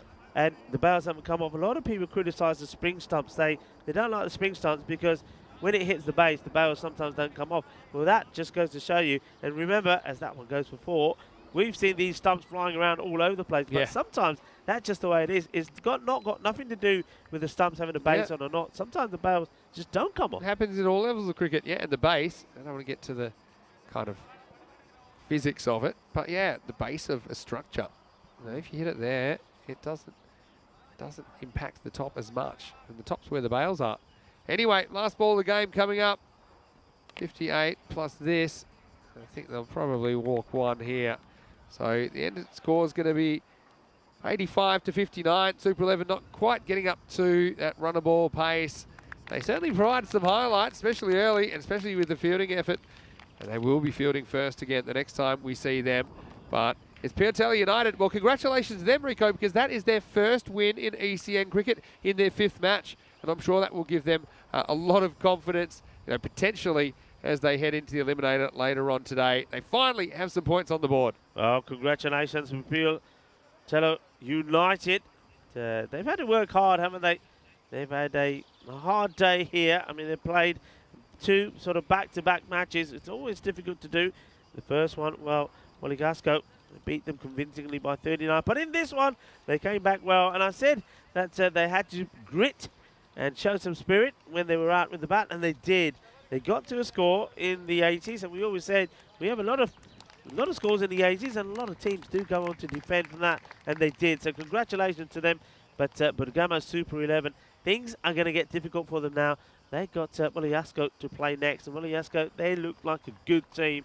And, well, Bergamo Super 11, I think I like what they did win the field, and they certainly had a lot of highlights there. But with the bat, I think they just got to, you can't be too complacent. I think when you go back to those 3 LBWs in that one over from Shazad, I think they were just afraid to hit the ball. Yeah, we're going to have a chance to see that here. Does knock the bails off, but yeah, I mean, and Piotello know how that feels. I mean, that one, okay, you can argue it hits outside the line, but I think it's closer than you probably realise. He moves his pad after the impact. This one here, for me, looked like it was hitting the stumps as well. I know umpires call on these ones. I don't get 3 and over, but you've got to see them individually. That third one, I think that was the most plumb of the lot. But it was 1, 2, 3, and before you knew it, Shazad, well, he was having a great time out there, and so was teammates Piotello United on the way to their first win. And how about that from Nadim? He was ready to do something here. He wasn't sure what, but yeah, no, it was a pretty clinical performance really in Super 11, especially after he lost those wickets in quick succession. They just never really looked like recovering and endangering this target. Yeah, I mean, it was a good performance. And, well, there was Richards. Richards, he had a bit of a scare, but look, this one, good bowling. This is right on the money. I really like the work of Nadim there. I think he's been exceptional. Don't forget, he's the man been patrolling that fine leg boundary as well. He's made a lot of key stops out there. And then when the left armour was called upon to bowl, he bowled a really good line. A comprehensive victory is what they needed, really. And, well, now they've got to sit and wait. Yeah, they will. And an interesting wait. I mean, Monegasco couldn't see them drop in the next game, but strange things have happened. Mubarak was the only Super 11 batter to get into double figures. Opening up, he scored 25 off 21. When he felt, you knew there was trouble afoot. Apart from that, the next highest score was 8 not out by Safian Ali at the end. 8 wides and leg by in there, so 9 extras total. 59 for 7 off their 10 overs. Ultimately, they would go down in this contest by 26 runs. Looking at the bowlers, well, there's one star there, Kurum Shazad, who came up with a triple wicket made in his first over, then 8 came off his second. Nadim also very, very handy, 2 for 8 off his 2. The other wickets went to Husnain Kabir and Ahmed Khan, but look, special shout out to Zain Amjad as well, who only conceded 12 off his 2 overs. So we'll have a quick break. We'll be back in about 10 minutes, and when we do, we'll be into the afternoon session, starting with the third round robin match here in Group D. It'll be Monegasco batting first after being sent in by the Super 11. Let's see if there's some more super action when we return. Don't forget, after that, we'll have an hour break and then the Eliminator, but we'll have to say goodbye to one of these teams from Group D. Vinny Sandu here, Mr. Maximo, alongside Rico Full. Hope you're having a great day wherever you're watching around the world. We'll see you shortly back here on ECN for more FanCode European Cricket Series.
Welcome back to Milan. I'm in the middle of the MCG, the Milan Cricket Ground, that is, and it is day 4 of this FanCode European Cricket Series Italy Milan edition, the first week of 5 weeks that we are spending in Italy as part of our ECN Italian summer. Now it's time for match 15, and with quarterfinals qualification on the line, this is a big one between Bogliasco and the Bergamo Super 11. Over there we have the tournament referee, Stefan Gucci's with the 2 captains for the coin toss. Heads are cool. It's heads. You shake the ball. Okay. So it is the Super 11 that have won the toss and they've elected to bowl first. They certainly did some super things on ECN debut, particularly in the field. I liked the way they weren't afraid to attack and they've got a lot of enthusiasm about their cricket. Look, regardless of what happens, they want to have a good result here because, of course, they have more cricket ahead of them. We know that. So as for Bogliasco, don't forget they finished 3rd overall in Milan last year. They narrowly missed out on making the final. I know that they have ambitions to win this game and cement their place in quarterfinals without having to go to the eliminator a little bit later on today. Let's go over to Rico Full, who's in the commentary box. Rico, the news from the toss here in match 15. It is the Super 11 that have won the toss. They're going to have a bowl. So Bogliasco, probably Magical Madupa, will be opening up for them. We'll see him shortly. We'll see you right now as we get ready for the start of match 15. Thank you very much, Mr. Maximo Vinny Sandu. As you take an aerial look at this Milan cricket ground, you can see it, as well as a lot of other people's around it, has been baked. Baked by the hot Italian sun that we've seen here. And well, we're in for a hot Italian summer, and it's starting here in Milan. We've had, well, 3 very good days so far. We're in day 4, Group D. It's the final group, so we will know which of the 2 teams out of 3 here today will make that quarter-final lineup. You can see we're nestled in a lovely area, surrounded by some beautiful woody, foresty area. And certainly going into those shaded parts of the ground, certainly keep you a little bit cooler with these temperatures at the moment, reaching the high 30s. Bogliasco, they're looking to make it 2 out of 2 and put themselves in the quarterfinals straight away. Bergamo Super 11, they're making a change. And Kulveer Singh goes out, and Mujib Ullah coming into the side. Now look, they were super, I think, in the field. And that's what they're going to be doing first. Winning the toss, they want to have a field first. Let's see if they can repeat the good work that they did in the field, that is, in the first match. But the hiccups that they had, it was with the batting. And it's got to be said, when you look at all the new teams that have come into play in this Super Series, that they are the ones that have struggled, and they've struggled with the bat more than anything else. Just maybe it's just a format, this shorter version of the game, that they're just not able to pick up quickly enough, going from playing maybe the normal 50 or 45 over matches, or maybe even T20, but it's a big change up, and they just haven't been able to find their way in that. And of course, the teams are talking about that. The teams that made their debuts in this series, Torino, for example, in Group A, Cantu in Group B, and then yesterday we saw the Pavia Eagles as well. Just they did good things with the ball and with the field, and just as we've seen in the first match from Bergamo Super 11 against the United side, but they haven't been able to do the performance when it comes to the bat. They need to be better there. But to start off with, I think they need to keep the score from Bogliasco pretty low. They scored 128 against United. What are they looking to score here? Well, I think they're looking to go big. I think they're looking to go bigger than that. As we join the umpires out there in the middle for this match, it's Rahman Suleimanur and Amal Pereira. Amen in black have been doing a wonderful job out there. The bowler is going to be Salman Muhammad. He's going to bowl the first one. He bowled pretty well, didn't he, in the first match? He certainly did enjoy the couple of wickets that he took. Batters are ready to get started. And, I think they'll be looking to, once again, be up around that 120 mark. Certain Nandan is to face the first ball. Madupa is the non-striker. And here we go. Match 3, day 4. And this one just... I think this must take a bit of pad on the way through. Just keep an eye on the umpire for the signal. I mean, it's definitely buys. But what buys is it going to be? And there you go, leg buys to start off with.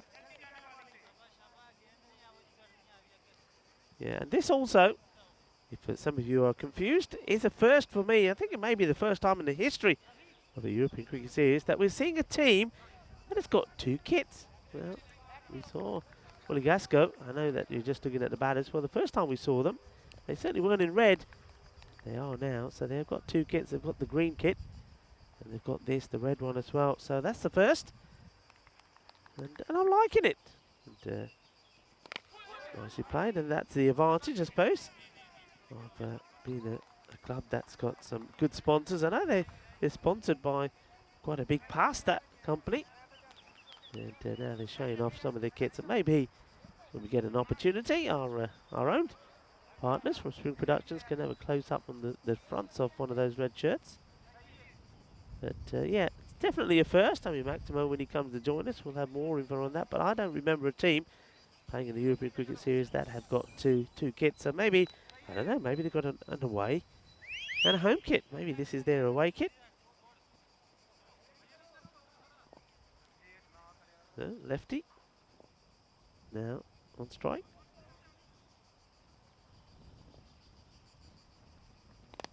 It's in the up, but it's in the gap as well.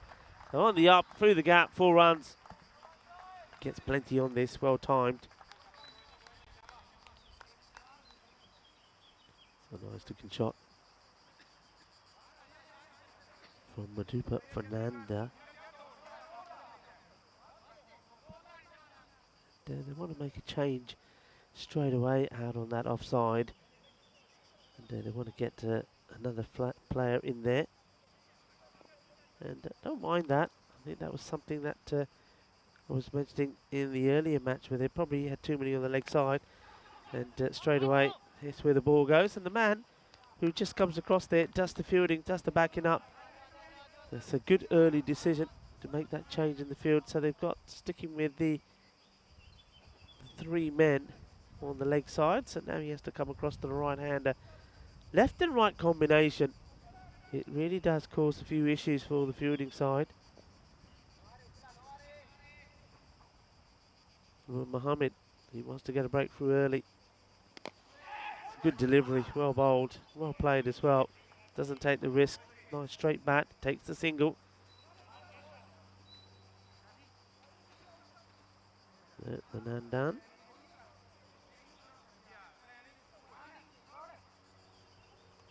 And a single to him. Still got that slip in place.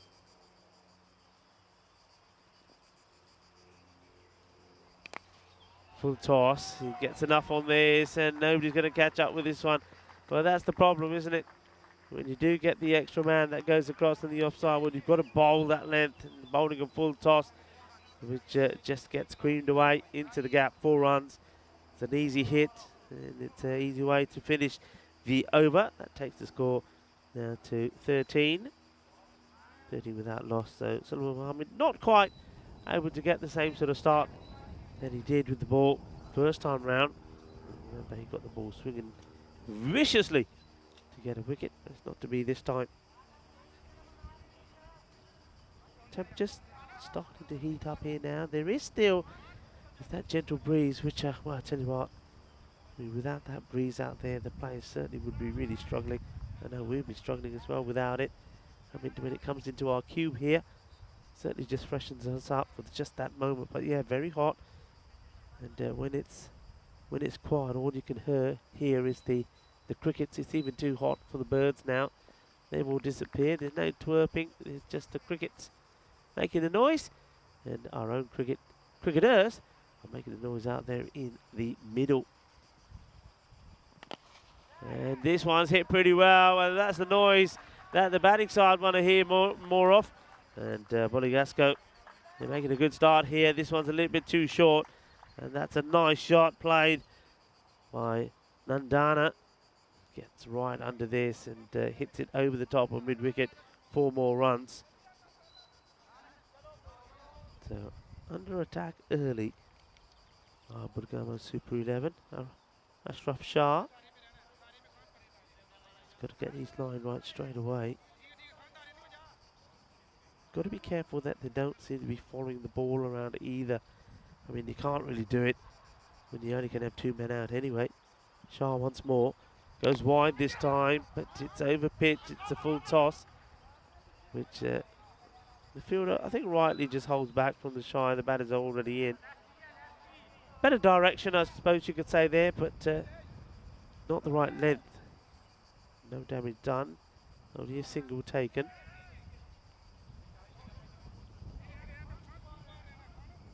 And now the field gets set to the left-hander, Fernando.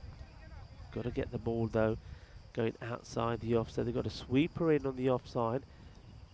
Like I said, just 3 men on the leg, one of them on the boundary. And this is down the leg side, and the ball keeps rolling, rolling, rolling. And it's not going to be stopped either. That is going to be 4 leg byes. And well, this is where that that fine leg position that we saw deployed in the last match by United was so effective. A lot of those were stopped. Bit of a shake of the head there from the bowler, but again, just getting the line wrong. Got a bowl to his field. Anything on the leg side will just be put away.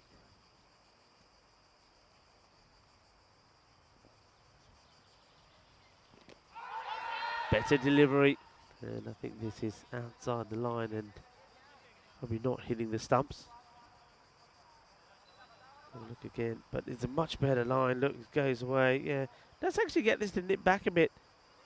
So it's not going as wide as I thought, but I think the height comes into play there as well.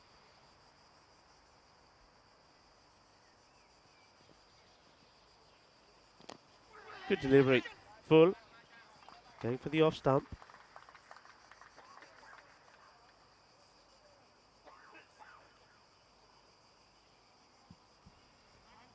And let's see if he can finish well. Ball to go in the over.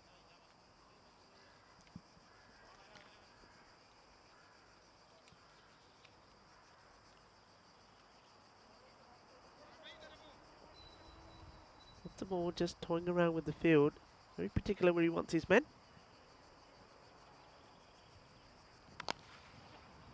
Well bowled. It should be just a single. And they're taking him on, and well, bowler will not be happy. It's the slightest of misfields, and they take 2. Good running, positive running, a positive start. 25 now comes up on the board with that double. No wickets down, 2 overs down, so certainly are looking to set a good score on the board. You can see there that Poliasco got 2 points to their name, as have Piotella United. But on net run rate, Poliasco are there on top, and if they win this one, they should definitely book their place in the quarterfinal, which means that we're going to have that eliminator later today. Remember, we have about an hour and a bit break, about an hour 15 before that final match. That's the eliminator, and well, if this one goes in favour of Poliasco, it looks like that their opponents here, Bergamo Super 11 and United, would be playing up in that one. And this one goes up in the air, and where does this land? It goes all the way over. Manos arriba. Eso es 6 carreras. Bel golpo. Es grande, muy grande.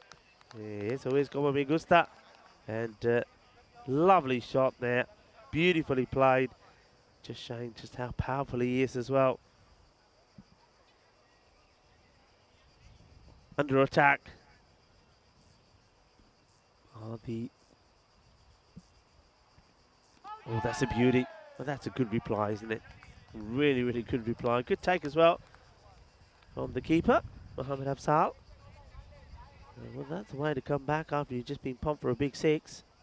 And Fernando, I don't think you need too much about that one. That sort of hits the seam and really does get going.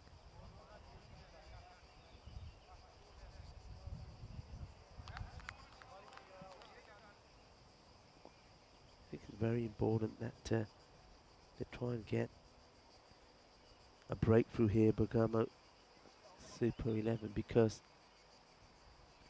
it's well bowled again.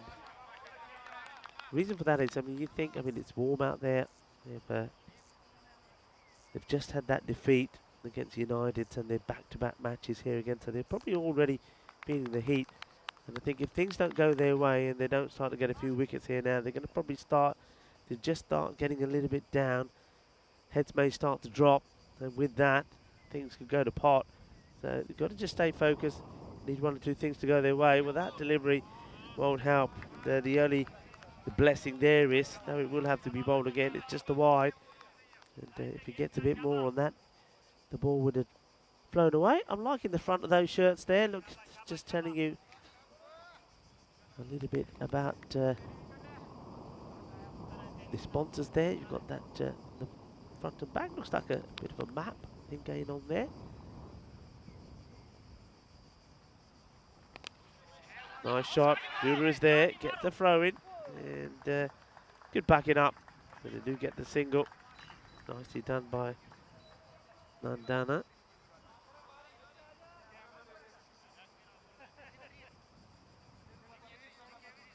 And that's the other thing you see, going back to the hot conditions. Every time there's a single, fielders have to run from one side of the field to another because of this left and right combination, so they're feeling it all the time. The bowler has to reset his radar. And they take another quick run. In comes the throw. But the running has been good. It's really been good cricket. It's been positive. I like it. Probably the first time, really, that we've seen this kind of positive batting, especially running from the openers. They really are putting the pressure on Bergamo Super 11 and putting pressure on them in the middle there where the heat is on. Suleiman wants the breakthrough. Oh, and it's not a good ball. It's clubbed away on the leg side. But fortunately for him, it's one that the fielder is able to stop. Well, he's standing there doing the double teapot, and surely he's not expecting the fielder to be trying to catch this. It was a Gandhi delivery. Really, he's lucky it wasn't sent into the stands. But as it is, it finishes the power play with 35, pardon me, with that single on the board. Yeah, it wasn't the best of deliveries from Salman Mohammed. And he's doing the double teapot there, staring at the fielder like to say, well, why didn't you catch it? But that one, that was not going to be caught by anybody. So, who do they turn to here now? Do they continue with Shah to bowl out, or do they go with somebody different? Well, it looks like they are. So Ashraf Shah, he's going to come on to bowl. There's the fourth over. And the umpire is checking which way he's coming from. He's saying, I'm going to come round to the left-hander. And he then starts to get his field movement. I get a feeling, just from the way this innings has gone so far, I know it's just 3 overs complete, I think they're going a bit slow here. I think they have to up the tempo at some point. One thing the umpires are always doing is they're telling the captain that if they're running behind. This is played. Nice shot, but should just be one. And they think about two because it's not picked up cleanly. They probably would have got it, to be fair. But yeah, so the umpires are always having a word. They're always saying, look, you're running a bit behind, speed it up. So it's not the case if you get to the end of the 9th over and they just turn around and say, right, you're 10 minutes behind. So this is the penalties that we're giving. They're always informed. And I think if you don't take the advice, and if sometimes you're not able to up the pace because the way things are going, especially when you've got bowlers that are bowling a lot of extras. But I think here the case is in between balls, especially the left and right combination doesn't help. They're not moving quick enough. And the bowler's not bowling quick enough in between balls. This one goes over the infield. They do run two again. Here comes the throw. Backing up is required. And it is done. So nice throw. Attacks the stump. I don't mind that, as long as that the team are all on the same page and it is being backed up, and it was. Shah, he wants a wicket, he wants a breakthrough. Bergamo Super 11, they need that breakthrough.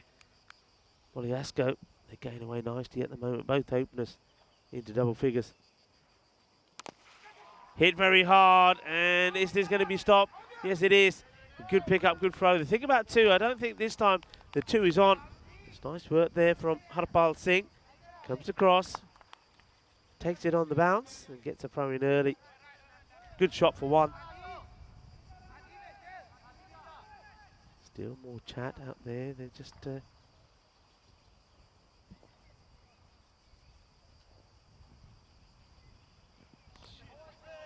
oh, wide ball. And down the leg side once more.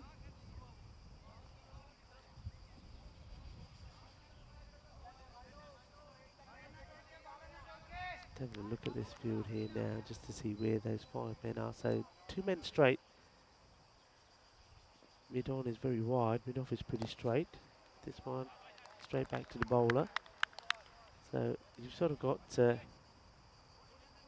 the left-hander, 2 men straight. You've got cover out on the offside, and then it stays the 3 on the leg side. So 2 out on the off, 3 on the leg. A pretty standard field. Once again, it's the bowler that does the stop. Ashraf Shah, not using his hands once more. He likes to get his foot onto the ball. We've seen him do this before. It's effective, I suppose. Makes the stop.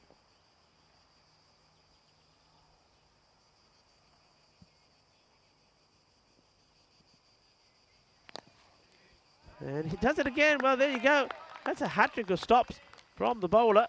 And be careful because this one is thrown back at the wicketkeeper over the batter's head. The batter had his back turned to the bowler as the throw comes in. So that's a good finish actually from Ashraf Shah.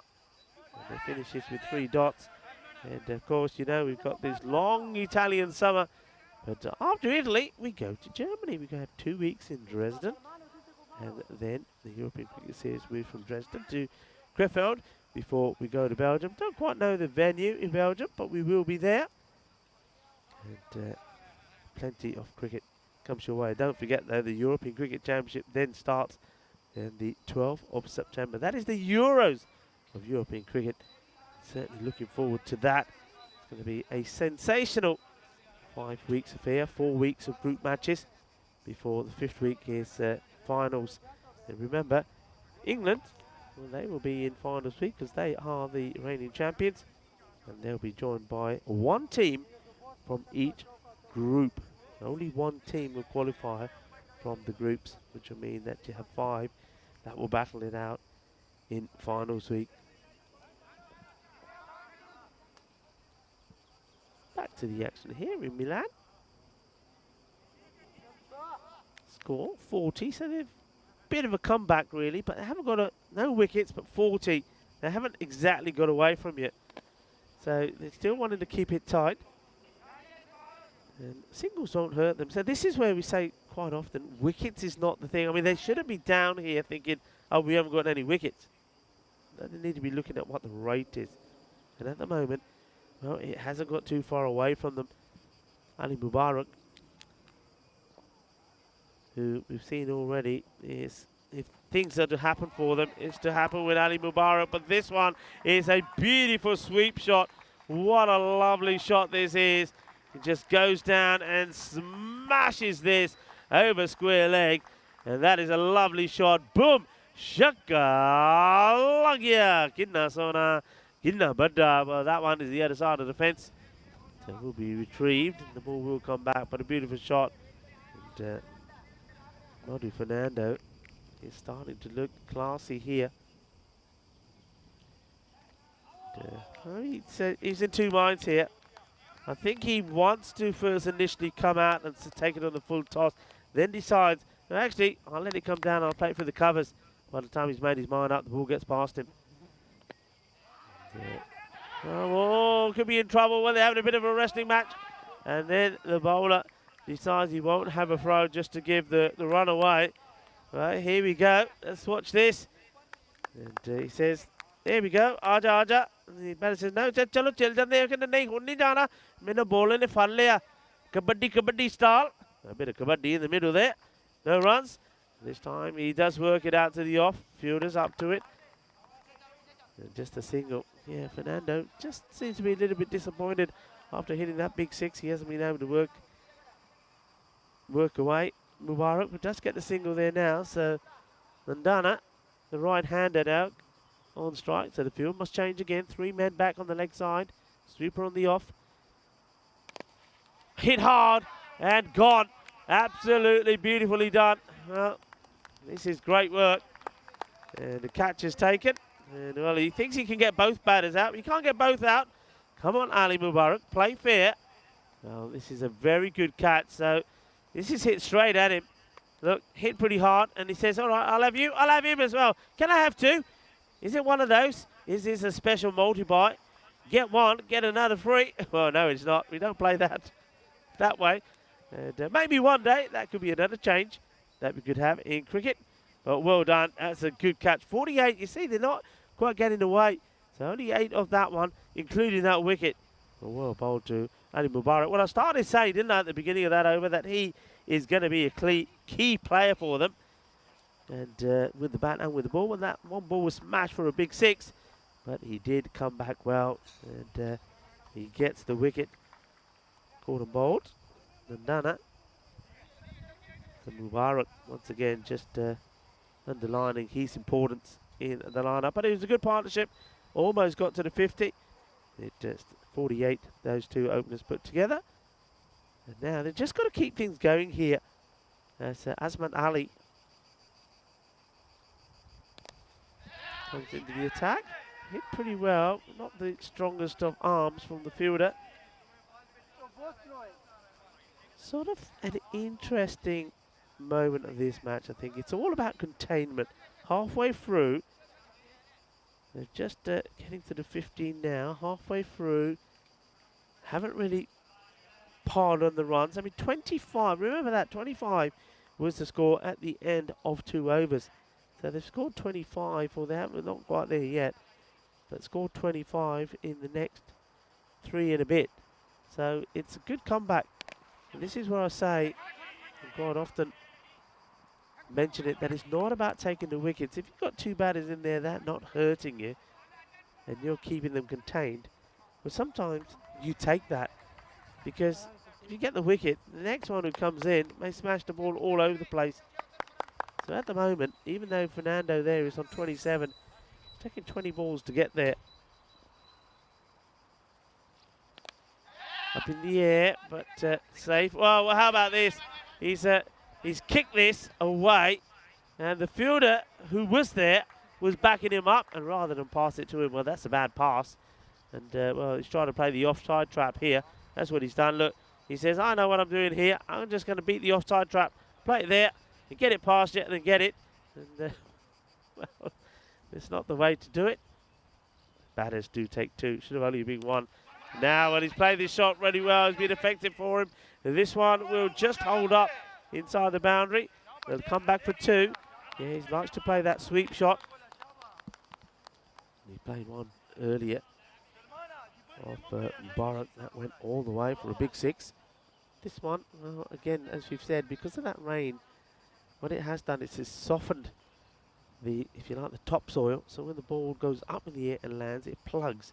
Otherwise, I think earlier, that probably would have been 4 runs. This is up in the air, drop safe, fielder comes in, good pick up, good throw, and only 1 run. That's good work from the man out there. Nicely done. The containment continues. The batters not able to get away yet. They've only lost the 1 wicket. And I think this is the time where they've got to try and up the tempo. This is the time where they've just got to start throwing their bat at things and try and make things happen.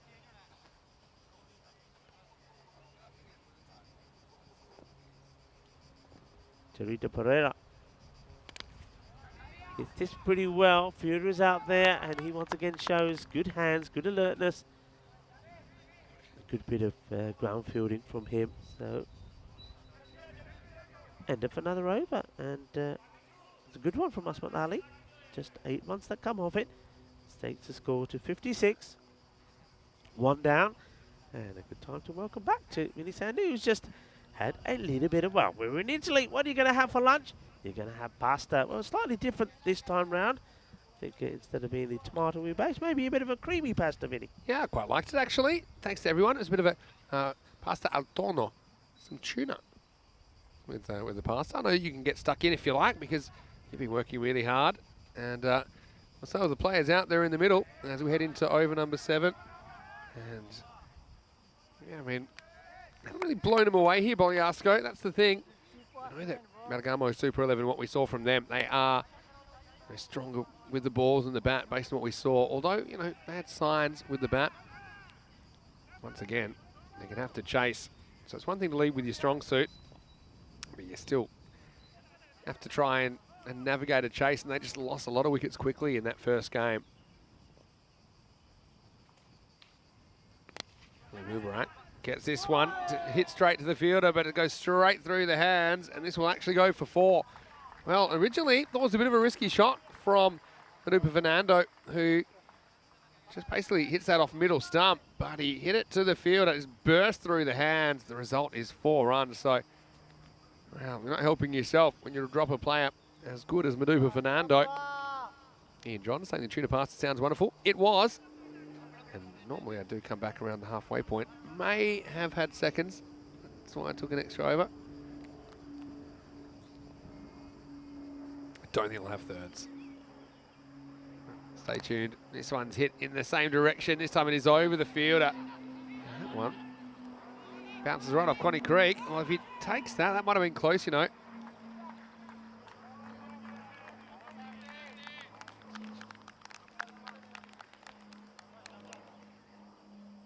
See there, picks it up, and then I think he grabs that. If it was a better throw, he might have been a chance for a run out.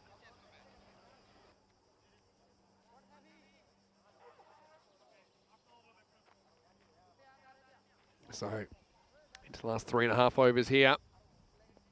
Been effective taking the pace off the ball. Bowls like Mubarak. This one goes to one of 3 outfielders patrolling the leg side boundary. Just a single. Yeah, I think Bergamo Super 11, they wouldn't be wanting to chase anything 100 plus, that's for sure. They're going to navigate this chase. And look, they did have some players that looked like they could whack the ball around. A couple we didn't see too much of. This is in the air, and it is going to be just out of the grasp of the fielder. Another teaser. This time Pereira gets away with it. Mubarak making things happen here in the 7th.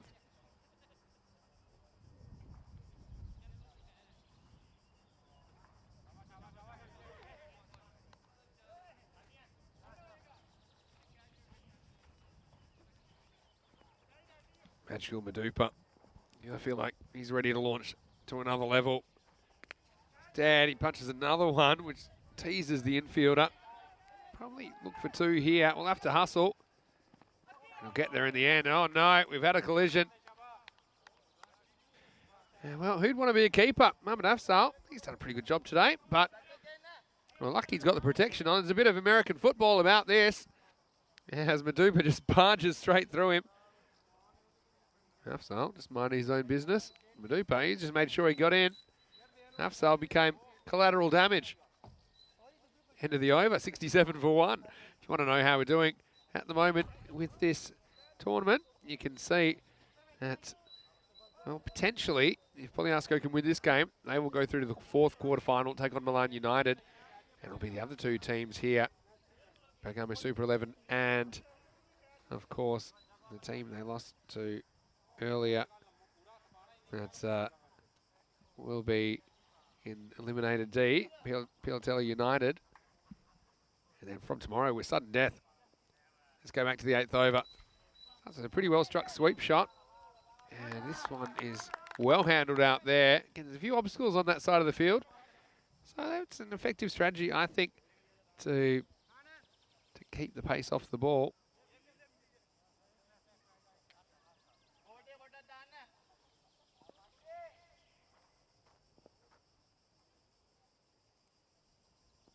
This is Asmat Ali, captain. This time he goes and fetches it. And this one will be away from the fielder. So Saif Ali was out patrolling that boundary, but he gets away from him, just bounces pretty high. Madupa, he's good play. Kind of knows where the outfielders are, and I think he kind of deliberately does this. He turns the bat in his hands and gets a little bit squarer to get it away from the fielder. So you haven't seen him just slogging away. I think most of the time he's tried to hit the ball hard, but hit the ball correctly. Say hello to Kat's channel and hello to Tarek as well. Nice to have you with us.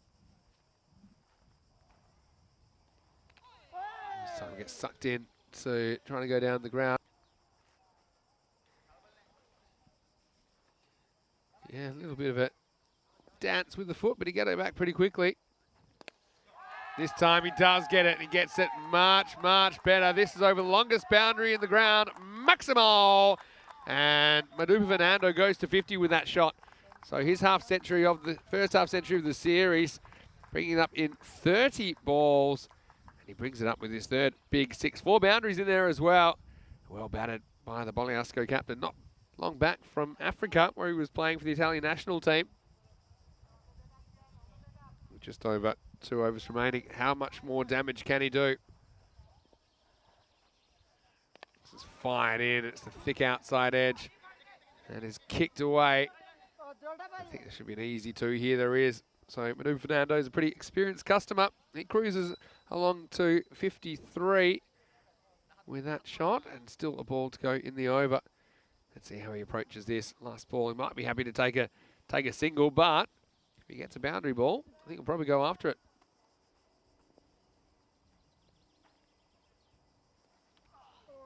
He swings and misses at this, so you can't believe it.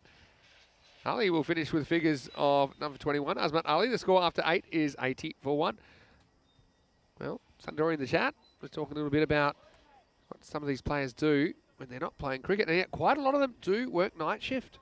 Quite a few have to work nights and then play cricket during the day. So that's why, you know, that's one of the complicated things about being a European cricketer. Everyone's got a different situation.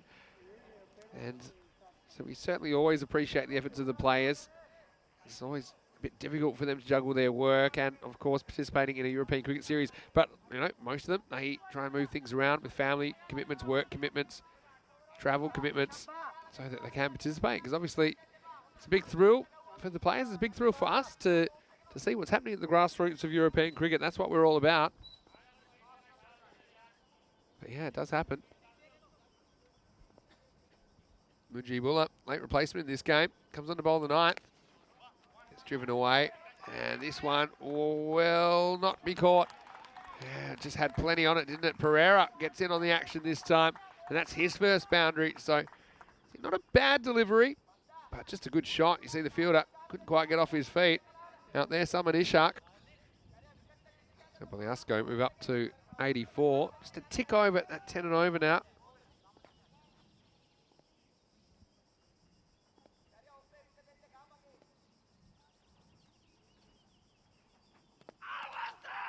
I think he hits the ground here. Is my initial reaction.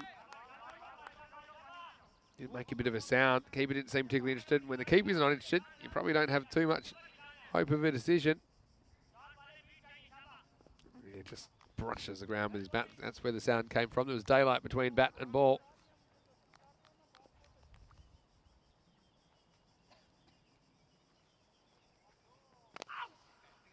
Goes after this, but just gets it along the ground for 1.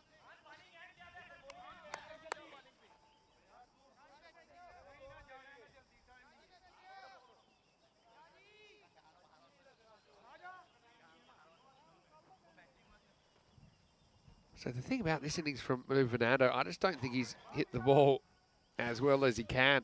So that's scary for some other teams, because I know he can actually hit the ball a lot better than he has. We've seen signs of it. Out this one down the leg side, but it will be called a wide. But you hear that? Bowl offside, bro. That's a good call. That's exactly what I was thinking. I think it's exactly what Mujibullah is trying to do, but of course left-hand, right-hand combination sometimes trips up the bowlers. Mujib around the wicket here. Better ball. Worked away. They may think of 2. They're going to take it on. Oh, well, I think this could be gone, you know. And, well, I might be wrong, but he doesn't slide his bat in here, Jarith Pereira. And, well, if he's in, he needs to get a foot in before this ball hits the stumps. He doesn't go the bat side. He's either well in or he's gone. Let's have a look. This is, oh, I think this is out. I mean, has that foot landed yet? Because look, here, that foot's certainly not in. The foot to the left of screen. See, this foot is definitely not in, is it? And then this one, you see, it hasn't landed. He's gone. He's going to be out here. Well, I'm sure that there's enough evidence there to give this out. That foot hadn't landed. The other foot wasn't in. Well, I'm really surprised that this isn't given out. He's really lucky to be there, in my opinion. As, well, it's going to be bad to worse now because Fernando faces up and gets a filthy 5 wide, which is mishandled behind the stumps. Wow. That's one that surprised me, put it that way. There certainly was an appeal, I think.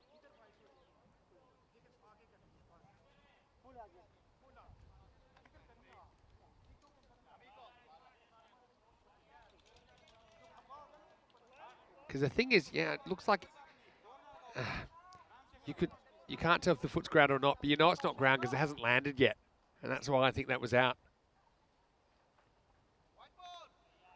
Maya Patel thought maybe the first foot landed on the line with part of over the line. Yeah, I don't think so.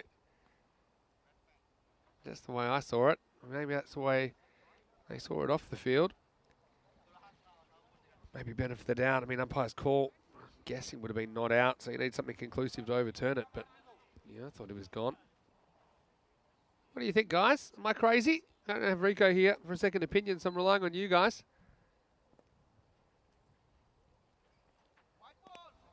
Well, I'm human like everyone else. Sometimes I miss things, so got me curious now. But yeah, for me, I just didn't think that foot had landed over the line. Maybe it had.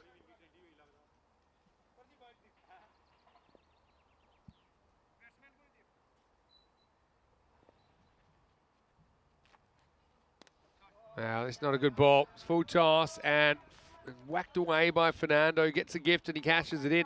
That'll move them up to 99. A lot of people saying that I'm crazy in the chat.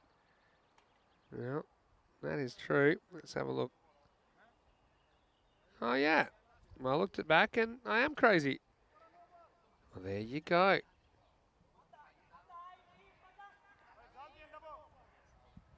Apologies to everyone concerned.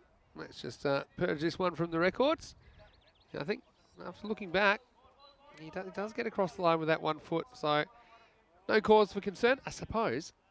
That's why I'm not making the big decisions.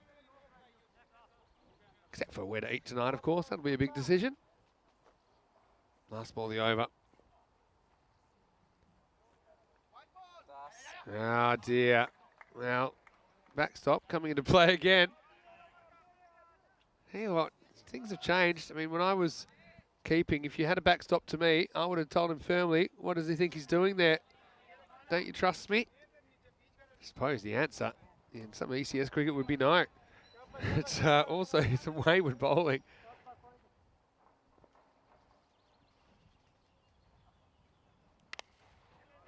This is going to be out to third man boundary. This will be handled. This will bring up the 100 as well for Boliasco. They bring it up at the end of the 9th over.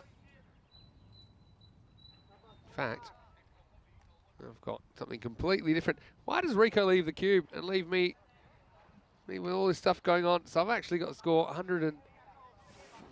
Okay, I'm not even going to say it. I'm going to go 103 with the ball to go then. Here's the last ball of the over. Full toss and punched out straight over Fraggle Rock. That will be the end of the over, 104 for 1. So there's a bit going on in that over anyway. So it was me thinking that it was run out that wasn't. David Nicol, I think his foot was already over the line. Yeah, I think it was on reflection. And he was running pretty wide.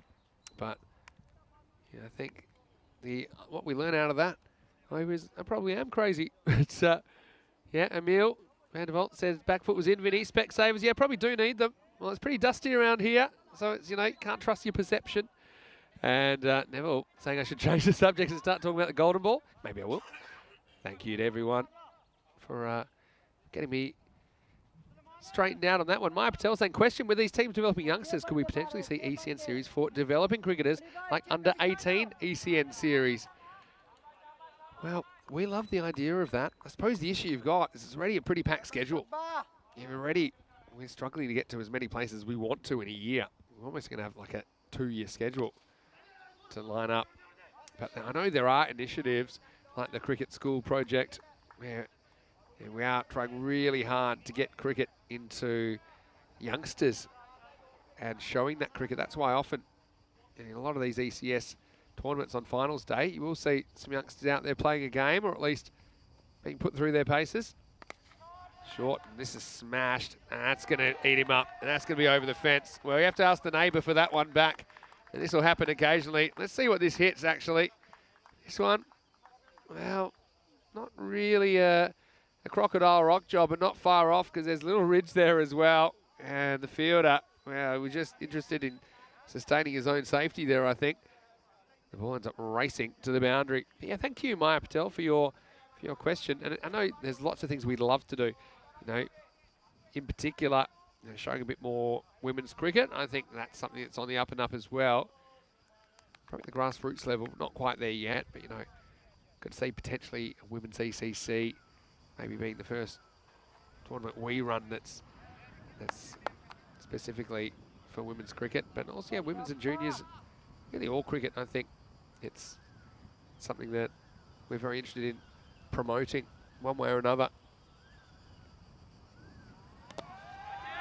Lifts this up, and this one will be 4-1 bounce, and so Pereira, well, he's getting himself going as he just lifts this one over cover. Now, nothing wrong with his eyes. I might have wanted to give him a run out because I'm blind, but Pereira, he doesn't care. He moves to 19. What a great moment to welcome back Rico Fort. Rico, I'm back. Missed a bit of action there. Yeah, so did you. Yeah, obviously. I put in a new order for you. Okay. Well, my eyesight is actually terrible without my glasses. Maybe even with my glasses now, but yeah. You're under the weather. Well, that's smashed, and I think that's over the short boundary, and it is. That's another koala killer. That one whacks into the tree. Maximo! Give it 6, and Pereira moves up to 25, which is 13 balls. Yeah, look, it's just a ranked short delivery. You have to say it needed to be punished. It was punished. It's 6 more. And with the ball to go, they're looking to get the 120 plus on the board. Don't have much time, but Vivek, I loved your comment as well. You said about ECN hubs all around Europe.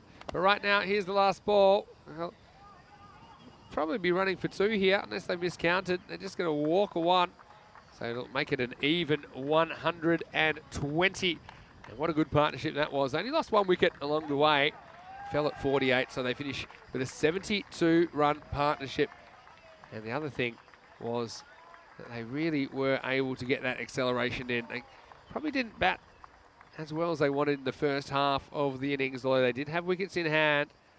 But yeah, the fact that they were able to get that 72 in the second half of the innings as opposed to 48 in the first half showed they were getting things moving. Magical Madupa, well, he was out there. And along with Nagoda Nandana, they went about building a score for Boliasco, who was sent in here.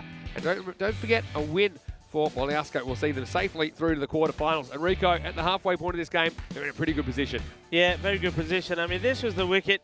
It was a good catch, you have to take, from Ali Mubarak.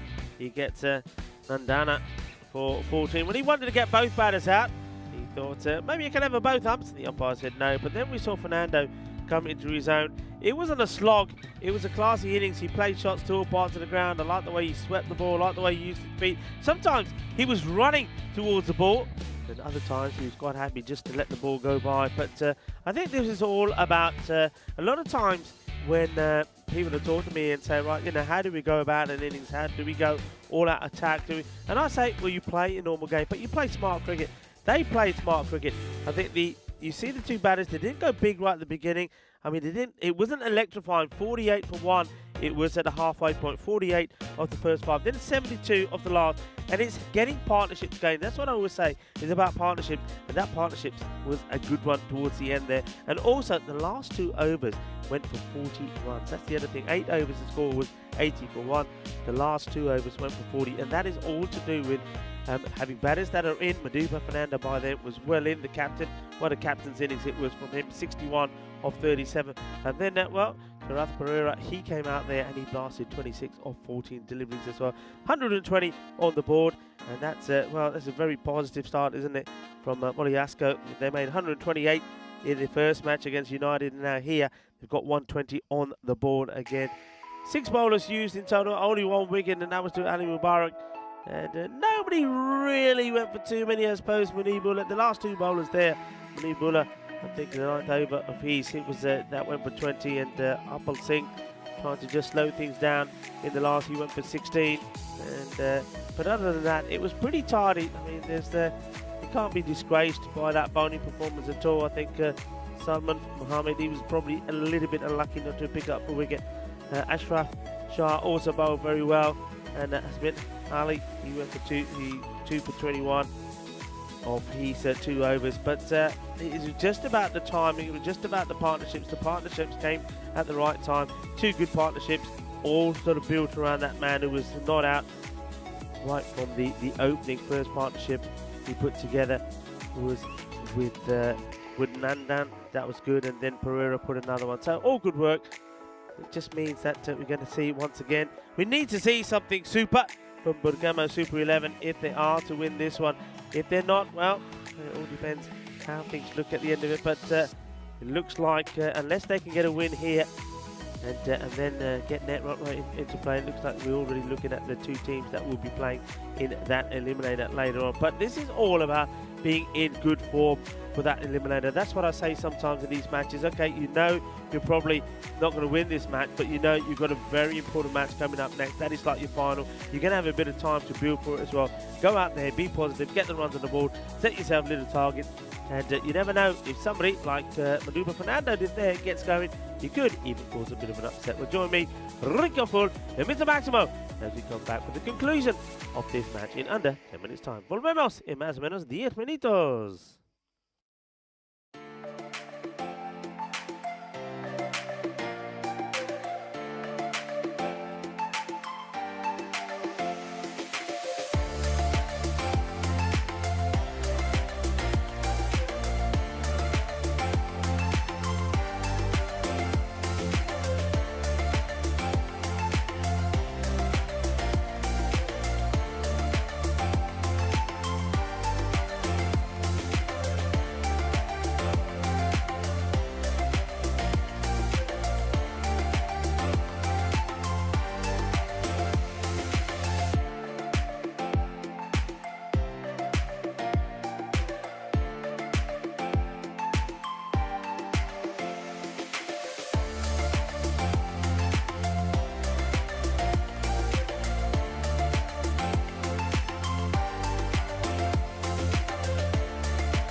Bentornato, and welcome back into the middle here at the Milan Cricket Ground. You're watching the FanCode European Cricket Series.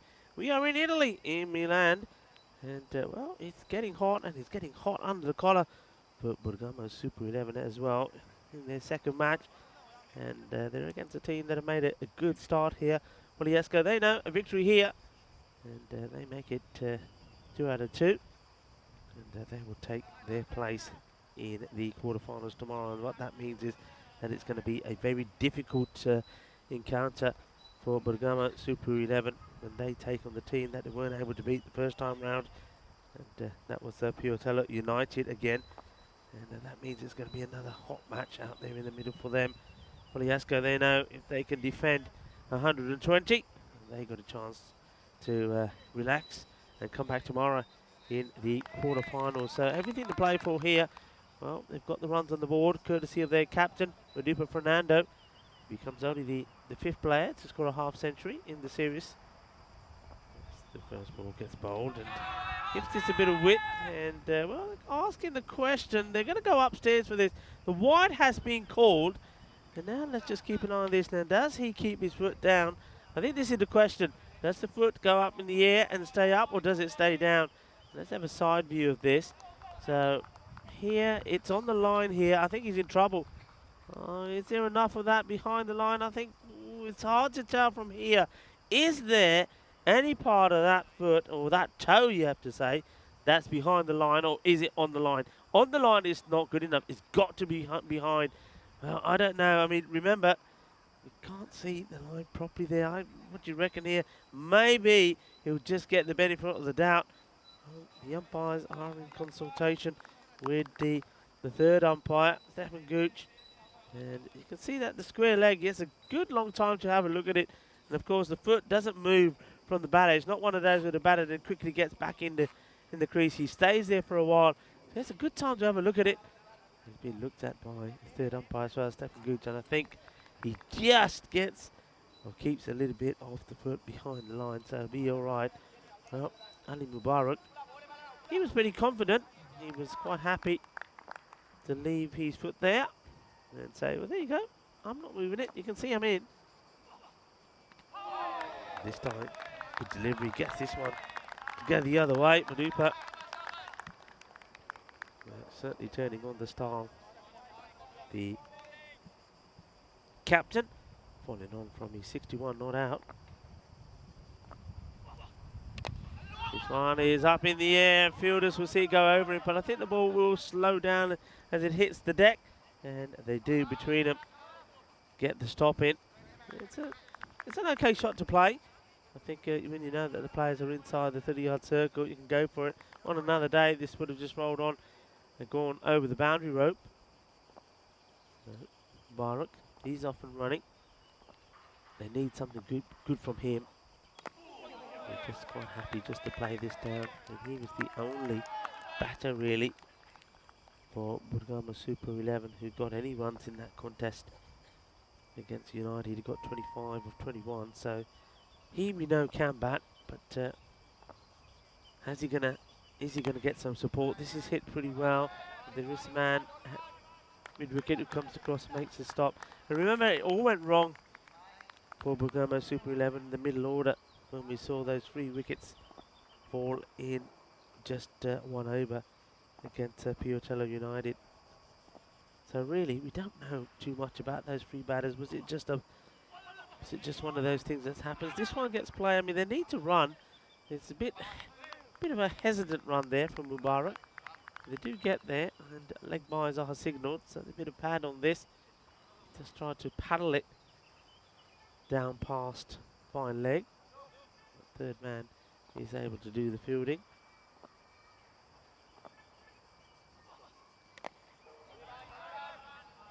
Big swing, and mid-wicket back in action again. That will be the end of the over. And just like that, the score moves on to 8. 8 without loss after the first. And yeah, so Madupa Fernando just doing the bowling there. Becomes the 5th man. to get past 50. The others, let's leave you to just dwindle over the golden ball graphic there. The others, it started off with Usman Javin in Group A, 66 to 28, the Royal Bergamo player. Then Yom Suresh from Milan United, 67-31. Yesterday, we had a couple of players, Zain Nakvi and Amir Sharif from Fresh Tropical. And today, Madupa Fernando, he joins those four as being the fifth man who gets his name on the board there. With 61, not out, bats all the way through the innings as well. And well, no fitness problems for him, as he also then opened the bowling as well. The other opener comes on to bowl here now. This is Zak Muhammad. And Zak Muhammad, he's been hit up in the air and he goes all the way. Balle, balle, balle. Inna Sona Shaka Langia. Well, this is a very confident shot. Very nicely played. And just smashes this way. A beautiful, beautiful hit from Ali Mubarak. And he'll be looking to pick up where he left off. But again, key thing is that he gets some support from the other batters. Good hit.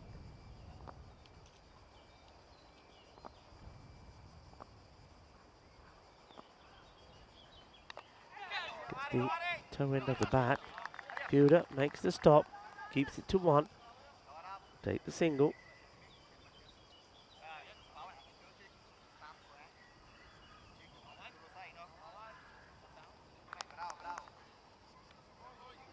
Zak Muhammad looks like a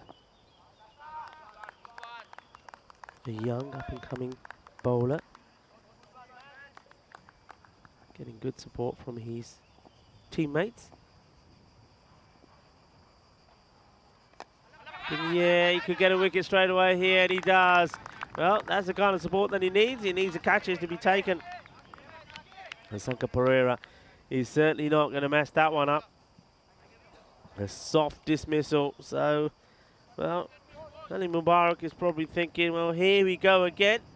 Because well, he loses Abdul Rahman, who doesn't contribute to the score. In the 2 deliveries that he faces, he goes for a duck.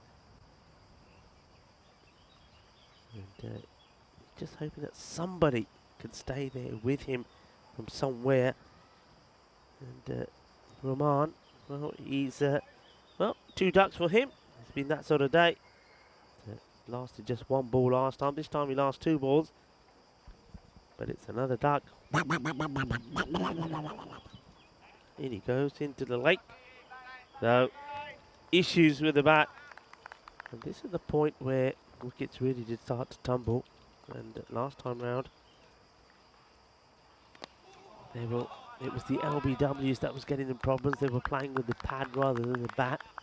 They would have had a brief time to try and have a chat about that, to try and sort it out.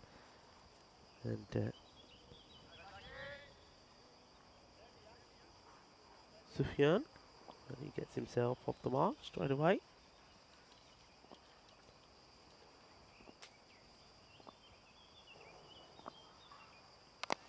Up in the air, and he gets it past one fielder. Will he get past with the other? He will. And that's 4 runs. Bit unlucky with the bounce there, Madupa Fernando. He's the one that's coming across from the long off. And as he comes across here, just see the last moment, that ball, if it had bounced a bit higher, he would have been able to get a hand to it and flick it back. But it stays low. And that allows Mubarak to get another boundary to his name.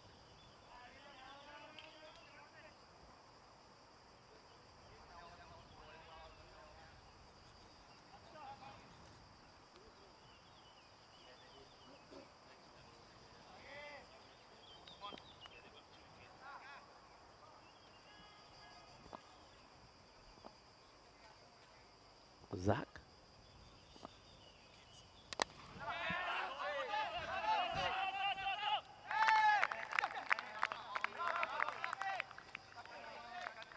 And this one is out, and it's a big wicket.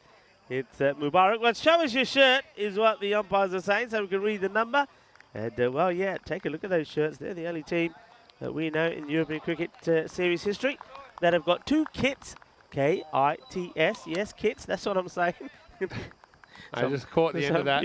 Some people heard. Is it true that the production in our area was saying that we thought that they had, that you said they had 2 kids Not That's too correct. good. That's why I had to just to pause there and compose myself a little as that wicket was taken. I'm glad you came in at that point. Yeah, I'm no, back. as I said earlier, they have got 2 kits. We saw them playing in a different colour before. I think it was blue, and now in red. And I think that's the first time, isn't it, Vinny? No, actually No? it's not. Oh, Yeah, it's I actually not? meant I meant to trip you up on this earlier. Go on So then. Baniasa, who are a team we saw in Romania recently, but in 2021 when I was there, they had their alternate kit they brought out for finals day.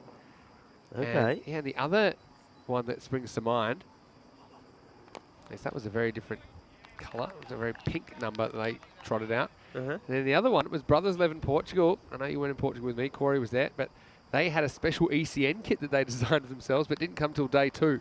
So I don't know if that counts as kind of changing the kit. Yeah, okay. That wasn't really an I alternate. It was actually just do it was remember something like that specific. now you But mention. Baniasa probably would be the one, I would say. It says in the air, and it should get over the fielder. It does. And the other fielder, the outfielder, comes in and handles it. That's Nagoda Nandana. Keeps him honest. It's good fielding, but I just want to say a quick hello to everyone. I posted a link to a video in the break because I know that Tarek was talking about drop bears in the chat. We're talking about koalas being in the trees here in Milan. Probably not going to get koalas in the trees, but it's a nice thought. Here's Madu Fernando. Just sort of fix this away. Now this is where we're going to see really what Bergamo Super 11 are made of, because with Ali Mubarak being caught there, he's not going to be able to contribute too many as he was able to the last time. So it's all going to be down to the other batters. Let's see if they can shine. Fernando. Oh, this is a chance. This is off the bat and into the goalies, because that's the part he's holding. He's probably feeling this a bit. Yeah, have a look at this. Gentlemen, cross your legs, because, oh, that is right in the middle of the third stick. But he's okay. He's definitely wearing his box. Oh, there you go. It's taking a bit of... And then you see he's saying, "Ow!" Yeah, taking a bit on the way through, didn't it? And the way out. It's nice. He stroked out onto the offside.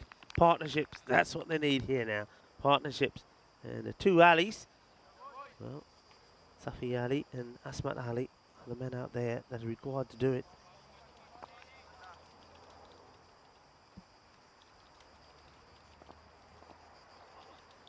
Oh, this is a poor shot. It's a ganda shot. Shot Maria ganda. Bapas. Agia banda. Oh, this was ugly. It really was. That's the only way to describe this from Asmat Ali. And he goes for one of just 2 balls. I mean, this is not a good shot at all. This is, well, if you're going to play that shot, you can only come in at 1 number for me, and that's 11. And it's all smiles on the faces of the opponents, Polyaska. I'm not super critical. I mean, it's not a great shot, but I mean, he's trying to be aggressive. He's trying to get them back into the game.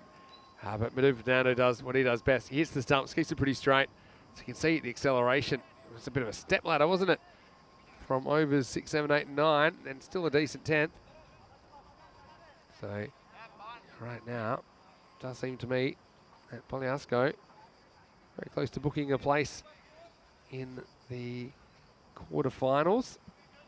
They looks like they won't have to go through the eliminator. Super 11 though, I mean, this is invaluable experience. A bit like, you know, the teams they've seen come before them, Torino and Cantu and the Pavia Eagles. You know, they're building experience, and maybe Super 11 are the ones that can sneak through to the quarterfinals by winning that eliminator. New bowler is Zaki Muhammad. Starts with a dot. Yes. Safi Ali swinging and missing. And Zach. And 2 wickets already. 2 for 12. Looking to improve on that. Looks like a young player. You got the stats there. How old is Zach? I can tell you right now.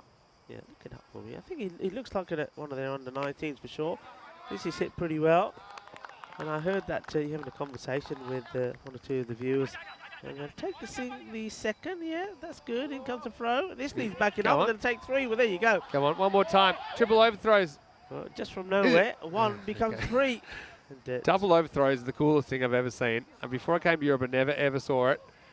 And I don't mean taking 2 overthrows. I mean separate overthrows. Yeah. Overthrowing once and then overthrowing again. Zaki Muhammad, well, he's just a baby face. He's actually 25 years old. Oh, is he? He looks a lot younger than that.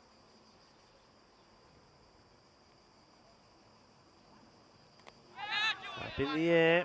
To get lucky. Watch the spin. He does pretty well. Then take the 1. It will stay at 1.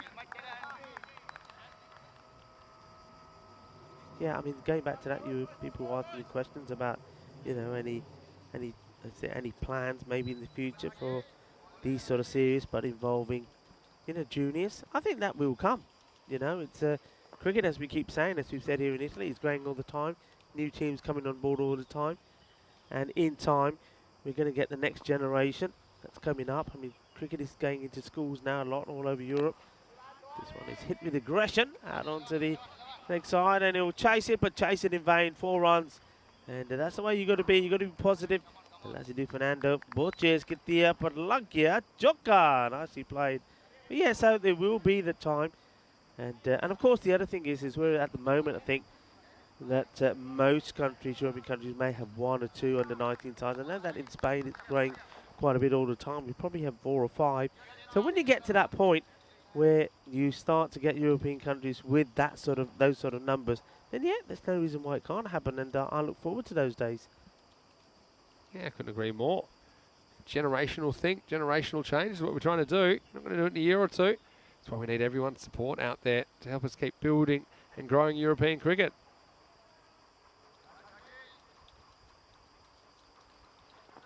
Shrug is amused when you get grumpy with the batters. Playing, let's just say, shots that didn't work out. Well, this hasn't worked out either, and this is going to be caught. Nice catch coming forward, so put it with the rest, and this time it's Saif Ali that's going to have to go for 10. He tries to be aggressive, he cuts, but he doesn't get the ball. Doesn't get the ball to the ground, and he doesn't really go uppercut either. It just kind of skews off a thick outside edge. Zaki Muhammad takes another wicket, and the score now is 29 for 4. Yeah, good catch there from Churita Pereira. He certainly played his part in this match. Was instrumental there in the partnership, getting them to 120, and then takes a good catch low down. And well, bowler, he's quite happy. Not quite sure what that celebration is all about from Zach Mohammed, but everybody has their own style. And when he sees the catch taken, he just turns around, and I think he looks up to the skies and says, "Yep, thank you. That's another wicket to me."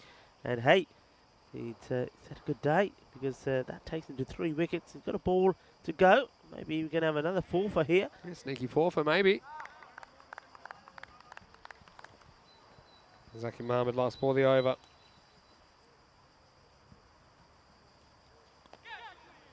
Gets played away in the gap there between point and third man.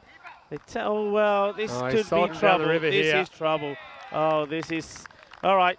You know, you're getting up. Here we go. Oh. Well, if you heard that noise, that was Rico throwing his headset down. And this is what I'll tell you happens here. First, we'll just check. There's no problem here. Don't think there is. Takes it. Oh, hello.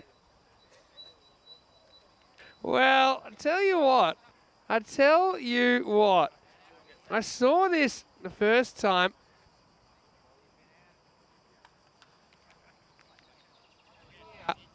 I reckon, is he holding it? Oh, okay, slow here, slow here, slow here. Let's see. When he hits the stumps, I mean, yeah, the ball still probably is in there. So it's probably, oh.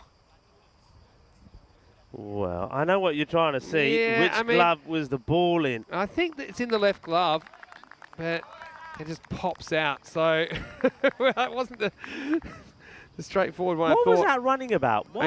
Talk to me about that running. What is that? Right. There's never here we go. here. That was the headset going down. But yeah, look, let's have a look here. Salam Mohammed has zero awareness of the speed or position of Sufyan Ali as well. And so he'll be gone. And hold on, did you spot a one short there as well? I think they're lucky if they get a run here. Look, I mean, he can hardly run. It's like he's got his laces tied up. I mean, put with his bat. That for me doesn't go over the line. I think it maybe just does. Nah. Whoa. He tries to make it easier for him, but there's never 2 there. I mean, that is... Well, okay. Yeah. I'm gonna let people on the chat describe it. Well, Shrug's loving you again. I'll come back to that in a moment. Here's Fernando, who's traded his 44 jersey for a 555. It's like a fake phone number in America. That's the one they'd always use in TV and movies, and they wouldn't actually work because people would try and dial them. That's whenever I asked for a girl's phone number in the US, they'd always start 555. Anyway, Shrug saying Rico seems like such a lovely fella. That's why it's so funny when he gets annoyed. Love the idea of him demoting the guy to number 11 for playing that shot, especially because there was nothing too different to almost every shot we've seen. No. That was a very bad That was shot. a Gundy shot, was it? That was it. Yeah, it was. And well, that run out was just really bad. And The run out was just. It was basically like throwing someone off a cliff without a parachute, wasn't it? Anyway, a lot going on here. Just got a slight delay, I think, because it may be some little technical issue that the umpires are just waiting on the scorers to give them the thumbs up again. But yeah, I mean, when you're a team and you know you're struggling and you're in the habit of losing wickets early, that's when you've got to buckle down. Especially when Ali Mubarak gets out, you've got to really buckle down and try and make things happen. And then for me, you're just giving 2 wickets away, and you've got to stand up and fight. Because remember, it's all, okay, forget this match. You're looking at it at the moment, 15 and a half. All right, we know amazing things have happened, but you may as well say, okay, this ain't going to happen. But what we're not going to do, we're not going to make the same mistakes that we've been making. Let's buckle down, let's get scores, let's get partnerships, because the next match is where it matters. That is our final. That is the eliminator. We've got to win that one. And it could be, it could be that they don't get another opportunity. So get it right there now. And those 2 wickets, especially that run out, well, that wasn't really good at all. And nice shot there. Diana Ora's there on the left of your screen, taking some pictures of not just the ground, but also some of the players and some of the action. Yeah, technical delay here. Trying to work out what's going on. Technical issue. Well, hopefully you're still hearing us. Anyway, so Rico's got the headphones back on. Vinny Sound to hear Mr. Maximo alongside me is Rico Full. Got to say, getting a bit hot in the kitchen here. Are you feeling it? It's it's starting to get warm, but I mean I've got the advantage. What are we up to? My watch normally tells me the temperature. It's saying 31, but it's no breeze at all, and that's why I think we're kind of feeling a bit of the heat. And out in the middle, it can make you make mental errors. That's a genuine thing, though, mental fatigue that you get. Are you still trying to find excuses? When you're making decisions, and yeah, that was one that was interesting, but also, I mean, the keeper almost makes the error. But I think he does, if it's given out in the field, remember, it's not just enough for the ball to be touching your hand. You have to have the hand holding the ball if you're going to use the hand to hit the stumps over. And they're the only sort of things you can really look at if you look at a frame by frame. But I want to say a big thank you to our crew at Spring Productions for their work in making sure that everything we get out there is tip-top. We can make the best decisions possible with the resources available. Here's Naranga Fernando, who gets cut away for 1. And you just feel the run rate climbing past 15 and a half and over required, Rico. It does seem that the Bergamo Super 11 are destined for that eliminator. But that should be a very interesting one. Repeat of match 2 today. Well, he's launched into this, and this will go all the way. How about that? Shaka. Now that is what I'm talking about. That's the way I like it. 6 runs out of the middle of the bat. Well, take that. That's been muscled over the boundary. Okay, now you're talking. Yeah, that was absolutely walloped, wasn't it? That's really gone a long way. Need a few more of those. Maximo time. And now Bergamo Super 11. It's only their second 6 of the innings. Well, they had a bit of a wait before that ball was bowled. It got smashed. Let's see if he can do it again without that wait. It's certainly not one that the bowler would have liked. Here we go. And this one stays low. And again, it's footwork. No footwork there at all. And you can see the non-striker is the one that's giving him the instructions. Saying you didn't move your feet. And he's probably saying, yeah, like the other 5. Again, this time he just misses out. Now, this is pretty high, but just have a look at this side on. I think it probably does dip a fair bit. He's well inside his crease. I don't know. Yeah, it's still one. I didn't think it was that high live. think it's certainly one Don't that know. could be called. Yeah, I think it was probably okay. Now this one won't be okay because it's going to knock out the stumps, and so it's going to be another wicket that goes down. Well, Rico, you've already locked in your number 11. Now tell me where you're batting. Tell me where you're batting Salman Mohammed after that shot. Well, he hit a 6, so I can't be too critical of him. But look, it's just swing, miss, swing. And this time, because the ball is on the stumps, it knocks the stumps over. It's If you want to know where keepers wear pads, this is why. Because that stump absolutely cartwheels straight into the keeper. This is a hazard of the job. Bang. And, well, put that one with the rest. And so it is 38 for 6 after 5 overs. yeah, and another wicket goes, and you can't. I mean, can't see where any major amount of runs are going to come from, and they don't seem to be taking heed of my advice to try and get something positive out of the performance either. So they're going to go into an eliminator on the back of 2 poor batting performances. 59 is what they managed to scrape to against Piotella United. I mean, one thing I'll be saying to myself and my team, like, okay, first goal is to get past that. That's the first goal in this match, and then the next goal maybe get to the 80 mark. And gets down on one knee, sweeps this towards the man at square. Well, I don't know, what are we calling that rock now? You've got me all confused. You can say any rock name anytime now. We Any got rock? heaps of them. Any rock anytime. That was most recently Fraggle Rock. Before that, it was William the Concreter.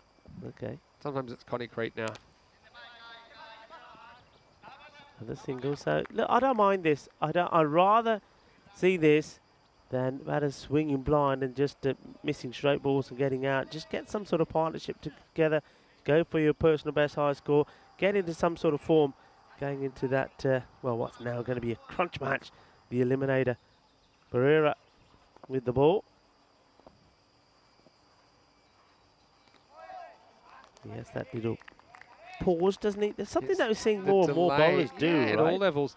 Honestly, I don't think it throws you out that much. I mean, it can't hurt, I suppose. But, yeah, I suppose you're just trying to upset the timing of the batter.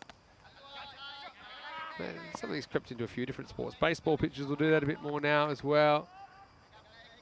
I'm not saying I'm against it. I'm just saying I don't think it's some sort of super tactic. I suppose that's going to turn the cricket world upside down. Yeah, that's the bowler's version of a batter moving around in the crease as you're coming at the bowl, right? And the same way, this is the interesting one. Well, let's just see this and we go on to this. It's hit pretty well on the fielder. Oh, well, I think, no, he's saying no. He's saying his bump, I think. So that's really good. I thought he actually takes it. You know what? I thought he takes this. I think he's being super honest here. I think he takes this. He's saying, no, I haven't caught that. I think, yeah, maybe. Does it go in as clean as we think? I thought he takes it in his fingers, but I think he's saying the ball does touch part of the ground. Yeah, let's have a look here. I mean, yeah. I think he's saying he catches it, but it hits the ground on the way through, and that's his judgment. I'm going to give him a clap. That's That's being super honest. Super honesty. I'm liking that. Well done to Fernando. Yeah, Madu Fernando. Probably he's taken so many catches in his life. He holds the record for the most catches in an innings. Yeah. For him, it's just normal. Yeah, I mean, I think that's one of those ones that he actually kind of does catch it, but the ball grazes some of the ground as the ball's going into the hand, as it kind of, it's almost like a dead heat. So anyway, 43 for 6. And just have a look at the extras column there. Just 1 wide and 6 overs. So you see, the better teams, they don't give away those extras as often. Zaki Muhammad with 3 wickets was the star so far. But what about Manu Fernando only conceding 8 in his 2 overs? That was a pretty decent over as well from Pereira. Yeah, here's my question. So you know that when a batter, let's say you're batting and you sort of, the bowler's coming to the bowl and you sort of move offside, move leg side and start to come forward. The bowler can just stop, right? So, okay, you want to do that, I'm not bowling it. Go back to his mark. Now, what if you're one of these bowlers? So you go to the bowl and you just hold your pose and the batter then says, well, I'm going to move out the way, and then the bowler bowls it. Yeah, but I mean, you'd have to move pretty quickly. Yeah, but that's what I mean. Yeah, I mean... So would it still be a dead ball because batters get away with this all the time. They just like back away for nothing, and and you just doesn't count. So they probably would get away with it, to answer your question. But yeah, I don't know. My tactic would be just smash it out of the ground, and then say, look, don't delay, go and find it. Okay. Or words to that effect. You know what? Assuming it get away I can with smell it. burning. I hope it's none of our equipment. There is definitely a smell of things burning. Is your stuff melting? Anything going on here? There is a bit of burn smell. This will be out of your hits.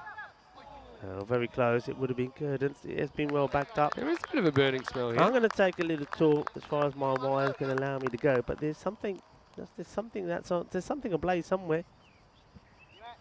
Yeah, it's more outside. I don't think it's us in here. Something's heating up. Something is heating up. Yeah. It's a nice little shot. Inventive. This will probably run away for 4. It will. So Afzal with the party tricks. I like this inventiveness, just using the pace. This goes a little deflection shot, a semi-ramp, and that one takes them up to 49. Yeah, nice shot. Now, don't get carried away. That's all I'll say. We know you've got it. You've shown us. Don't get too carried away. And they are at least on course here to hopefully get past the 59. And Afzal, liking what he's doing. He's taking on Niranja Fernando here. Well, now he wants to go the other way and doesn't quite get it right, but why not? It's a safe shot to play, I suppose.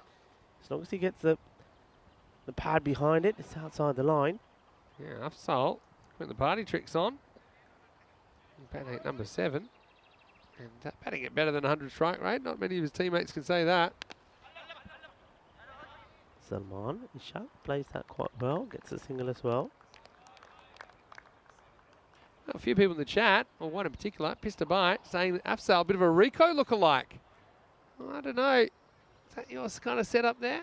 He's got a few tricks like you, Rico. I don't know. Put some headphones on him and let's have a look. Well, that's nicely played. Well, that's clever batting. You see, you don't have to be swinging wildly with your eyes shut.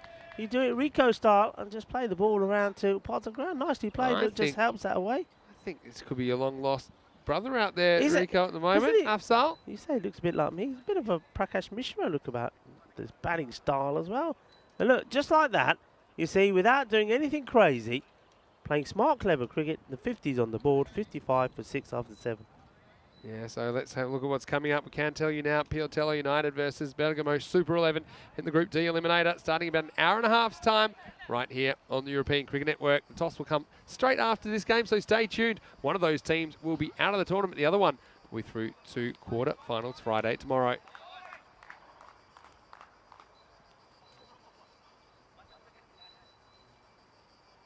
We're looking forward to that, of course. Here's Pereira coming back for another over. Sharif Pereira, that is. Starts with a wide.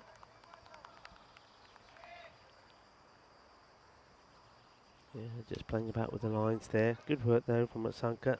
Again, we've seen another day, another good keeper.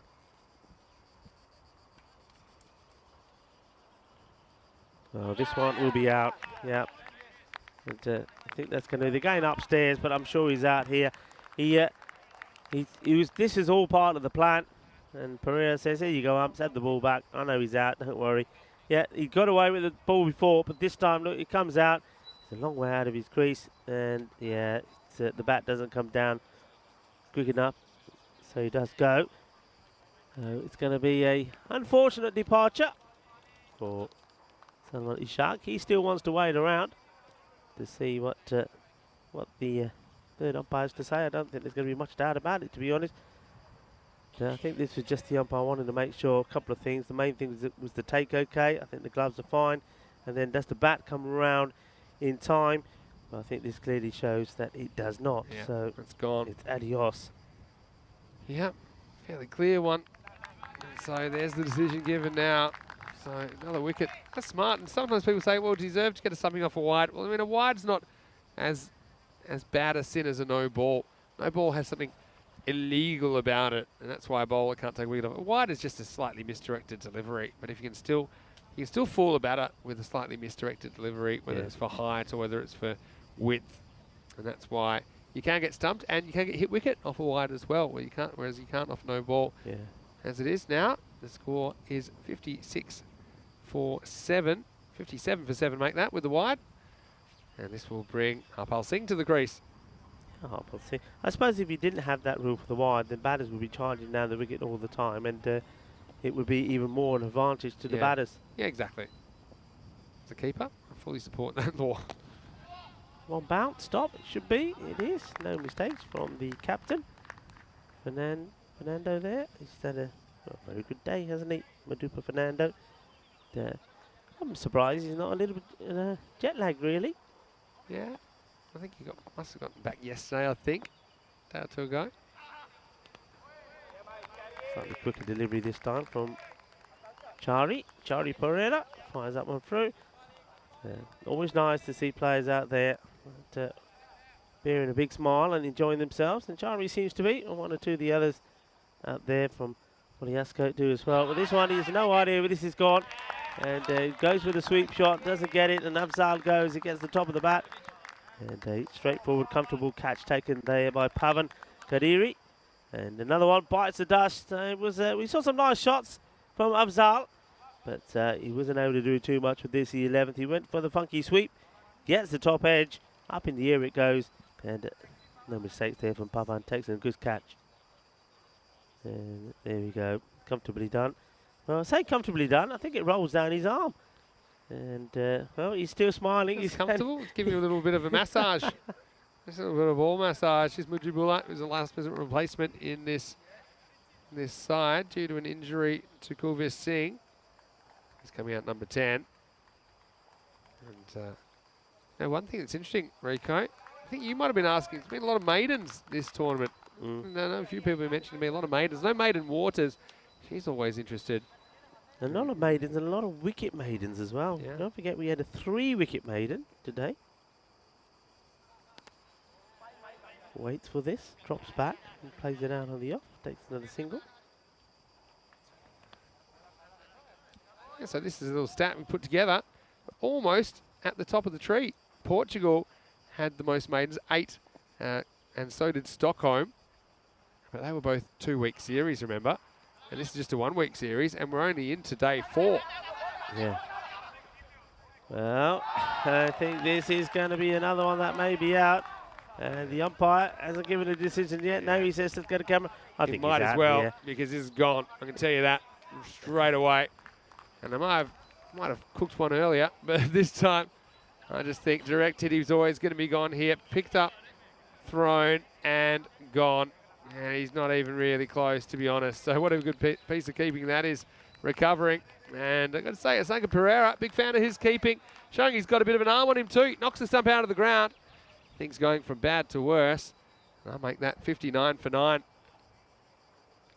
Yeah, very good work from Pereira. You see, it was a difficult one for him to take first up. I mean, he gets a lot of bounce on this. This hits him high up on the shoulder. The non-striker says, let's go. The striker wasn't up for it. He said, okay, you think you're going to beat me? No, you're not. Bang. Knocks him out of the ground, and then he's pumped, isn't he? He said, that's what you get if you take me on Asanka Pereira. Knocking the stumps out of the ground. Chuck the foot style. And, well, unfortunately, it's another not too clever bit of cricket. I mean, what are you going to achieve by getting a cheeky single? Nothing. Well, trying it on. Had to hit. Hey, so Austria, the only series this year, they didn't have any maidens. How interesting is that? So, yeah. Austria, where we were last week, not a single maiden. Netherlands and Bulgaria, just one each. But, yeah, well, will we see an 8th maiden to draw level and then a 9th maiden? I mean, there's no guarantee we'll see any more maidens this week, but that's just an interesting stat that has been put together behind the scenes. There may not have been any maidens in Austria, but we did have that one over in the final.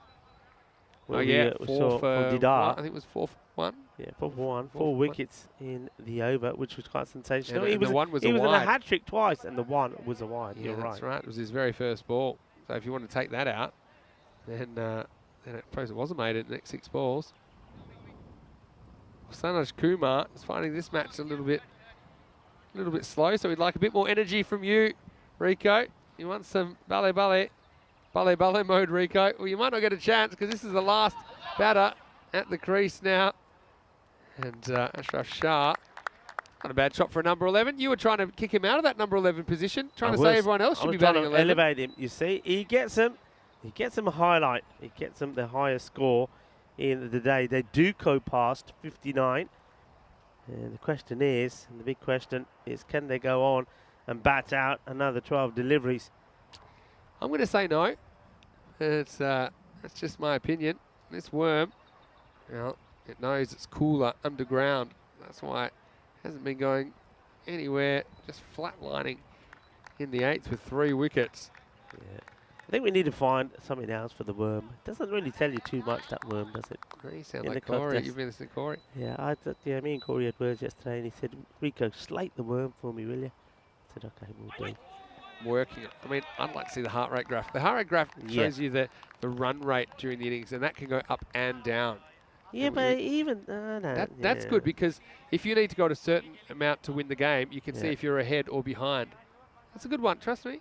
I know what I'm doing. You know, people are probably thinking all of these things are great, but what do you want to see? The only thing that matters the kids' is photos or something. The only thing that matters is the batter going out there knowing he's going to hit so many runs to try and win the match. And I think that at the end of the day, that's all that matters. Well, that's right. Another one. So these are all positives now. It's been a bit of a trend over the first 4 days. Is that okay? There's a couple of games. This third game has been one-sided a few times, but the eliminator always brings it. Yeah. It brings the action because the teams are desperate to stay in the competition. This isn't a great delivery.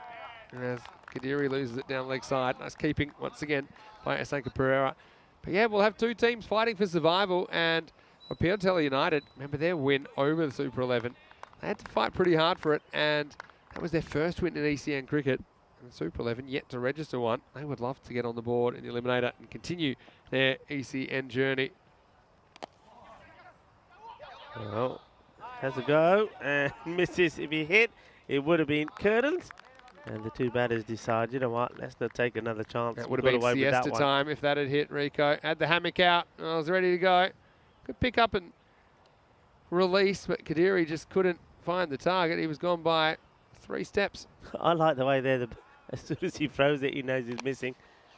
And this is well struck again. So these 2 are getting some runs on the board, and Ula, liking what he's bringing to the occasion. He came in as a late replacement into the side.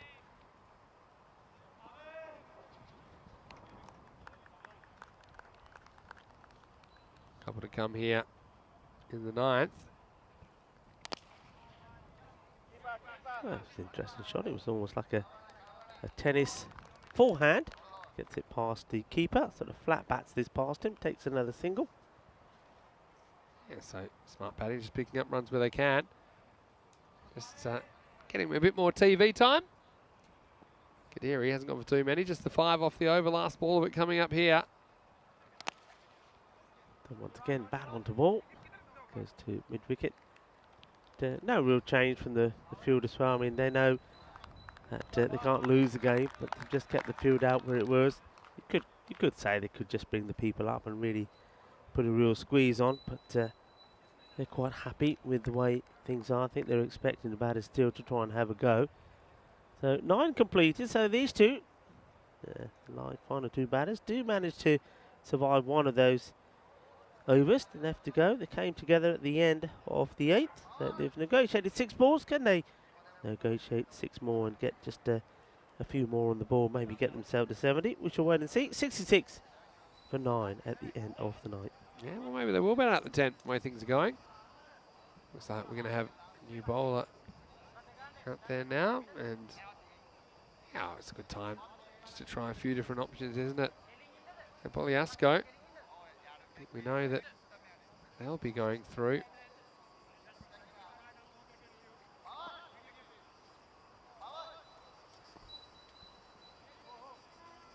Oh, hang on. There's the umps. Not quite ready. The big Harsha wants to come into the action. Yeah, Harsha Madanini. Here we go with over number 10. Oh, well, it's a good hand from the keeper.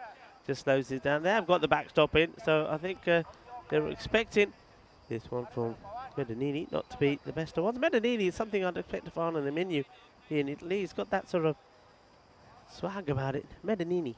Can I have pizza Madanini? What would be on a pizza Madanini? I don't know. But it does well. Gets a little stop on that. That's the rock and roll. Just played up in the air, then taken it. Oh, well, the bounce takes it away from the field. He's after it now. He gets a slide in. He makes a stop. He might as well keep running. And the batters think about it. Said, nah, let's just stop there. That was quite exciting. Well, Pereira I think this is quite an acrobatic. Give him his due. I mean, look, there's no way you're going to lose this match. Those 2 runs do not matter. I just let it go. I'm saving my energy. Yeah, I like that. He's a competitor. Had the Fletch-style hat ejection to deal with as well, didn't he? So, 70 for 9. Medanini. Yeah, There should be a pasta named after him. There Medanini. you go. Let's name a pasta after Medanini.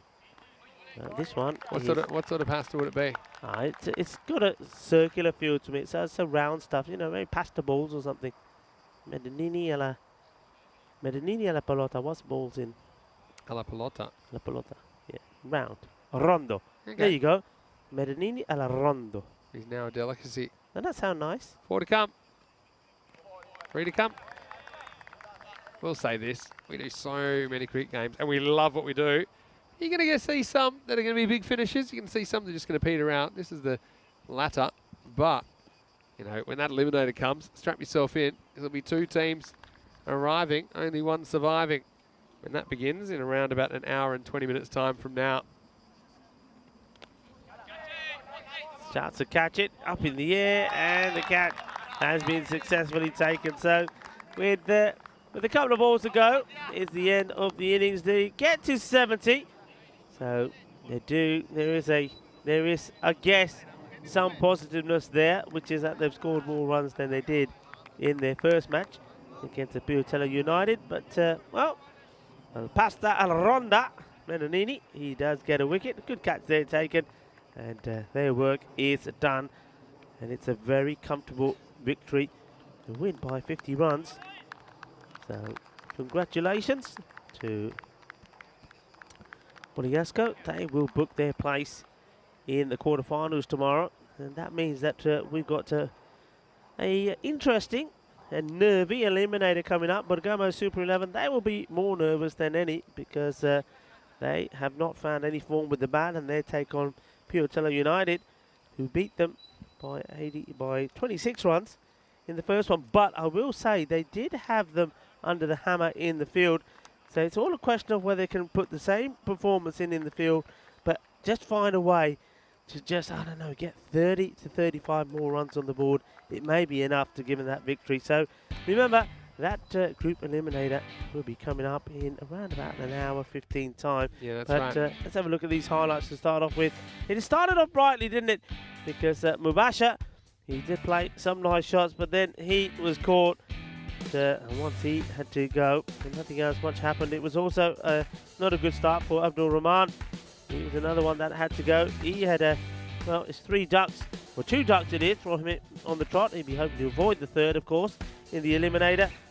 But there were some highlights, there were some boundaries, there were some shots played in anger, but there was some more highlights though from the fielding. We saw some very good catches there. That was a nice moment there for Zach Mohammed, picking up a wicket for himself, and Zach Mohammed actually ended up taking 3 wickets, and I wasn't too impressed with some of the batting, and especially with that run out. Well, that was a horrible moment when you get somebody run out like that. But then we saw Afzal came out and played some lovely shots. Look at that, just played the ball around, and this was the run out. This was not the best of shots again, but good work from Asank Pereira. He was in very, very good form, and Salman Ishaq wasn't able to capitalise and get any more runs on the board. He finished forward. This was the wicketkeeper saying, "Are you kidding me? Are you seriously trying to take me on?" And well, if you want to see commitment, and it means nothing, it just means 2 more runs. But well, Pereira running around and stopping the ball going to the boundary, and that's the final wicket there going down. Lasidu Fernando taking the catch. So all smiles for a team for Poliasco. Well, they're happy because they are done for the day. They can now, well, just sit back, relax, watch the cricket here, which I'm sure most of them will do, and maybe get a few cold bevies as well. And if you're getting one, bring a couple in here, will you? We don't mind a couple of cold bevies. But this is your scorecard. Ali Mubarak, once again, the top scorer, though he only lasted 9 deliveries this time, was double figures from Safi Ali as well as Mohammed Afzal, who played some nice shots there, but again, too many batters with scores of 0s and 1 in there, and that's what they've got to try and improve. Just got to bat perhaps just a little bit more sensibly. Yeah, you're exactly right. So, yeah, couldn't get out of the teens. 15 top score, never going to be enough. They got out by 50 runs. Pretty comprehensive bowling attack from the Boliasco team, who we now know are through to the quarterfinals. 3 for 20 on Fazaki Muhammad, gets the figures. Also 2 for 10. Sharif Pereira bowled very, very well, I thought. Singles for Madupa Fernando, as well as Niranga Fernando. 5-5-5 in this game. He was certainly dialing in. Good performance. And then the last wicket going to Madaneni in the last over. They didn't quite bat out their 10 overs.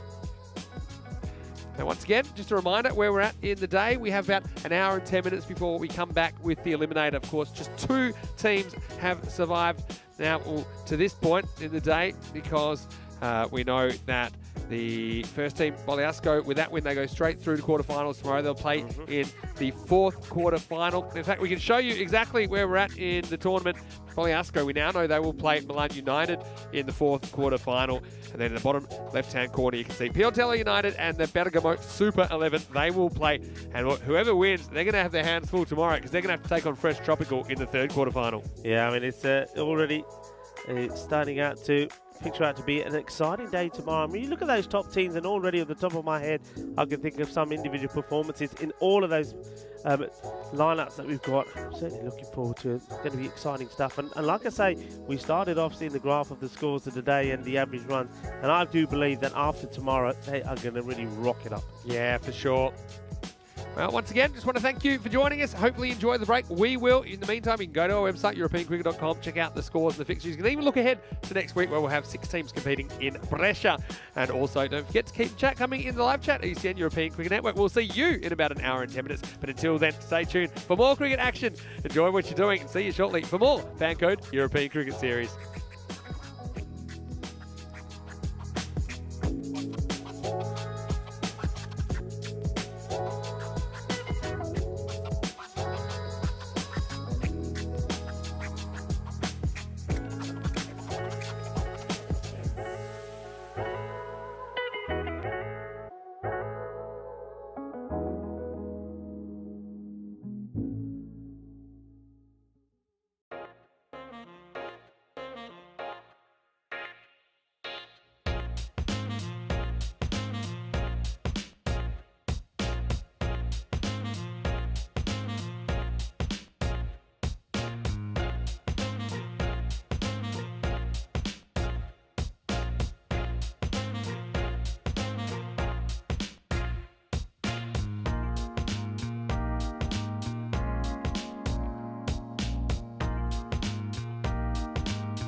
Hello and welcome back. Well, I've been searching for some koalas. Can't say I've found any here. Might be a few snakes in here, but anyway, it's Vinny Sandu here, Mr. Maximo for the European Cricket Network, and it is time for the last game of day 4. It's match 16. It is the eliminator for Group D. I know that Pioltello United and the Bergamo Super 11, they both love to make it through to the quarterfinals, but only one of them can. Let's go out to the middle. Stefan Gucci with the 2 captains for the coin toss for the Group D eliminator. Bergamo call. Tails the call. It's heads. We went back first. Alright, good luck guys. All the very best. All the best. Have a good game, guys. So it is Pioltello United. They've won the toss and they have elected to bat first. That's a good strong move, I think, in a match where you need to win. You need to get the runs on the board, I think. And we certainly have seen the Super 11 struggling with the chasers so far today. So even though you would say that United earlier in the day, they didn't get off to a great start against the Super 11, at least they had the confidence they could defend that target. So they probably feel they can defend anything against the Super 11, who have had a fair few highlights today, but not many of them with the bat. That is the area of the game they're going to have to work on if they're going to make it through to the quarterfinals. Rico Full is in the commentary ice cube. Time to say goodbye to another one of these teams, unfortunately, Rico, at the end of this game. The news from the toss here in the eliminator on day 4. Group D is that Pioltello United have won the toss. They're going to have a bat. Over to you. Let's get ready for the last game of the day. Thank you very much to Mr. Maximo. Well, he's on koala watch. I don't know about koalas, but there's plenty of squirrels up there, that is for sure. We've seen a few running around in this area. Mind you, they're not coming out now. It is far too hot for them.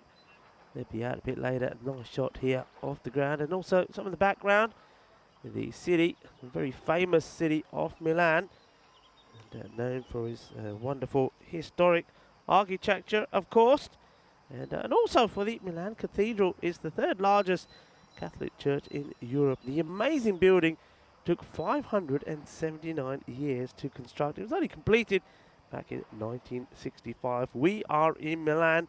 This is the Milan Cricket Ground, and this is the final match, day 4. It's the final eliminator as we go into quarterfinals tomorrow. Which one of these two teams will make it there tomorrow? Which one will not? Well, it's going to be a close one, according to the bat versus ball rule. 85 to 84. Pioltello United favourites to beat Bergamo Super 11 by just that 1 run. I mean, how do they get where they are? Well, it's basically because Monegasco beat them both. They beat United by 39 runs, and then they beat Bergamo Super 11 by 26 runs. So they, by 50 runs, pardon me. So they were top of the group, so they go through automatically. And these two, well, when they met earlier, it was Pioltello United that won by 26 runs. So that was them batting first. They were restricted to 85, but Bergamo Super 11, once again, like they did against Monegasco, just didn't get the runs on the board. 59 for 7. They finished. So Pioltello United batting first, like they did in the first contest between the two. They were looking, I think, to get more than that 85 on the board. I mean, on that occasion, it was Ahmed Khan, 21 of 19. And Zain Amjad, 19 of 17, that the main contributors with the ball. Well, Ashraf Shah, he took 2 for 11, as did Suleiman Mohammed, 2 for 18. And they were the main contributors that time round. Well, that's one of the big men. And this is Aslam. And Aslam Anis, he hasn't had the best of times with the bat.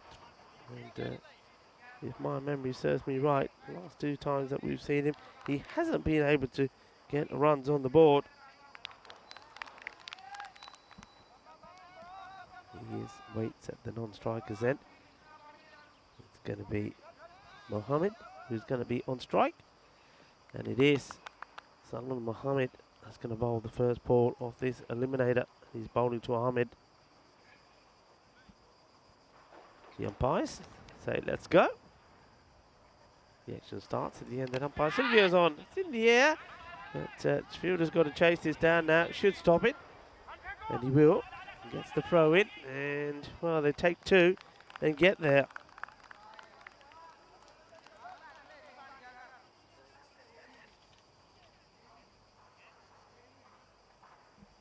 First runs on the board. The very first delivery. Mohammed. Once more. Gets that swing in. That's how things started for them this morning. It was quite an unbelievable start, the first game. The very first ball was a catch. And it was a catch at slip, so that's why they keep that slip in place.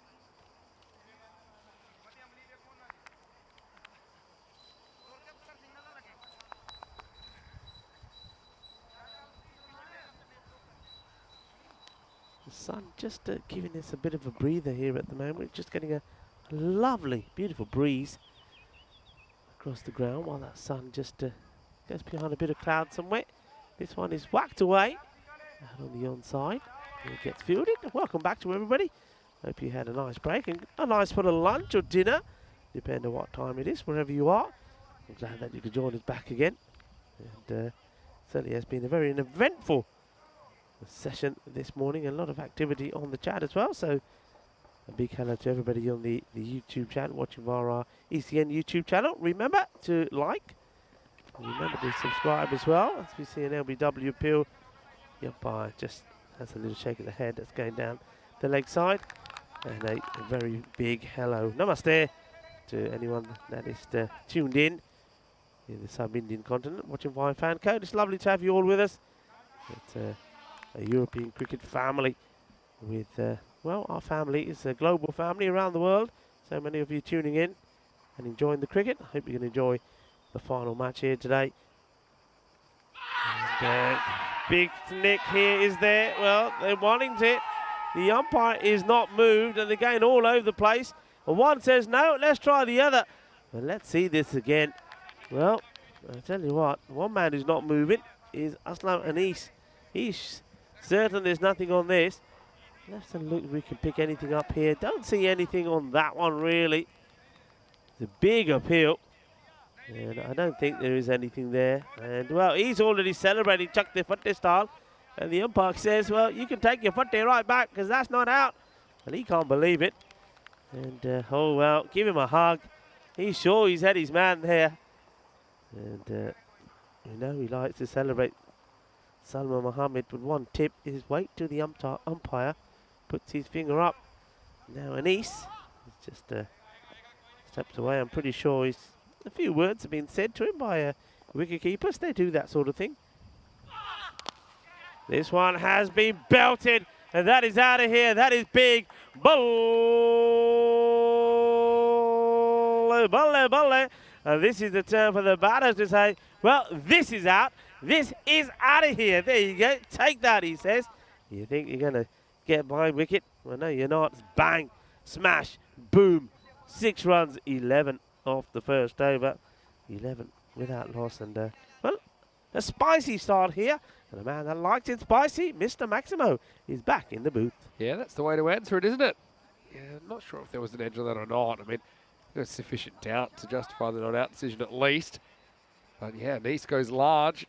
And so, yeah, this is where Super King, no, not Super King, this is where Super 11 kind of got on top last time. It was in the first bit of the innings, wasn't it? So, you're thinking Malta. Yeah, I keep well, there's a lot of Super Kings around. There is, yeah. Yeah, Super 11.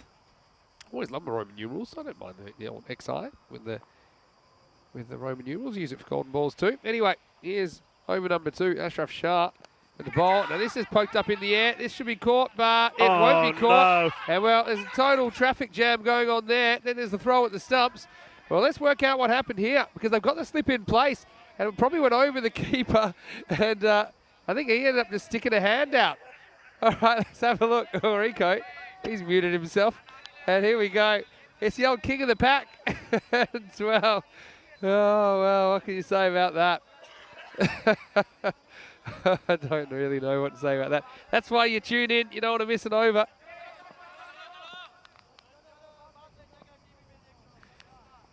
Oh, Ashraf Shah. Well, they're scratching his head. There's this next one's edge between keeper and slip. Well, there's more hassles. Either they're both reaching it or nobody's reaching it. It's going to be 4 to Anis. Oh, well. That is just amazing. And first of all, the wicketkeeper is saying to the slip, what are you doing getting in my way? Leave him alone. And now he's saying to him, see, that is yours. That's the one you're supposed to go for, not the one that I'm going for. Wow, that was a calamity of action there all of a sudden. And I just needed to take a breather. That actually reminded me of the bridesmaids queuing up at the wedding when the bride throws the bouquet behind her. They're all scrambling for that. Well, and I thought the helmet was in play as well. I just saw someone was going to trip over a helmet. Here we go. Up it went. And then it ends up pretty much taking him out. Well, here's another one. He wants some more practice. Oh, batter's in the way this time, and this time it's caught. And he turns around and says, well, there you go. When you're not in my way, that's what I can do. So, well, take a bow, Mohamed Afzal. And, wow, all in 1 over of European cricket. That's what it's all about. And there's still some conversations regarding that. I don't think they've forgiven and forgotten just yet. But can you believe it? Another pop-up. This time I thought the batter was going to get in the way. What he does. He turns around and says, "Dekhiye khote mera catching." Wasn't finished either, was he? He spikes it on the ground. And then he turns around and he continues the assault on the slip. Rico's lost. It's so hard to get Rico to lose it as well. This is, yeah, I mean, just... It's been one of those days anyway. The wicket keeper there. Well, Mohamed Afzal, he does hold on to that, but that's so funny. He takes a catch. He doesn't celebrate. He just turns around and has a look at the slip and he says, do you see? When you're out of my way, I can take him. Stay out of my way. Then he spikes the ball on the ground and then he continues the assault on the slip. Well, I'm surprised that slip hasn't wanted to get out of the action there. Well, maybe they become best friends again. Everyone knows you've lost it as well. You made noises I never heard you make before. There we go. This is the first one.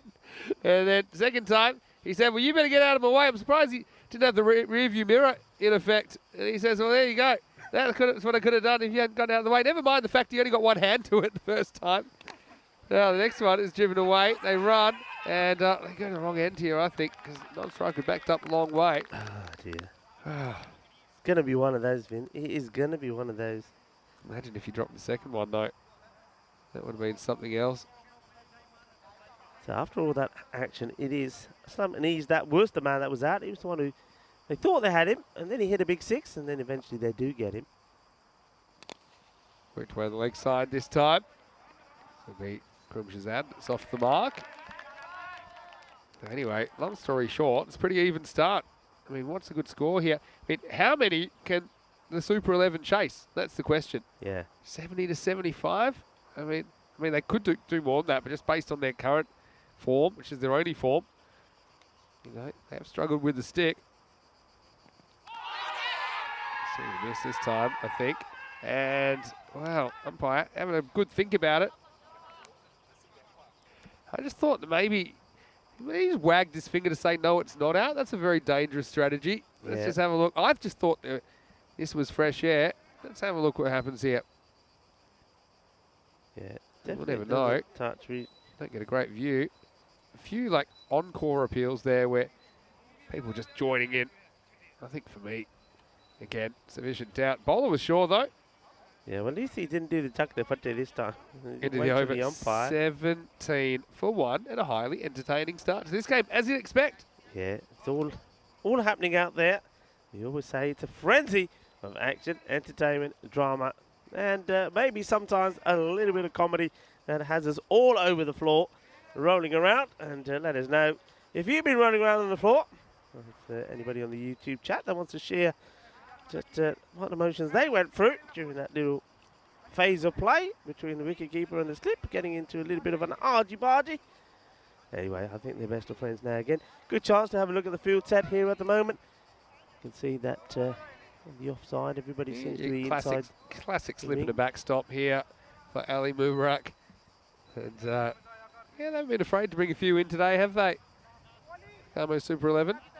Yeah, first time in the ECS. But yeah, I do think Ali Mubarak, for the most part, has been pretty reliable with the ball. Right on target the first ball. It's just poked away to the leg side for 1. Yeah, Ali Mubarak has been pretty good. Speaking of Ali's, I mean, don't know, all right, she's a bit of Ali G about her today. Got the old bandana. She's looking like the old bandito with her camera. Just keeping the heat off her. This is played out on the off the batters. Oh, could be in trouble here. They're after the catch and they will go upstairs.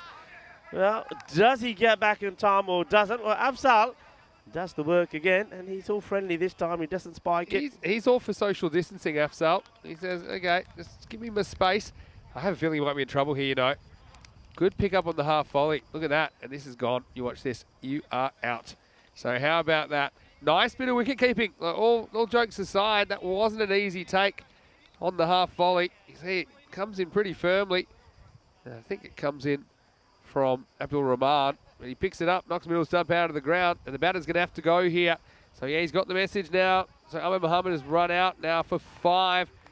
And so Balgamo Super 11, they might have had us rolling around on the floor, but right now there's 2 batters back in the dugout for POTL United. That's 18 for 2. Yeah, I mean, it was unnecessary, wasn't it? It was a miscommunication. And the batters, they're not on the same radio channel. And soft dismissal, you have to say. It's a poor way to lose your second wicket. And the new batter now goes out there. He needs to try and find a way to get into the action. And this is Abdul Kudus. Now, I don't know what's going on with Kudus because he batted pretty well in the first match. Then we didn't see him at all. He was demoted to number 11 and didn't have to come out. But he's coming out there now, and I certainly did like the look of him. Let's see if there was an injury there at all, or whether yeah, 19 he just, off 19 in the first game. Yeah. But you're right, it didn't seem that at all, even though they used 10 batters. Yep. It was very unusual, to say the least, but he's there now. Gotta say, I'm loving the comments in the chat from the first few overs of this game. Just a few. Wazza saying, what the actual Benny Hill theme? Shrug just asking, how did the slip get in the keeper's way? And a lot of people saying, I wouldn't be happy if I was the keeper. Probably I would have just tried to probably take 2 steps back and catch it. But I mean, easier said than done. But he got his catch in the end, didn't he? I think he's one of those where I think he may have dropped it anyway, but he needed an excuse, and he found one in the shape of, unfortunately, the first slip. Well, this time he's going to be gone. So it's another good bit of wicket keeping. Mohammed Afzal. Oh, careful. On a hot day like this, those gloves might catch fire because he's on fire at the moment. A first baller for Kudus, who returns to the top order, but he's got to go. And that's 3 wickets down now in the power play. POTL United, they are 18 for 3. It's the Super 11. They're turning it on once again in the field early in this innings. Well, Kudus, he had to wait a long time to get another chance to go at the bat, and it only lasts one delivery. He was absolutely, well, surprised. He's edged that thick edge right into the gloves. There's no way he can deny that. Well, maybe he didn't feel it, but that is a good decision. It is also a very good catch from Mohammed Afzal. Well done. And Draker as well, saying that he thinks some of the appealing today has been better than some of the play. Well, I don't disagree with that. Seen some very vociferous appeals. I want to say hello to Isra Hussain as well. He thinks that, this phase of European cricket will go down in history. Thank you so much for saying that. We think so. And I see, he says, Chakadevante. That we make his day. That makes us feel really good inside. Isra, thank you so much for that feedback. I just saw that the old running on the court behind appeal has gone viral today. We thought it would from a couple of days ago. Oh, this one flies past the slip. This is his name, Kabir, that comes out, and that will run, it will run, it will be 4. So it was Kulveer Singh that was chasing it. We know that he's got a slight injury that kept him out of the last match. See, this one just pushes at it. A bit lucky. I mean, it did go quickly. It was pretty much past Azmat Ali before he could move. But a steadying boundary for POTL United. Yeah, I mean, they've still got, look, Shazad and Kabir. These two, well, they were in pretty good form for them, weren't they? And they were the ones that managed to get runs on the board from last time. This is a beautiful shot. That goes all the way.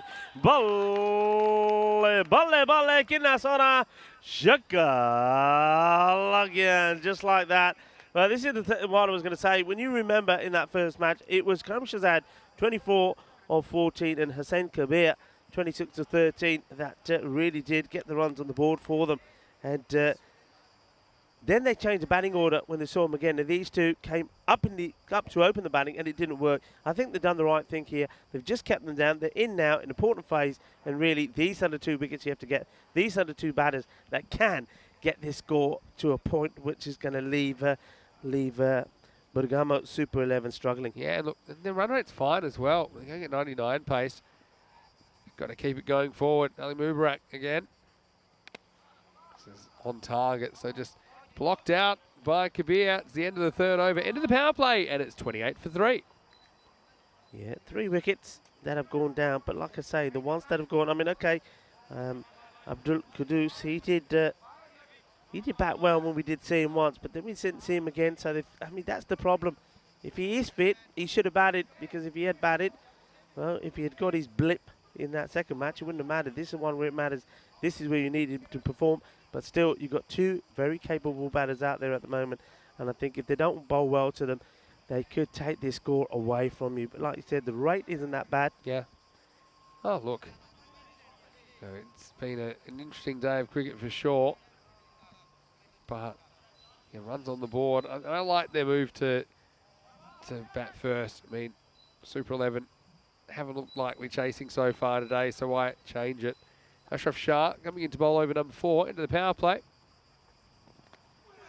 Down the leg side, just a bit of wide, keeping to at least block that.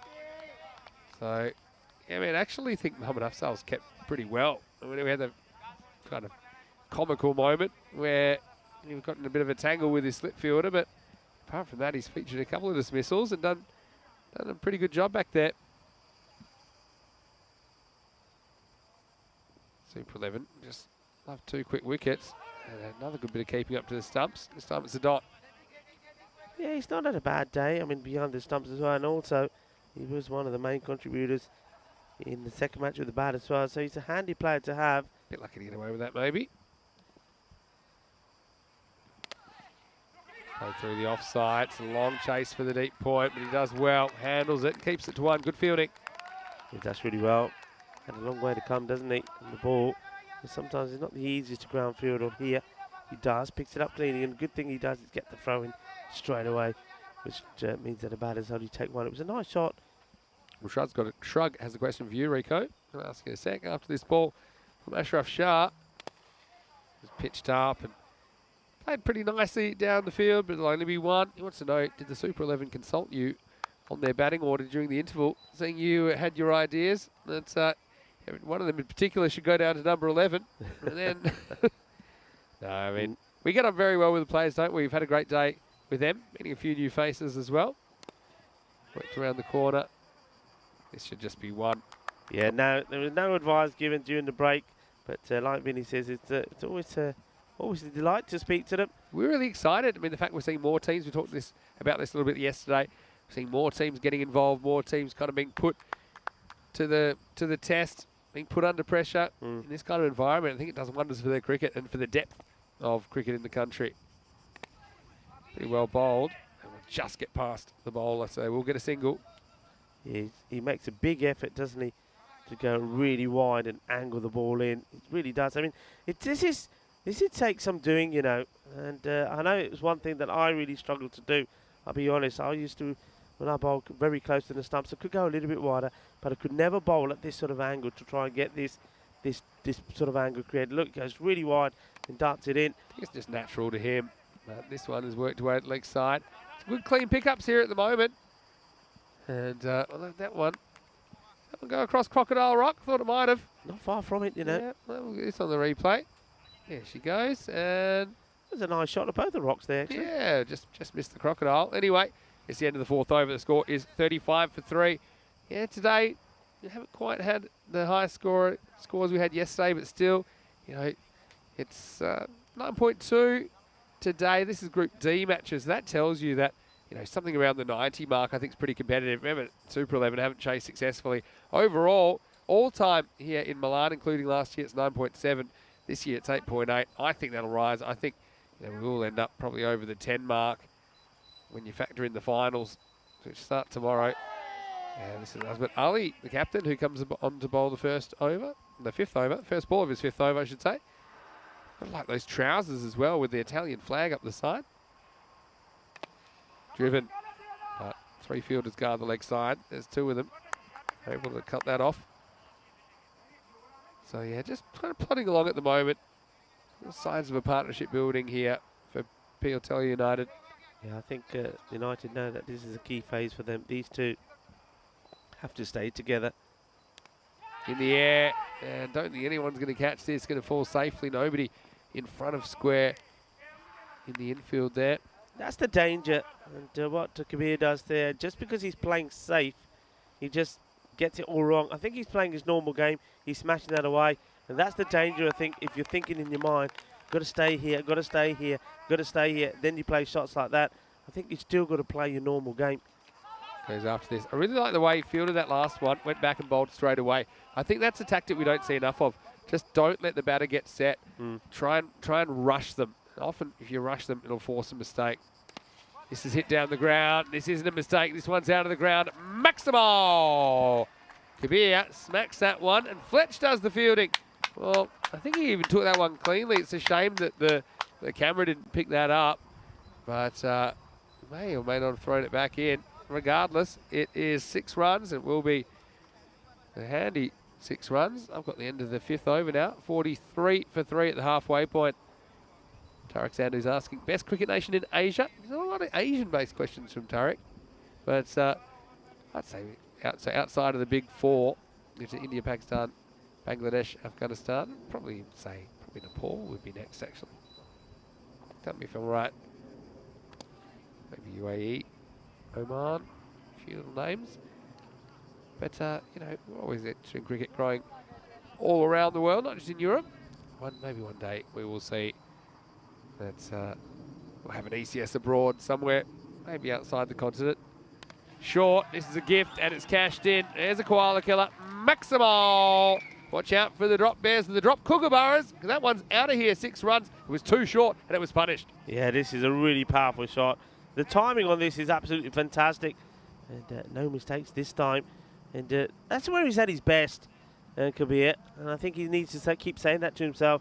I think he needs to keep saying to himself, right, okay, I'm not going to get into a point where I'm going to try and, you know, get myself too focused on being here, not playing shots, not too focused on just keeping the partnership going. I think if the ball is there like that one, smash it away. It's the same delivery that he just scooped up in the air last time and he got lucky with it. But this time, he steps back and he crashes it. He plays it positively. That's what he's got to do. Bat positive, but also at the same time smartly. Here's a comeback ball from Mubarak. Full up. Turned away for 1. 50 came up as well with that Maximo. That went into the trees. So Kabir leading the way. We talked about how many could Super 11 chase, and we said probably don't fancy him chasing more than 70, 75. But, you know, we have seen some big shots from them as well. Just haven't really seen any consistency with their batting. It's pitched up and driven, this time long off. But also want to say a quick hello to Neville. He's reminding everyone to don't forget to hit the thumbs up button on YouTube feed. And if you do have family or friends, let them know about ECN. Get them to subscribe, because we're trying to get to 300,000 subscribers at the moment. This is in the air, and this is a chance, and it's held. Very, very good catch that down there. That's Harpal Singh. Well, we don't see him dancing, but we see him catching. And so that one, I think it probably would have gone for 6 in the end, but they get Kabir for 27. Important wicket. And just a steadier for the Super 11, 52 for 4. Yeah, very good catch. And Kabir, he was a man who was starting to look dangerous, and he just didn't get enough power into this one. You can see he couldn't get underneath the ball so much, and as a result of that, he offers a chance, and he's been snapped up. A really good catch there from Harpal. Harpal Singh takes the catch and turns around and gives us a little smile. But look, that's a great contribution from Kabir. They were under a bit of pressure, and he's put a partnership in together there with Shahzad. Now, Karim Shahzad has to keep going. He's there 7 of 8. But Kabir, he's played his part in this match already. That's a really good contribution. 27 of 15 balls as he departs. 1 4 and 3 6s. So Mandrake made a good point. In every game that Super 11 have played today, the first 5 over bowling's been quite good. And then downhill. I'll give you some numbers to back that up, Mandrake. After this ball, the last of the 6th over. A full toss, and it's into the gap, and this will be 4. Well, that's well put away. I like the way it goes through the offside here. I think that's where the gaps are. There were 3 men guarding the leg side, and you pretty much could have hit this wherever you wanted, but he decides to try and take on the cover in the circle, beats him, and gets a boundary. It's the end of the 6th. It's 56 for 4. Yeah, that's a nice shot. I mean, it just goes to show, just because it's a full toss doesn't mean that you have to go swinging blind.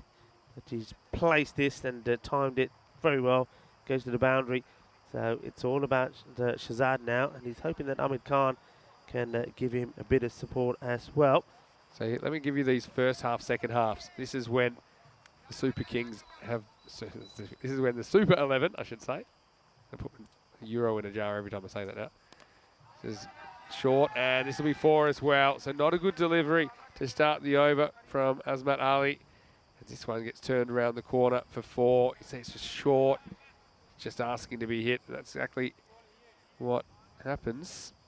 Nice shot by Kurum Shazad. Yeah, so first game, when they did play Piotella United, 36 first half, and then 49 second half. As you see, they kind of fell off the pace a little bit there. Next one is punched out and well knocked out at cover. That'll just be 1. So that was the first game. Second game, it was 48 first half, 72 first half. All right, so that one's pretty significant. That's 50% more in the second half. And then this time, yeah, so far, it's been 43 in the first half. So this will not help either, because the second half is getting a bit ugly at the moment. This time he dives with the foot, but Saif Ali won't stop this again. Another ball that I think is too short, Rico, and is put away. Ahmed Khan gets 4. Yeah, I mean, he's gone with his feet there. I mean, yeah, okay, you're going to take one for your team if you're diving with your hands stretched out, but that's what you've got to do to stop those. This one will be, well, it's called a no ball. Yeah, it hits the edge of the pitch, I I think. this is the right call. It's right on the edge. So the bowler just trying to keep the ball away from the leg side. But it's not just that, it's the length. You're right, he is too short. Yeah, that was the Doosra maybe, the way it broke right to left. This one is hit on a free hit, but it's just 1. And, Single. yeah, now they're back over 100 pace. And the captain finished with a wicket, Azmat Ali. Get this to a single. There's 1 ball remaining. Neville saying go the foot, and he makes another pretty good point in there. As this next one is going to get past the fielder. He tries, but it's forlorn. Outstretched hand of Salman Ishaq, but it will be a boundary to finish with the over. So Azmat Ali ends up going for 24. It's the end of 7. The score is 72 for 4. Well, coming up tomorrow, Rico, it's sudden death time. The quarterfinals will start. Be our QFF, also Peacock Friday. Looking forward to seeing what you come up with. But we are starting with quarterfinal 1, Bagdamo CC versus Milan Kingsgrove. That'll be a really entertaining battle, I'm sure. Albano versus Royal Bergamo in quarterfinal 2. Fresh Tropical versus the winner of this match. So whoever wins this match has a bit of a task tomorrow against Fresh Tropical. I think the most impressive team we've seen so far this week. Then Bogliasco, who qualified today, they will take on Milan United in the last game of the day. All starting tomorrow, quarterfinal Friday, 6:30 a.m. GMT, which is 8:30 in Central Europe and noon in India. And each one of those 8 teams that makes it tomorrow, they're only 2 wins away from Rome. This is hit straight, hit pretty well placed. Will they try for 2 here? They will. Good throw, might have him in trouble, but throw just a little bit off direction so they get a couple of runs. Yeah, I think Harper got probably a little bit too close to the man doing the fielding, Salman Mohammed. There was a bit of contact there, but it was okay. I had visions of Salman Mohammed going to throw the ball and being pushed over, but it didn't happen. It was just a gentle touch, really. This is Kulveer Singh. Pitches up, driven pretty well. Won't get to the boundary, but they should get another 2. You do get some 2s on these long pockets of the ground. That's good running to identify that. Yes, I mean, tomorrow it's crazy. So the 8 teams that make it, we're getting to the pointy end. Yeah. 2 wins for any one of those 2 teams. They've booked their ticket to Rome.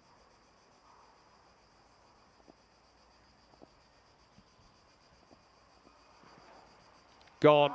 And he just tries to swing across this. It was a fairly straight delivery. So Shazad goes to the well once too often, comes up dry. And Kulveer Singh takes his wicket. Quarter of the innings remaining. That's 5 wickets down now for Piotella United. They're 76 for 5. Yeah, this is an important one to get, because I think if Shazad is still there, it's every possibility that another 20, 25 quick runs could be put on the board.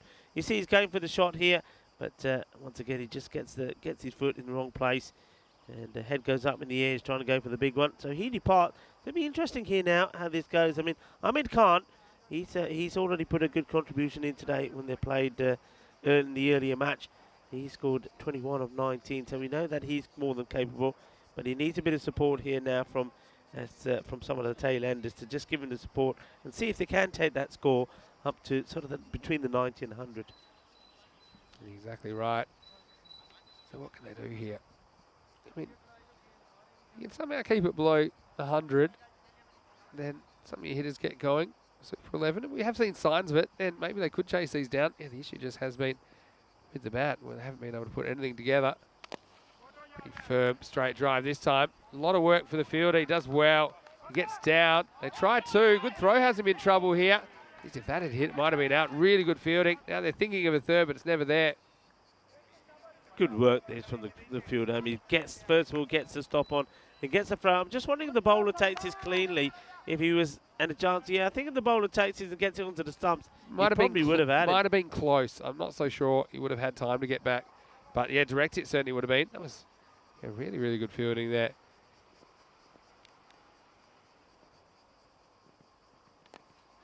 This is in the air. It's a catching opportunity and dropped. And so, yeah, just couldn't quite judge it. And now we're going to have a run out. Of course we are. So Amjad gets run out coming back for the second. Well, he had a death wish, didn't he? He scoops the catch. That wasn't out. He gets a bonus run and comes back and he's well short. And so this will be the end of the over, 81 for 6. So let's see where we place the blame for this one. Luckily, the fielder doesn't see the drop catch. He just kind of spends a lot of time ball watching, but you can understand. And then he kind of goes, turns blind. That's where he goes wrong here. And the throw sees him short by 2 steps. So what do they say? If the left one don't get you, then the right one will. Hits 81 for 6 after 8 overs. What I like here is the bowler. It's the second time we've seen this in the innings. The bowler is celebrating before the catch is even taken. Look, he's already got his hands up in the air. And then when it goes past him, he's distraught. But they do get the same batter out eventually, but only once he's got one on the board. And yeah, just before this one, you see the bowler who goes for the celebration phase. But yeah, not good running at all. And that's a sign of somebody who says, you know what, I just want one to my name and get out of here. The 8 overs down after this, I think. So this will be down the ground. It'll be 80 for 6. Yeah, by turning blind, what I mean is you should be able to turn with your bat in either hand, and it should be in the hand so that you are facing the side that you've hit the ball. So because the ball was hit to the left of screen, he should have had the bat in his left hand and then facing where the ball's going. He kind of just guesses.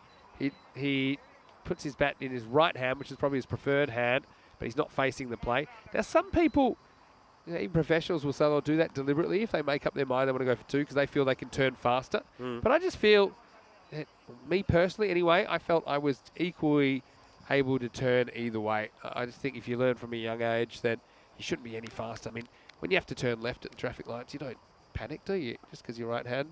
For me, I just think it's a fundamental that he wasn't followed that time and it cost him. Salman Muhammad's the new bowler. Starts with a wide.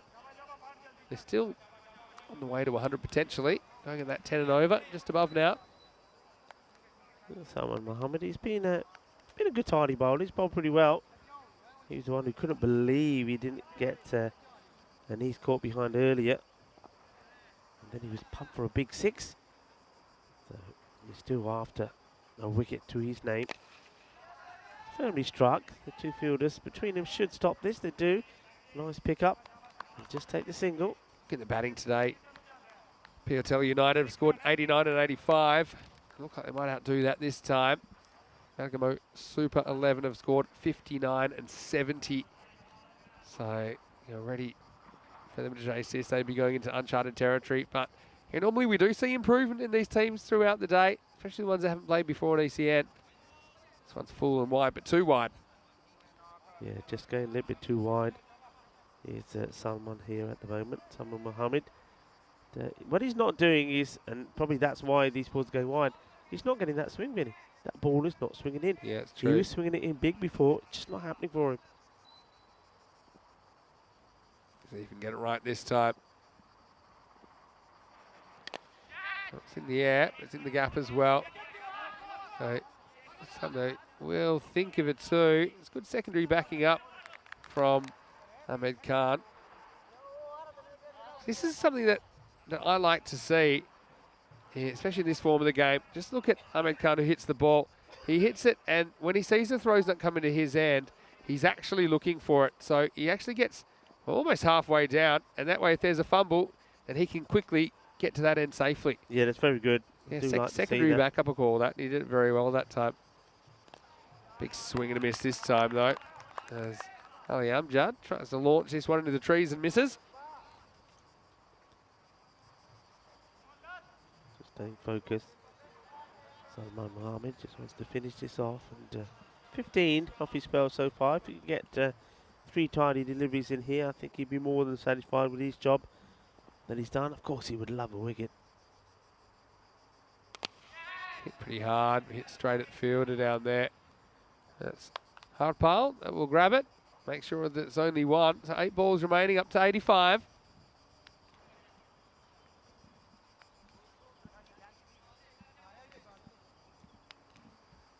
Salman Mohammed trying to keep it pretty simple, I think, at the moment. Full and straight order of the day. This one's kind of sliced. Once again, doesn't quite get to the boundary. Seen a lot of balls just kind of mishit and just looping their way to those outfielders. So not too much damage. Up to 86. Last ball of the over coming up.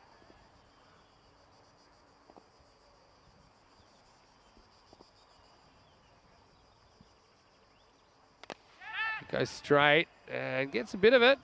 In fact, this one is going to run all the way for 4. So, well, ends up with us. Some more fielding for me. Do you reckon to hit the stumps from here? No way. Break. A little bit too much break. Anyway, end of the over. The score is 90 for 6. A welcome boundary. Ali Amjad goes downtown. He gets enough of it. So, not the finish Salman Mohammed was after. 90 for 6 with an over remaining. And now, this is actually their highest score they've scored today. PLTL United, remember, yes, not yesterday, last year, they scored 3 scores between 55 and 70. So they're another team, a bit like the Super 11 today. It struggled a bit with the bat on their debut in ECN cricket, and they've shown a lot of improvement here today. As we go into the last over, it'll be Kulveer Singh. That will come on. He gets banged straight. And, well, he let that bounce twice, which is a bit of a risk. But he gets away with it. Harpal keeps it to just a single. Let's see if they can get the 100 here. I think the 100 just psychologically will be a bit of a blow to the Super 11 batters. Kulveer. Well, he's hoping that he's going to be able to add to the wicket that he's got already. He's bowled pretty well. Just doesn't try and do too much with it. It's been pretty tidy. This is more work. This is where you've got to be pushing. Yeah, but this is 2, but they're just I would trotting. say Ali Amjad, that was the opposite of pushing. This was a lazy Sunday afternoon stroll. At this stage, you probably want to show a bit more urgency. We'll say it's a hot day, and he's still got to do 10 overs of keeping. It was an aggressive turn, though. I like So I'll give him that. Another way he gets to the other end, said, 2 go for 2. He saves space with the sharp turn. This is round the corner, nobody here. That's going to run away for 4. It's still directed from Kulveer, and he pays the penalty. It's another boundary, and they're up to 96 with half an over to go. Yeah, it's one of those where if you're going to play it, make sure you play it, get bat onto it, get the boundary. He does get the boundary. Nice shot, 4 runs. He probably just wants as much strike here now as he can get. Yes, Ahmed Khan once again putting a good shift in for his side. Neville has the question. Hey Vinny, are all drop bears white? Well, that must remind me, it's random question time. I know that Woz is a big fan of random question time, so stick him in. Try and get to them in the second innings of this game. 3 to come right now. Still 3 to come. That one will be a wide. Tarek, he thinks there might be an Asian cricket league after the success of the European Cricket League. Tarek, are you watching from Asia, Tarek? Oh, if you are, it's exciting. I would say we've talked a little bit about maybe going abroad one day. Still think it would be European cricket. It's the style of cricket. No one can really imitate it. It's unique. Goes for this, but doesn't quite get it. Now 2 fielders converge. This is trouble with a capital T. And they're going to fall over themselves. Well, I don't even know. Now, Ali Amjad is still almost not going to run it. So he ducks. They're going to get 3. Well, this is absolute carnage. Incredible. sound the Benny Hill theme. Now, if you told me that Ali Amjad would run a 3 in this innings, now hopefully they're all right, of course, but I just saw this coming a mile away. And you see, one goes back, one goes forward, and in the end, well, if you're an NFL fan, you'll remember the butt fumble. But there's more. I mean, we can't fit it all in. We've got to try and get the whole lot of that, because then it was the overthrows. Oh, well. And then he goes downtown. This one should be caught, and it won't be caught. Bangs off the end of the fingers. Amjad better get his running shoes on. They decide to go, and I think that there will be a run out. They're coming back for the second, so that was Ahmed Khan hoping to grab the strike back. Clever tactics, because I suppose he's the man that was up and going, but he'll be run out for 25 with the ball remaining. It's 102 for 7. Well, you got to say, the way that this innings started and the way it's coming to an end, this is one innings that you just want to watch over and over again. There's been so many things that have happened. Okay, the catch goes down there, but credit to the fielder. He keeps the ball in play and gets the throw in quickly. But, well, just before then, that catch that goes down, I've never seen anything like it. You can see it's happening. And oh dear, I'm sorry. But the fielder behind, rather than get out of the way, he thinks, well, I won't get out of the way of the guy trying to catch it. I'll just pretend I'm not here and curl up in the ball, not realising that he's an object. And of course, the fielder's going to run. He's going to trip over him. Dropped catch plus runouts have we seen? Oh, here's something. What? Apparently they ran 4 on that other one. There's no way they ran 4. That's why I want to replay. Did they run 4? I think they may have done, because I think they ran 2 while it was happening. 4? Then there was a throw that came in. Get that was out overthrows. of here. Oh, I really need to see the replay now. I thought I was seeing things. Yeah, so I think they did run 4 because it was hit by Yeah, when you think of Khan. who was on strike. But this is why I was saying there's more to it. We didn't quite get it. We didn't get the overthrows. Wow, Vinny. Oh, all right. Get my ear medicine. Here we go. Last ball. Well, if this is caught, it'll be a turn up for the books. And of course it's caught. Takes it easily. There's no pressure on the catch. Goes round and smacks it into the middle of the hands. So that was a nice bit of fielding to finish at least. And they go back to the dugout. 100 plus that they're going to be chasing. But, you know, credit to the fielder there. He got round. He does take the catch. And I know they are chasing a few here. That's Abdul Rahman, I think, that takes that catch. But at the end of it, it'll be 103 for 8. They do take 8 wickets. But, yeah, this score, I mean, more or less, it should be a pass score normally. But you just feel that the way things go in this series, it's probably 10, 15 more than that. Well, I'm looking forward to this. Let's roll the highlights, Rico. And everyone, just make sure you're sitting down while you're watching this, because there's going to be a few moments here that are pretty hard to describe. Yeah, well, this is how it started. Look, it's mine. So what are you doing there? What are you doing? You're tripping me up. And, well, then the one goes through slips.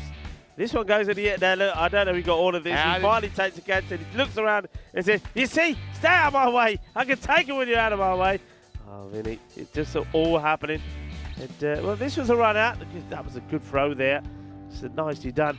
That was Abdul Rahman who got the throw in. Then this one, well, it was a little snick. And it was dancing for joy at that point. That was Ali Mubarak.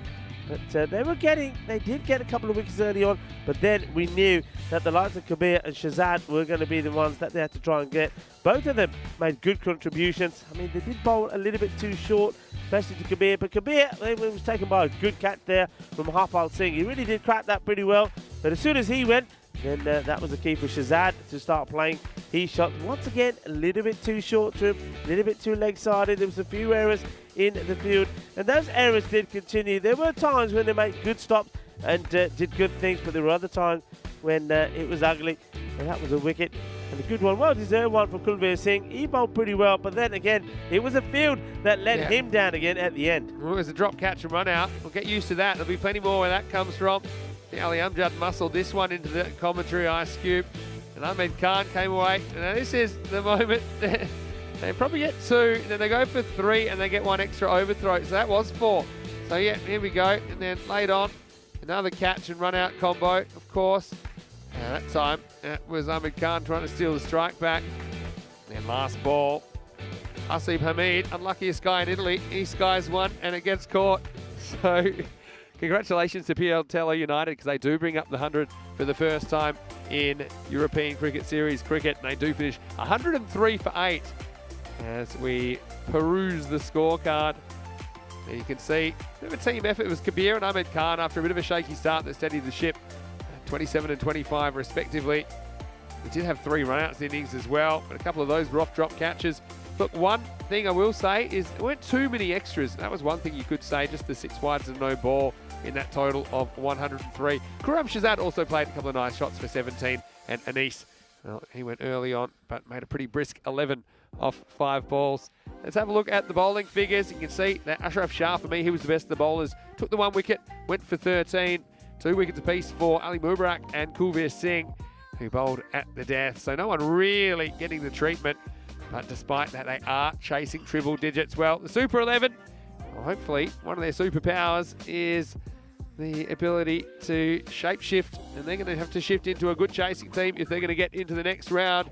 So for them to progress Super 11, we'll need 104 runs to make the quarterfinals. Piatello United, well, they can become one of the top 8 teams in Milan if they can defend this total of 103. We're going to towel off, but we'll be back in a few minutes. And when we do, we'll be watching the last innings of the group stage. Vinny Sandu here, Mr. Maximo, and rolling Rico Full in the commentary box. Hope you're enjoying your day. We'll see you shortly for the final instalment of Day 4 in this FanCode European Cricket Series.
Hello and good afternoon and welcome back to the final innings of the day. And it's well, the conclusion of match number 4 here today in the Group D. It's the eliminator, and it's between Piotella United, who batted first, and they've got 103 on the board. Healthy runs is the highest score that they've scored in the European Cricket Series. And well, Bergamo Super 11, if they're to win it, they've got to score the highest runs they've ever scored in the European Cricket Series. It is gettable. I mean, this pitch has shown, and batters have shown us, that you can get yourself in here and score runs. But they're coming into the match on the back of not too many runs. I mean, they're chasing 85. They only put 59 on the board, and then chasing 120. They struggled to 70 all out with 2 balls to go. So they've got to make a positive start, and that's a positive shot. And a really good bit of fielding as well. A nice shot from Ali Mubarak. I mean, he's looked the part for them, and they know that he has to go well. He's made only main contributions for him today, 25 runs in the first match. And he made 15 in the second, so we know that he can go some. This one will help, and well, this is not the best of stops from the wicketkeeper, but that's why you have a fine man. And well, some people say he's a backstop. Well, one of the batters was quite happy to try and make another out of this, but only one of them was, and that was Ali. Ali was pretty keen to try and get back. Doesn't really want to get down, does he, the big man? Ali Amjad. So it goes wide, and the one they run, 2 runs there. Hit well into the deck, fielders come in comes the throw. And it's an appeal here. And, well, there's all sorts of things going on here. It's going to be one of those sort of matches. But let's look at the first appeal. They do go upstairs now eventually with a direct hit. And does he have his bat in here? He doesn't look too confident, the batter, I have to say. Let's see. In comes the throw. And does the bat plug? No, he does get in. So, well, that's good technique. And, well, it was like his bat was on fire there. And, yeah, he made it in. It was a good throw. And then thought about a second. Then he had to go back again and do it all over again. Looks like he does survive. The 2 batters just having a little conversation. Come on, Yard. This is important. We don't want to be losing wickets unnecessarily. If we're going to get these ones, we both have to give ourselves a good start.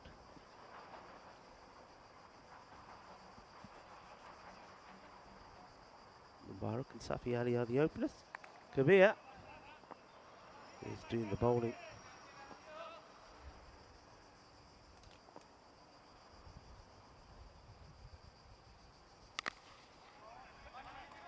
Nice shot, played out the offside, and once again there's real confusion out there between the batters. They just had a moment together.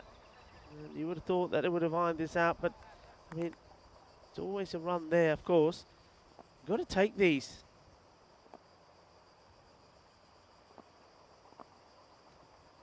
This one probably will be a wide, it is. And this one looks like it's hurt the keeper. Yeah, he's taking his hand out of the glove now and he's giving it a shake, but he's just not moving very well behind there in his wicket-keeping position. Look, I mean, just a little bit slow moving. Needs to take a couple of those side steps and get right behind the ball, then at least he's stopping it.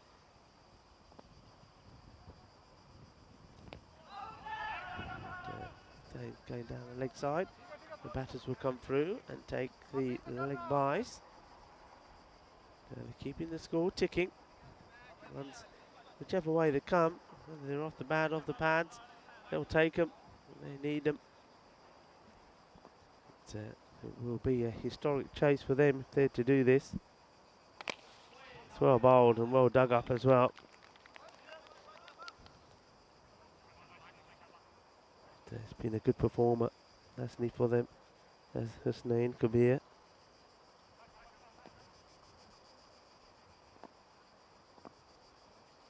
Short and Gandhi, and this one is another one that the man, fine leg, backstop, is going to have to deal with, and he does. And you can see why it's so important, because every time the ball is down the leg side, the keeper, Ali Amjad, is not able to get there, and fine leg has to make the stop. So you can see where he is there in the camera angle. He is definitely a backstop. So I think what we're saying is Ali Amjad is a bit of a stopper. This one's hit up in the air, it's a chance, and it's taken, good catch. And to get the wicket, that's a really nice catch taken there by the fielder running in from the boundary. And no mistakes from Tayyib Sohail. And he's a young man that had his issues earlier today. Yeah, first over he bowled in their very first match, went to magical, 23 runs came off it. I was disappointed for him that he never got a chance to bowl in the next match when the game was safe. I think giving him an over then would have just given him some confidence. See, now at the moment in his mind, it's still that first over, it's still that 23 runs. So if he is required again, if they do want to use him, it's a bit of a gamble, and you don't want to make that gamble if it's a tight match. First over comes to an end, and it's 10 from it. And even if they go at this rate, they'll end up some short. 314 matches without a golden ball. So it would seem, maybe, that perhaps the golden shoes and the golden belt didn't really help us too much here. We haven't had too many close matches, but this one could be. So maybe we're saving the best to the last. And, well, the man who's wearing the golden shoes comes back into the ice box. And Vinny Sandhu, what do you reckon? Is it going to happen? Well, you never know when it's going to happen. Lightning strikes. So I'm not going to rule it out. Here's Jazad. It's hit pretty well down the ground. I think this will be a boundary. Is this going to get stopped? No way. It's going to crack into the sight screen. Really good straight drive. But they did get 10 off the first. But this is the thing. They just got to go at the rate. They don't want to fall behind. They don't want to get in a funk here. Super 11. I wouldn't put it past them. See, with shots like that, they are capable. We just haven't seen it yet. Yeah, I mean, Ali Mubarak will score runs for you. He is a class act. He's been joined out there by Asman Ali. They've been helped a little bit by some extras as well, has to be said. But while he's there, and if he can hit himself into form, it is possible. And, almost to mix up there. They get away with it. Seems to be happy to respect some deliveries, Mubarak.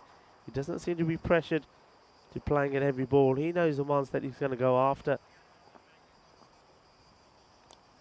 He really goes after this. Just gets a thick inside edge for one. Yeah, well, that one would have been interesting because it would have meant that Ali Amjad would have got into play. As he's dancing down, he's out of his crease, but he does get an inside edge onto it. If he misses it, and it definitely would have been a stumping opportunity. Asman Ali facing his first delivery now. It's really pushed through from Karam Shahzad, worked away. Just a single. So yeah, at the moment, I mean, I think there's no real stress about their top order, Super 11. It's just they don't really have the depth, I think, that maybe some of the top teams do in this competition. But we know in this form of the game, all you need is that one key partnership, one or two players to fire. You can win cricket matches. Ali Mubarak batting with his captain. Shahzad in the bowling. Goes after this. It's a pretty good shot as well. It will be all the way. Maximo. Mubarak goes large and don't count them out yet. Smacked away. What a good shot that was over the offside. 6 runs. Yeah, boom. Shakalagya. And that goes all the way. A nice shot. You can see there. That leaves you a nice imprint of where the ball landed. This is like a bit like watching tennis when it's played on clay, isn't it? You can't argue where the ball lands. That's true. Puff of dirt comes up. Go check the divot. Anyway, really good shot. Mid-off was up in the circle. This time takes on mid-on, and lucky for him, doesn't really get too much of it. Already seen Tayyib Sohail take a good catch in the first over. Anyway, it's the end of the second, and right now they're right where they need to be. Super 11, they're 23 now for one after 2 overs. Yeah, he's taking the odd chance, and I guess you have to, but I just think it's worth maybe the 2 batters that Ali Mubarak, if they're going to win this, he's got to play a big part in it, and this is, just see their standings, that's why this match is happening. Yeah. With the top team went through automatically, Oliasco, but these 2 now have to play out this eliminator, see which one of them will go through, and which one of them, sadly, we will say goodbye to, and at the moment it's even Stevens. But yeah, I'm just thinking that maybe Ali Mubarak says to talk to his captain and say, look, I've got to bat all the way through, you've got to play a few shots yourself. That's got to be the plan here. Yeah, just think, staying up at the rate, that's the name of the game. Be low 30s after this over, that's the plan. This is a good dot ball. Just hustles through Hussein Kabir, gets a dot. Yeah, it could be it. He's the one they've got to watch out for. I mean, 5 more deliveries to come from him. Seeing the back of him will mean that they've got a chance to target some of the other bowlers. Goes leg side this time, long chase, and Sohail's not going to get there. It'll be a boundary. Wadina's near the action, and she's going to have to watch that one fly away to the rope. It's going to be 4 more runs, and this good start continues for Super 11. Yeah, I mean, again, you see a fielder there opting to try and stop it with your foot. You've got to get that dive and slide in, and you've got to be knocking that back with your hand, and you've got to want it, really. And I know my people don't want to do it. You can end up with an injury or 2, a few burns. Edge. Is there an edge on this? Well, there was a sound, wasn't there? No appeal from anybody. Going to go with no edge. I think this is just the bat hitting the ground, is it? I don't know if there was a noise there. Maybe just hearing things. Maybe just hearing Mickey coming with some fresh watermelon for us. I think it might be, yeah. Mickey just turned up with the watermelon. Nicely played. Good pick up, good throw. Good bit of cricket all around and all backed up as well. That's nice to see. Nice bit of action. It's the start you want, though, isn't it? When you're chasing 104, yeah, you haven't really shown too much with the bat so far. Super 11 just scores of 59 and 70, but 70 was the high score for Piotello going into today. They've improved on that. This one bites back and is pushed away for 1. Hello to Hunter, who's saying hello to me. And, very interesting fashion. Hello to you, Hunter. Hope you're well today. Also, want to say big congrats to Neville Russ. I know we congratulated yesterday, but I don't know how your granddaughter is today. I think it was Ellie Rose from memory. Hope that's going well. He's got 7 grandkids now. Mandrake has 5. Well, can't say I'm a grandfather yet. Wow, gives me a good question for Rico. Here we go. Up in the block hole. What sort of a Bubba G do you think you'd be? What sort of a grandfather would you be? You'd be the cool type? I would spoil them rotten. Yeah? Yeah. So all the things that my daughter is not allowed to do, I'll probably be allowing them to do it. Well, like all grandparents do, don't they? I've heard grandparents say that this expression, which is that if I knew how much fun grandchildren would be, I would have had them first. Because they're a joy. Yeah, I mean, so Sonia, how old did she turn the other day? 20? 21? 20. 20? I think in the 20s. Oh, there you go. You're the kind of parent that's kind of urging her to move forward in that respect, or, you know? No. She's still pretty busy doing young person stuff. Yeah. You know, she loves her handball.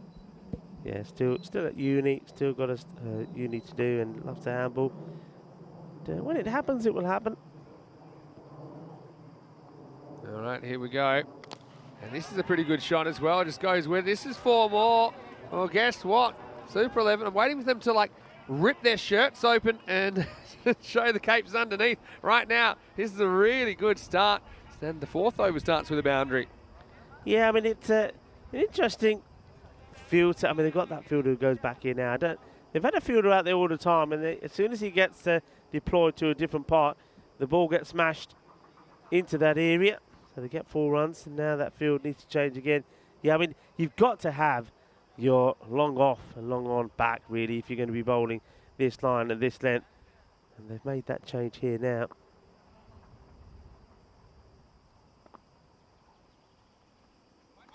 This will be a wide. And the reason why they're struggling with that 1 extra man, Vinny, is because they need to have their fine leg back on the boundary. That's the issue. I mean, because they haven't got the faith and the confidence in the keeper, and quite rightly so, because again, you see here, he gets past. It's a wide ball anyway, but so they're unable to have 1 more man out on sort of where the action is, if you like, because of that position.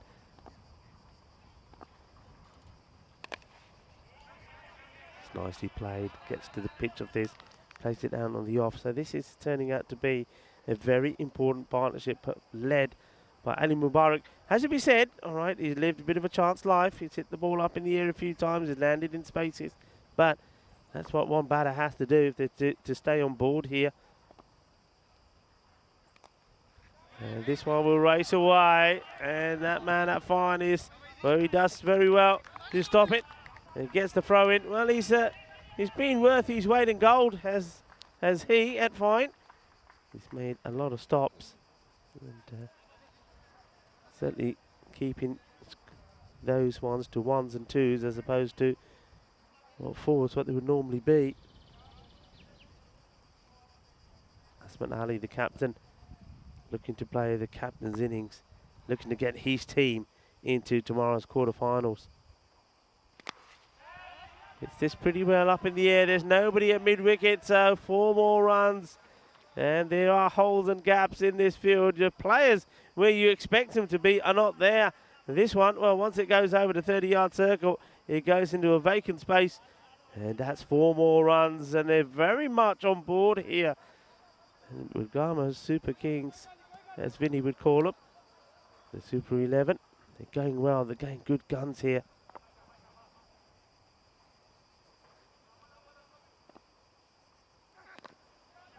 Gets the bat down onto this intelligent batting as well. And now they will look and they'll take 2. Well, intelligent batting, but not intelligent fielding. And just throwing the ball away. So feeling the pressure here. They need to keep cool. That's the main thing here.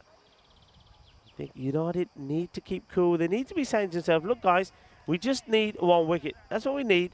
We need 1 wicket. So don't throw your toys out the pram. Don't get too flustered. Stay calm. Stay focused. And let's work on what we've got to do here. Nadeem, last ball, here's over. Gets driven well. 1 bounce. If he hits, he's in trouble. Doesn't hit, bounces over the stumps. So you need a bit of luck. Now they're going to take a second. And I don't even know how they did that. They throw it away again. Well, they might get 3 if they're watching. They won't. Now they still might, but they won't. Now this is thrown, and this is almost fumbled. And we need to start putting a 30-second clock up. So you have to finish the play in 30 seconds. I think I'm going to go with 2 there. You going 2? 2. 2, Yeah. okay. 46 for 1 after 4 overs. There's excitement plus. Just a reminder about our Italian summer adventure. We are in Milan.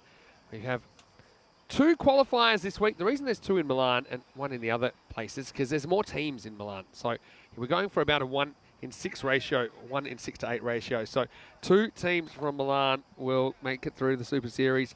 Just the winners of Brescia, Bologna and Rome will join them. So we'll fill in those golden plates with the qualifying teams. We'll know halfway through Saturday who the qualifying teams will be here in Milan, or they will still play the final series in the afternoon. Of course, Fresh Tropical will be out to defend their Milan trophy that they won last year. I'm sure all Bergamo, they would like it back because they were certainly in a pretty good position at one point. Royal Bergamo, they had Fresh Tropical 9 for 4, needing 74 for victory. Now it looks like we've just got a little bit of an issue out there. And yeah, I wonder what's going on here. There's just something I didn't pick up straight away. Yeah, not quite sure when that actually happened, and the fielder seems to have gone. It could be. I mean, from what we've seen there, maybe it's like a bit of cramp that set in there, and, because I don't think he was in the action when it happened. And, Yeah, it could be cramp. Yeah, just a bit of. I've had a great day. Have you had a great day? I've had a very good day. It's been a very good, entertaining day. I hope you've had a great day. Well, we've had a great day now that you've been enjoying what we've been enjoying. I will say this. Yes. One thing we know about ECS cricket, or ECN cricket for that matter, you never can really predict anything. I mean, you see 100 plus on the board. You see that the Super 11 haven't made it past 70 before, never mind 100. Yeah. But then you could say the same about PLTL United before this morning because they lost their 3 matches, only scoring 55 to 70 last year. So, look, Super 11, they have the run, they have the momentum. You just wonder about this kind of unscheduled delay, whether that will just kind of upset the momentum a little bit. But still, yeah, I think it could be a really, really entertaining finish. And who knows, Riku, we might get that golden ball after all. But look, the way this is going is very evenly poised. Look, I think that you know that 1 wicket is required. You get 1 wicket here, and then I think Bergamo Super Kings, as you keep calling them. Now you got me saying it. Don't blame it, Super 11. Bergamo Super 11. We've had a few Super then you Kings, know that they're going to struggle to find somebody else to get out and get the runs because they have relied so much on Ali Mubarak. But he's still there. He's now there with his captain. His captain seems to be calming him down and saying, look, me and you, we can do this. And I think the key thing is they're starting to believe. The partnership is the key, though. I just think that they don't really have the depth in the batting. That's what they've shown so far today. So it's important that they go on with it. And they're in a good position here, 46 for 1, almost halfway in the chase. And, well, let's see what happens next as we'll head into the 5th over finally. And it will be Taib Sahel to bowl. Yeah, you don't want to get too conservative here. That's the key. Keep being positive. I'll say hello to Charlie Hunt, who's just popped into the chat. Nice to have you with us. As usual, Charlie, a key member of our team here at ECN. Yeah, this is a big moment, Vinny. Hello, Charlie. Because, well, this is the bowler we were talking about. His first over, the only over he's bowled up until now. Went for a lot. And I was saying earlier, as you probably heard me say, I would have liked to have seen him bowl in the last match, which to one easily. And he could have had a bowl in that just to get his confidence up. Well, he starts well here. And his problem early on, I think, was with the new ball. It was just swinging too much for him. So let's see how he goes with this one. Starts well. Starts with the ball on the money. Well, this is blasted back at him. And I don't know if he gets a finger on this or not. Let's have a look at this on the replay. This is one that does go past him on the full and just can't react in time. He doesn't get anywhere near it really, but just a single. I think it's just a bit tense. I do think that kind of an unscheduled interruption can just upset the momentum of the batting team. Maybe not though, but maybe not. This is bouncing off the palms. Now we have a run out chance. Now we'll have an overthrow. So that'll be 2. I mean, that was belted, to be fair. And, well, a few puffs of dust all over the ground. The result is 2 runs. We need to get the overthrow count in, I think, today. There's been a few of them. Yeah, I think today has been the day of overthrows for sure. I mean, if somebody was keeping track of them, that would be a record. But you can see that they're not very happy that these balls are being thrown away. Driven and fumbled and fielded. Just one. Mubarak, remember that being dropped there on 21. I mean, it was hit very hard, and I think that's Anis that wasn't able to take the catch. But he did make the stop, so 50 on the board now. A few people just chatting about the upcoming schedule and when we'll be in Brussels. Swing and a miss. Missed by the keeper. Could be on a record for most balls in a row. There's been a fumble. I think that's 3. That'll be a bye. And yeah, Luke was just eventually got there. That we will be in Belgium on the 29th of August. That's our last series before the European Cricket Championship, which is 5 weeks of T10 international cricket. Before that, we'll be in Germany for most of August. 4 weeks in total in Germany. It's a good shot. It's cut away, and this will be 4. Good shot selection. Mubarak. Well, he's a man on a mission, isn't he? And they have been making the running here. They brought the 50 up, and now they're up to 56. And they're ahead of where they need to be in this chase. 56 for 1 at the halfway point. Yeah, that's a nice shot. Nice way to finish with that boundary. And they're going away quite nicely. So, yeah, they're on course. Mubarak leading the charge. He's getting the support that he needs from Ahmad Ali. And it goes back to what we always say. Partnership is what you need. And these two are doing just that. They're putting that partnership together. First wicket fell with the score on 10. So you can see already 46 is been put on the ball by them, coming up to the 50 partnership. That's what you've got to do. And so far, I mean, there was those earlier shots that were miscued from Mubarak, but those are now behind him. Now he's playing and hitting everything clean out the middle. But there was that chance, wasn't there? That he was put down on 21. Yeah. That they could rue that miss. It's hard. You can't really have 2 soft hands with these hard balls. They need to be hard enough to... Oh, edged and gone. And so finally there's the breakthrough. They needed it. And it is going to be Zain Amjad that will bring it. There's this one. Ali tries to swing across the line. Just gets a little edge. Flies through to the keeper. It was Ali Amjad that holds on to the chance. And that's the one they needed just to get them back in this game. 56 for 2. Yeah, he takes the catch, doesn't he? He catches it clean when he has to. He hasn't stopped too many that's come his way. But when he gets the edge, he takes it. And he was just taking a bit of evasive action there as the fielder comes in to congratulate him. So the captain has to depart. They get the breakthrough here now. But still, the key man, Ali Mubarak, is still there. That's true. Still, it's a promising partnership nipped in the bud. Azman Ali did come up with 17 runs of his own off 10 balls, including 2 boundaries.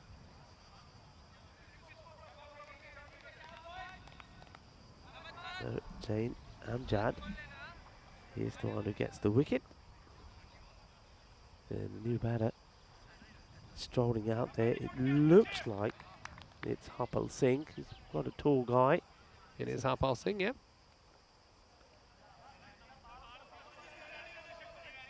Harpal. What he'll see, he's rolled at here. I think he's just going to play his shots. I think he's probably thinking, okay, you know, if I get a quick fire 20 here and Ali Mubarak keeps going the way that he's going, then this match is done. Down the leg side, this one will be a wide. Well handled behind the stumps. Yeah, so, any questions about Charlie doing some commentary soon? I'm sure he will be. I mean, we're planning to have more cricket coming up. I know that we do have some plans for a night series, and probably not just one over the next few months. Just want to miss, so Rapal just struggling to get away here. And there's still plenty of balls left in this over, so you feel if you can tie him up, you can maybe drive that run rate required up as well. Yeah, I mean, Harpo, if he's not seeing it well enough, there's a man at the other end who is. Try and get the single early so he gets to face a fair chunk of the over. And he goes on the back foot to play this, and this time they hold on to ball. I think this has been a big effort. There's been a lot of players screaming at each other saying, just hold on to the ball. Why are we throwing the ball away? We're giving them extras for nothing. And you see there straight away, this time everybody shouts, don't throw it, hold on to it. Oh, this is a peach. What a seed this is. This is an absolute superb delivery. Amjad finds a beauty from somewhere. What a lovely delivery this is. Yeah, comes in and goes away. Does him all, ends up. How did that miss the stumps? Just bounced over. Big shot coming here. Big shot coming here. Smelling a bit of golden ball to this. I'm going to rule it out. They've fallen behind the rate for the first time in a long time. And this will help because this is a Gundy ball and it gets the treatment. It would have been a wide. Probably would have gone straight down the throat of the backstop.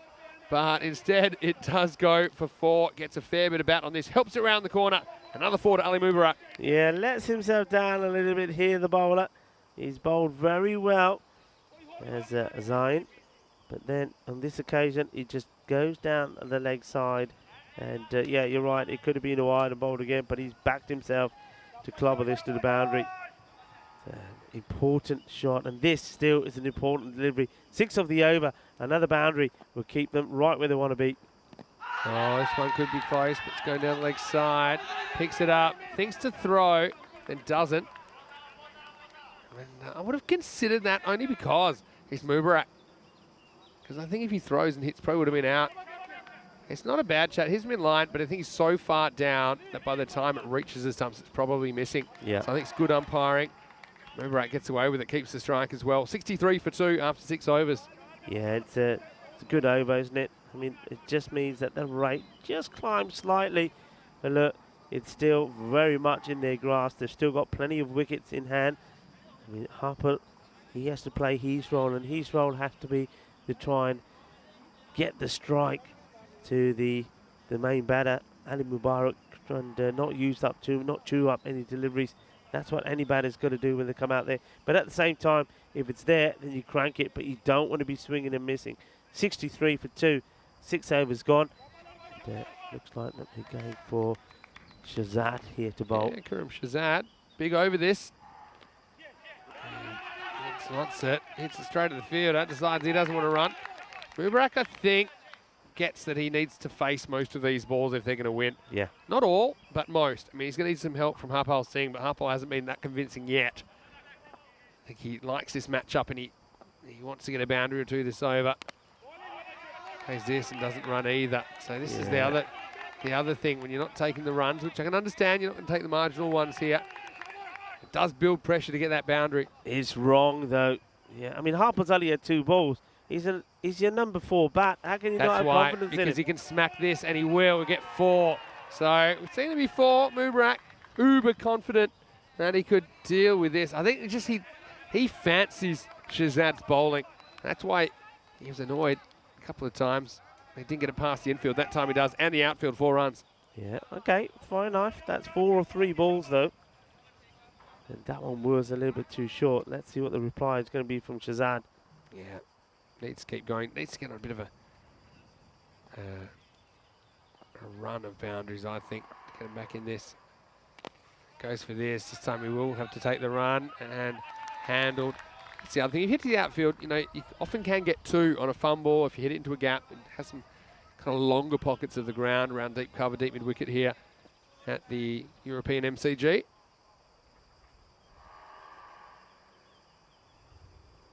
Harpal, it's not a bad shot at all. He'll get a run here. I think that's his job at this stage. No, just don't swallow any dot balls. Get at least 1. If you can get a boundary, that's great, but don't swing and miss. Yeah, and that's why I'm thinking Mubarak has to have confidence in Harpal. I mean, he's got to take the single when it's on, because he's got to be confident. Just like there, Harpal will give him the strike right back. Last ball, the over then. Pretty good one. A 6 off it. Ooh, and this is so close to taking the leg stick, and it will be called a wide. Yeah, but correctly. It doesn't miss by much. I mean, it's a long way across. It misses by half a stump, I think, in the end. But yeah, anything that misses leg stump is a white. I like that rule. I mean, it just gives black and white to it. And he goes for it, and this is hanging in the air a long time, and it will be caught. So big moment in the match, and that's Hasib Hamid, the captain, who runs around to his right, and he pouches Mubarak for 37. Well, is that the catch? That will seal the fate of the Super 11. They're hanging in there, but only just. They lost their big player there, Mubarak. He's got to go. The score 70 for 3. Yeah, well, this time, bowling the wide ball goes in the favour of Shahzad, because he is able then to, with that extra ball, pick up the wicket. Good catch from the captain. Not easy, but he takes the catch. And, well, you just feel now with that victory, and with that catch, that victory probably swings back into the balance of United. But we'll have to wait and see. This is what's coming up tomorrow. Yeah, and there's some big matches coming up in quarterfinals. Cannot wait. Now, we won't have the hour break tomorrow because we can go back-to-back with all of these quarterfinals, starting with Bergamo CC versus Milan Kingsgrove, Albano versus Royal Bergamo. Last year's champions, Fresh Tropical, taking on whoever wins this match. Then Boleasco, who we did see earlier today, taking on Milan United. Join us for QFF and also Peacock Friday. 6:30 a.m. GMT, which is 8:30 in the morning in Central Europe, and it's noon in India, 12:30 Bangladesh. 2:30 on the west coast of Australia, 4:30 p.m. on the east coast of Australia. All right, here we go. With Ahmed Khan, and this is blasted away, and this will be 4. So this is promising. And from the Ashes, Harpal is deciding that it's time for him to turn it on, and this is a nice shot. Crack 3-point for 4. It's a very good shot, and once again, for those of you that were listening when I was saying you've got to take the singles when they're there, well, if the singles were taken, maybe Mubarak would still be there as well. And Harpal Singh just showing that, look, he's a number 4 bat. You don't hit the balls out and not take the runs because you don't have confidence in him. You've got to allow him to bat, and this is what he can do. Yeah, no, take your point. I think those ones in the infield, they were marginal runs, though. I mean, yes, you normally run them, but they're not 100% safe. Just 90% safe. This one, he's going to beat the fielder momentarily, but then comes back and fires in a good throw. So lucky they didn't go for 2 there. They're not really under wicket pressure here, are they, Super 11? No. They just put number 5 to the crease, Salman Mohammed. So he'll get to face up for the first time. Pressure situation. This will be such a new experience for these Super 11 players. I'm sure they're loving it, but they'd be a little bit nervous, I'm sure.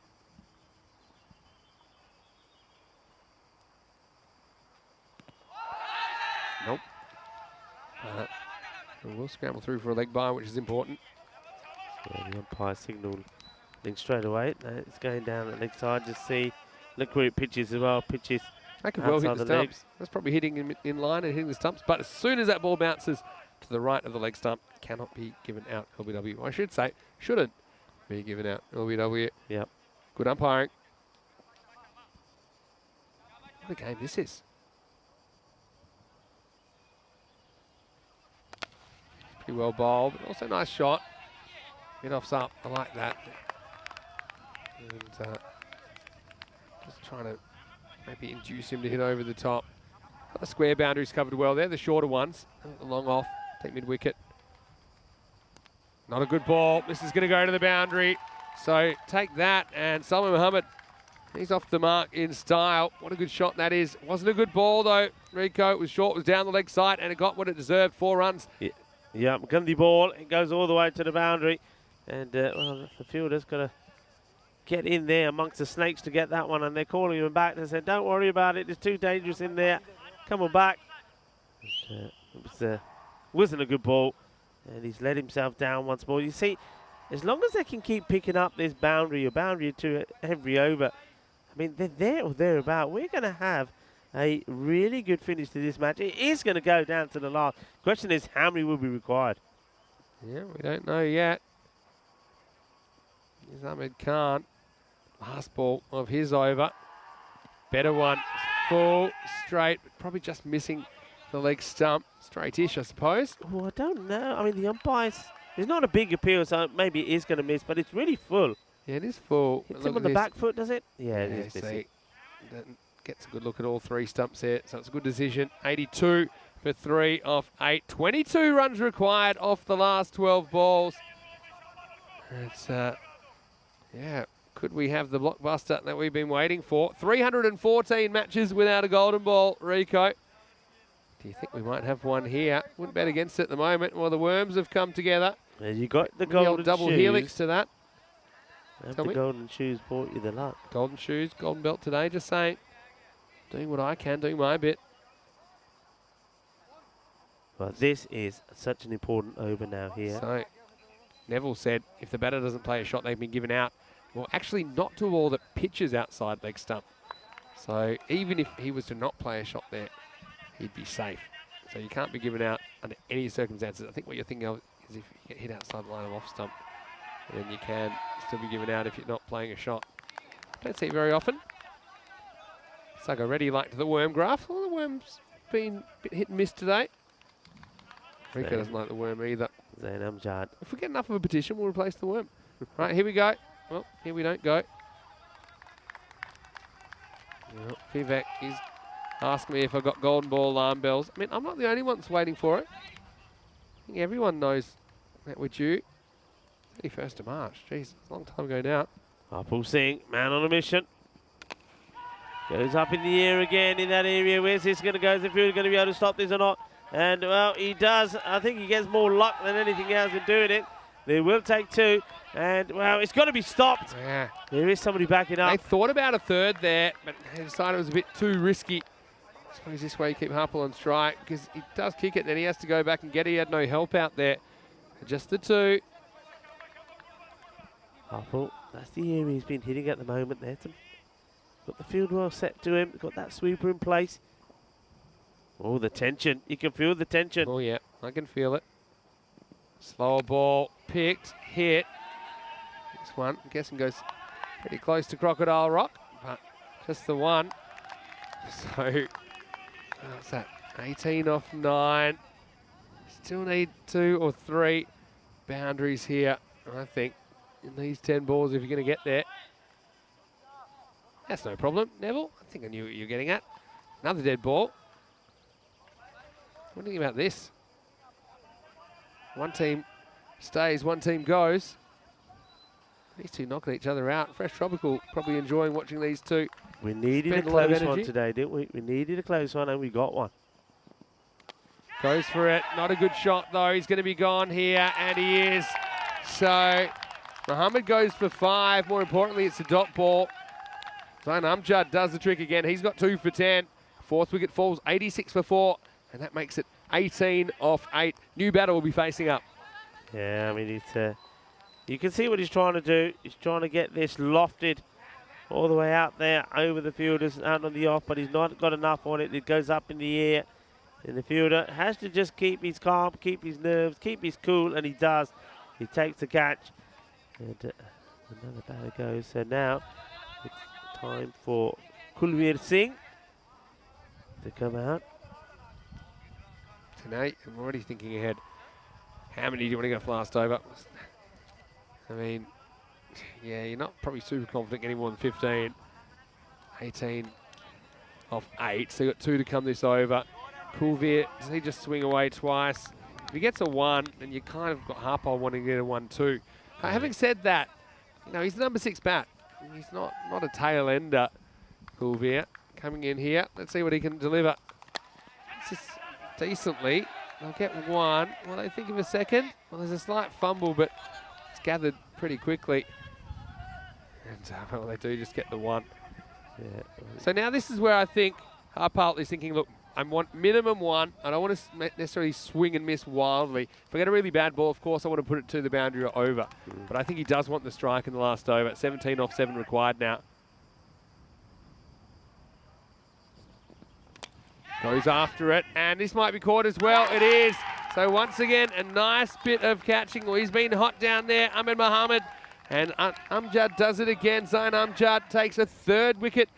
3 for 11, so Harpole holds out for 11. It's the end of the 9th over. It's 87 for 5, and 17 will be required off the last over. Coolvier will be facing up. Yeah, important wicket that Harpole. He just had the feeling that he felt he had to go for the boundary. He felt that.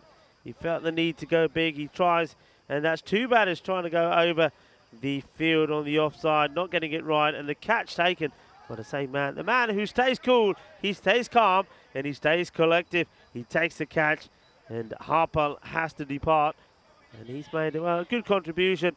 11 of the 9 deliveries that he had to face, but really now, 17 runs. Well, that's probably will be the most runs that they've scored in 6 deliveries if they are to do it. And once again, the catcher, Ahmed Mohammed, doing a great job. And he's certainly the key man to have out there. No boundaries in that over as well. That was important. Just 5 came off at 2 wickets and 3 balls to finish for Zain Amjad. He bowls really well. And he got hit for the 1-4 in his entire 2 overs. And yeah, we have had a 17 run over. It was in the 4th. Amin Adeem got hit for 17. So you know it can happen. But they're bringing back Ahmed Khan, who conceded 12 when he bowled the 8th. So, well, 17. How are you going to do this? Probably need 12 to 14 in boundaries. So probably 3 balls got to go to the boundary or over. Here we go. This is out on this one. You can see every time there's a dot. A lot of applause coming from all corners of the ground from the Pilatella United fielders. They came into the day without a win in ECN cricket. We did see them last year on the verge of their 2nd victory here, which would send them through to the quarterfinals. Fair bit of bat on this. Just trotting for 1 is Abdul Rahman, who's the new batter. Well, we talked about the Super 11 today. Superheroes. Well, that was kind of what we were thinking. That was the kind of theme we were going with. Well, they're going to have to do something superhuman, I think, to get home from here. Brand new batter at the crease. Is Rahman a hero? Let's find out. This. Top ball. Let's have a look at this. This was close to a wide, was it? Let's have a look. I think it, just because of the bounce, it looks like it was closer than it was, but it wasn't. It was well in there. And good work also there from Ali Amjad. Doesn't let it go past him. Need a 6 or a 4 here. Well, he launches it, but doesn't have the journey. Could be caught, and it will be caught. And well, don't know how it was caught, but Zain Amjad's on fire. He can do anything at the moment. Rahman goes for a duck. Surely now, that means Pilatella United will go through to the quarterfinals. The Super 11 have been brave, but looks like they're going to fall just short of this target in the end. And they're going to go away winless from this ECS. Yeah, well, what a way to take a catch. He's taking this, fingers pointing down. Look at this. The ball's on the downward motion. His hands are going downwards. And, but it's safe. It's in there. And this match is now safe as well. Now, assuming that there's not a no ball that gets smashed for 6, it is practically all over. And it's been a good fight, though, once again. Here's the thing, right? I don't want to say that we're going to get bookends, but if we had the symmetry with the start of the day, we saw 16 runs on 1 ball. And right now, they need 16. You remember that's how Pilatella United started their day. And listen, how important things like that 4 that was run and things like that. Now, they had to hustle hard at the end. No doubt about it. Swing and a miss. And now you hear the cheers getting louder and louder every time. It means a lot to them. And no doubt, I mean, went winless last year. Pilatella United. They just weren't particularly competitive. But right now, yeah, very, very close to the quarterfinals. Here's the last ball of the day. It will be hit away, and it might make it to the boundary. In fact, it will. So that will take them up into the 90s. So brave effort from Super 11. They go 22 past their previous best, but it's not quite enough. The final score here in the Group D Eliminator is Piatella United 103, Bergamo Super 11 92. Look, commiserations to the Super 11. We really enjoyed their journey. They certainly provided us a few highlights. Piatella United, though, I think they're worthy quarter-finalists, and they are able to get there on account of winning this Eliminator. Yeah, congratulations to Piatella United. You can see on the field just how much it meant to them. And they were up for this right from the start, and they were under the cog for a little bit, weren't they? Especially because of the batting of Ali Mubarak. And, well, though Safi Ali went pretty early, Asmat Ali then put a good partnership in, but had a good captain's innings. But when he went and then followed quickly by Ali Mubarak, both going in the same way, you knew then that it was going to be United that were going to put their place. And you can see them right up there. But look, I have to say, they have got a very, very tough task against Fresh Tropical. But the key thing is they have got there. They've earned their right to have that clash against Fresh Tropical. So you can see there now all of the quarterfinals places are booked. We're going to start off tomorrow, of course, the first one, Bergamo CC versus Milan Kingsgrove. Well, we're going to start with the classic, and it's just going to get better. But first, before we come back to that, let's have a look at these highlights. And it certainly was. Look, none of the matches today before this one were close. We wanted a close finish, and we did get one. And full credit to Bergamo Super 11. They really did give it everything. The team, they were making their debut, and they weren't able to score runs at all, were they? And then they were set 104 for victory, but they went about it in classy style, led well by that man Ali Mubarak. But then this was the first wicket that went down, and it was that man, the wicket keeper, who didn't have the best of times, but he took a good catch, and that was the catch of Asmat Ali, and that really did change things. And then, well, we knew that the wicket they needed, even though that we saw Singh playing some nice shots, and that was a loose delivery as well, as Salman Mohammed put that one away. But he went to try and get the ball over the offside, and that man, Mohammed Hamzat, taking the catch, and he was back in the action again because it was a similar dismissal, almost a carbon copy to get Harpal Singh, and when he was gone, really, there was no coming back.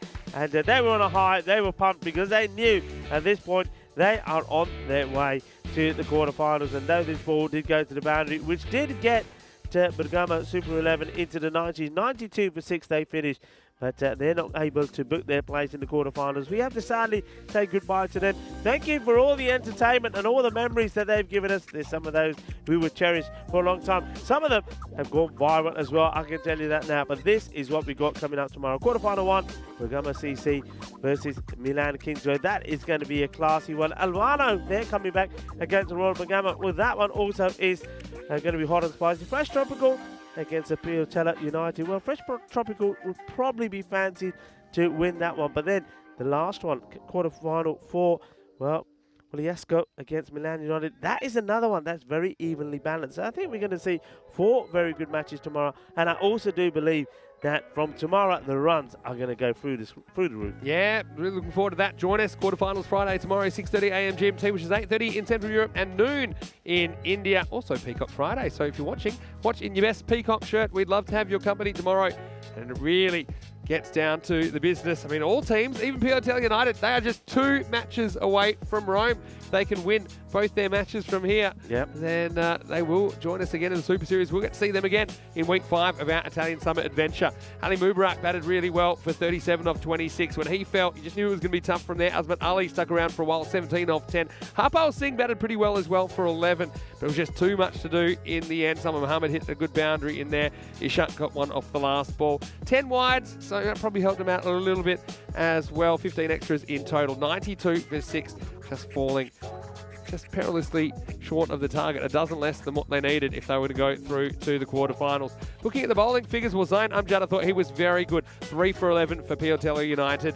Apart from that, we had singles for Kabir, Karam Shahzad, as well as Ahmed Khan. That's in the end, they did just enough. Piatella United, probably not their best game, but we did see a lot of improvement from them. I think we also saw some improvement from the Super 11 as the day went on, but ultimately they are 4th team eliminated from this series. And you see there the summary. Now, Cool Veer, he tried hard as well. In the first innings, 2 for 21, 2 wickets for Ali Mubarak. And well, his name Kabir had a pretty good game as well. 27, top scoring in the first innings and picking up a handy wicket in the second. So, yeah, this is one thing. I think it's the theme of the week. I mean, all the teams we've seen be eliminated, we have at least seen them. I think all the teams eliminated, if I'm not mistaken, they have been new to ECS cricket. So we have seen them get 3 matches improved during the day. And we've said it kind of yesterday, we've said it time and time again, that it's a bit of a shame we haven't been able to see more of them, because I think they do have the potential to kind of move up to the next level. But if it wasn't for this format, this 12-team format, they probably wouldn't be getting that chance. So I think they're really happy that the Super 11 got that chance. They certainly entertained us all the way from the start of the day when they started with that slips catch, and you don't see that very often. And we saw some hijinks in there as well, no doubt, but still, you know, I'm sure they'll remember their ECN experience. I'm sure they'll be hungry for more, and we'd love to see them again, maybe next year in Milan. Absolutely. I think that's the key fact with all of the teams that we've seen that are making the debuts. Obviously, it hasn't gone to plan. One thing that you will say is that really, if these teams were ranked, what we've seen has happened to ranking. Yeah. And the teams that are new coming into it, they've entertained us, but what they have done, they've got a taste for it. Yeah, they've got the fever now, and they will get better. They will learn from it as well. And we've seen some good highlights. We've seen some good players. I mean, just there, we saw a really good knock from Ali right up there at the top of the order. And if he'd stayed there for another 10 balls, could have been a different game altogether. Look, they were in the box seat there. Again, just a bit of experience, maybe the way that fell off. A couple of shots probably weren't required. But they'll learn from that, and I think what you said is exactly right. One thing we haven't seen this week is a big upset, and I just know quarterfinals Friday, and I think we might see a big upset. I mean, all these teams, though, you know, they are in the top 8 for a reason. Okay, they've either come first or second in their group. But, you know, finals, it's a 10-over match. It's hard for me to believe that we'll get through tomorrow without at least seeing one of the second-ranked teams sneak up over one of their top-ranked opponents. Yeah, I mean, before you go into finals day, to have a day like tomorrow, you know, it is really like a Super Friday, because every match is an elimination. Yeah, it is an elimination match. One team is bye-bye. And, like I'll say it again, 1, 2, that's how many wins you need if you're still in the tournament. That's you booking your golden ticket to Rome in the Super Series at the end of our Italian summer. We've had a great day. Thanks again to everyone who has entertained us in the chat today. We've had a lot of chatters, a lot of new subscribers, I think, coming in as well. Keep telling your family, telling your friends about the European Cricket Network. Let them know how much fun. I know that 1 or 2 moments have gone viral on the internet. That's just another day at the office for us, though. We certainly have enjoyed it. So just a reminder, you can go to our social media at European Cricket, catch some of those unforgettable moments. Also, you can go to our website, europeancricket.com. That's where you can find out the fixtures for tomorrow. If you're not sure, you can catch up all the scores, all the stats from this week. If you want to know who the best performers for each of the teams has been, that is the place you can get all of that information. If you haven't already, give it a thumbs up. Give me a thumbs up there, Rico. Give me a thumbs up. Yeah, that's it. You got very thick thumbs. Anyway, what I will say is that is what you can do to help support European cricket. We're going to cool off. We're going to have a bit of a cold shower, maybe get the dust off us. And what we will do is tomorrow we will be back with quarterfinals. It'll be 8 teams to show, 4 teams to go. And look, 4 teams will be in the running Saturday. Only 2 of them going to Rome. Yeah, I think it's that time. You got it right. It's time to have a nice Campari and start our evening. But look, just one more time, thank you all very much for a very, very entertaining day. You know you are the best. You're the best viewers. Thank you for all of your input. We've had a really good day. We've seen entertaining cricket. We've seen batters up top. We saw another half century. Well batted there to Maduro Fernando. I think he batted really well. We've seen bowlers picking up wickets, 3 wickets 7 times. Hat-trick opportunities as well. We've seen some amazing catches, and then we've had some fun as well. There's some beauty and some entertainment. That is why you're watching the FanCode European Cricket Series. That is why this is taking the world by storm. It sure is, and we've even seen some of this in the day, haven't we? A fair few collisions, so watch out. The traffic will be up tomorrow. Hopefully you can join us for another exciting day. Thanks again so much for joining us, being part of our family. But for now, from everyone here at the European Cricket Network and the Blue Crew, this is Vinny Sandu, Mr. Maximo, alongside Rico Full. We'll leave you with some best bits of the day, and stay tuned because this should be epic. See you tomorrow for QFF and Peacock Friday in more FanCode European Cricket Series. Adios, mi familia. Hasta mañana. That was nice. Cricketers, European cricketers, share your passion for riding the flag with the world. Cricketers, European cricketers, time to cheer and show the world what you got. 7 bits of wood and a tape ball taken to an open space. With a swing and a hit, the ball goes flying, and the fielder makes his chase. A community playing on the field of dreams, no matter race, sex, color, or age. Stars of the future of European cricket are ready to take the stage. Ball's getting quicker with the kookaburra starting to swing. The keeper in your mind standing just behind, pressure is creeping in.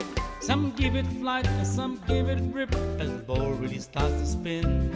But our batsman's alert with the crack of a bat, the ball flies over for 6. Cricketers, European cricketers, share your passion for riding flag with the world. Cricketers, European cricketers, time to cheer and show the world what you got. Master blasters turn on the style. Cricket's a beautiful game. Smiling faces and celebrations as the champions enjoy their fame. European legends breaking records, making their own dreams come true. Watched by millions, European cricketers show the world what they can do. Now picture this, 10 runs needed to win off the last over of the match. Fielders are on fire, sliding and diving, want to take that world-class catch. Tension building as the ball runs in. Will it be short, a yorker or slow? A 6 will win it, 4 to tie into the golden ball we go. Cricketers, European cricketers, share your passion for riding flag with the world.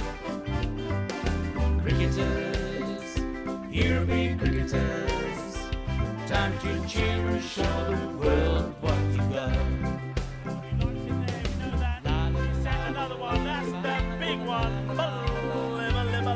That's gone all the way over into the clubhouse and ordering a pint at the bar. Hundreds of clubs all over Europe are coming together today.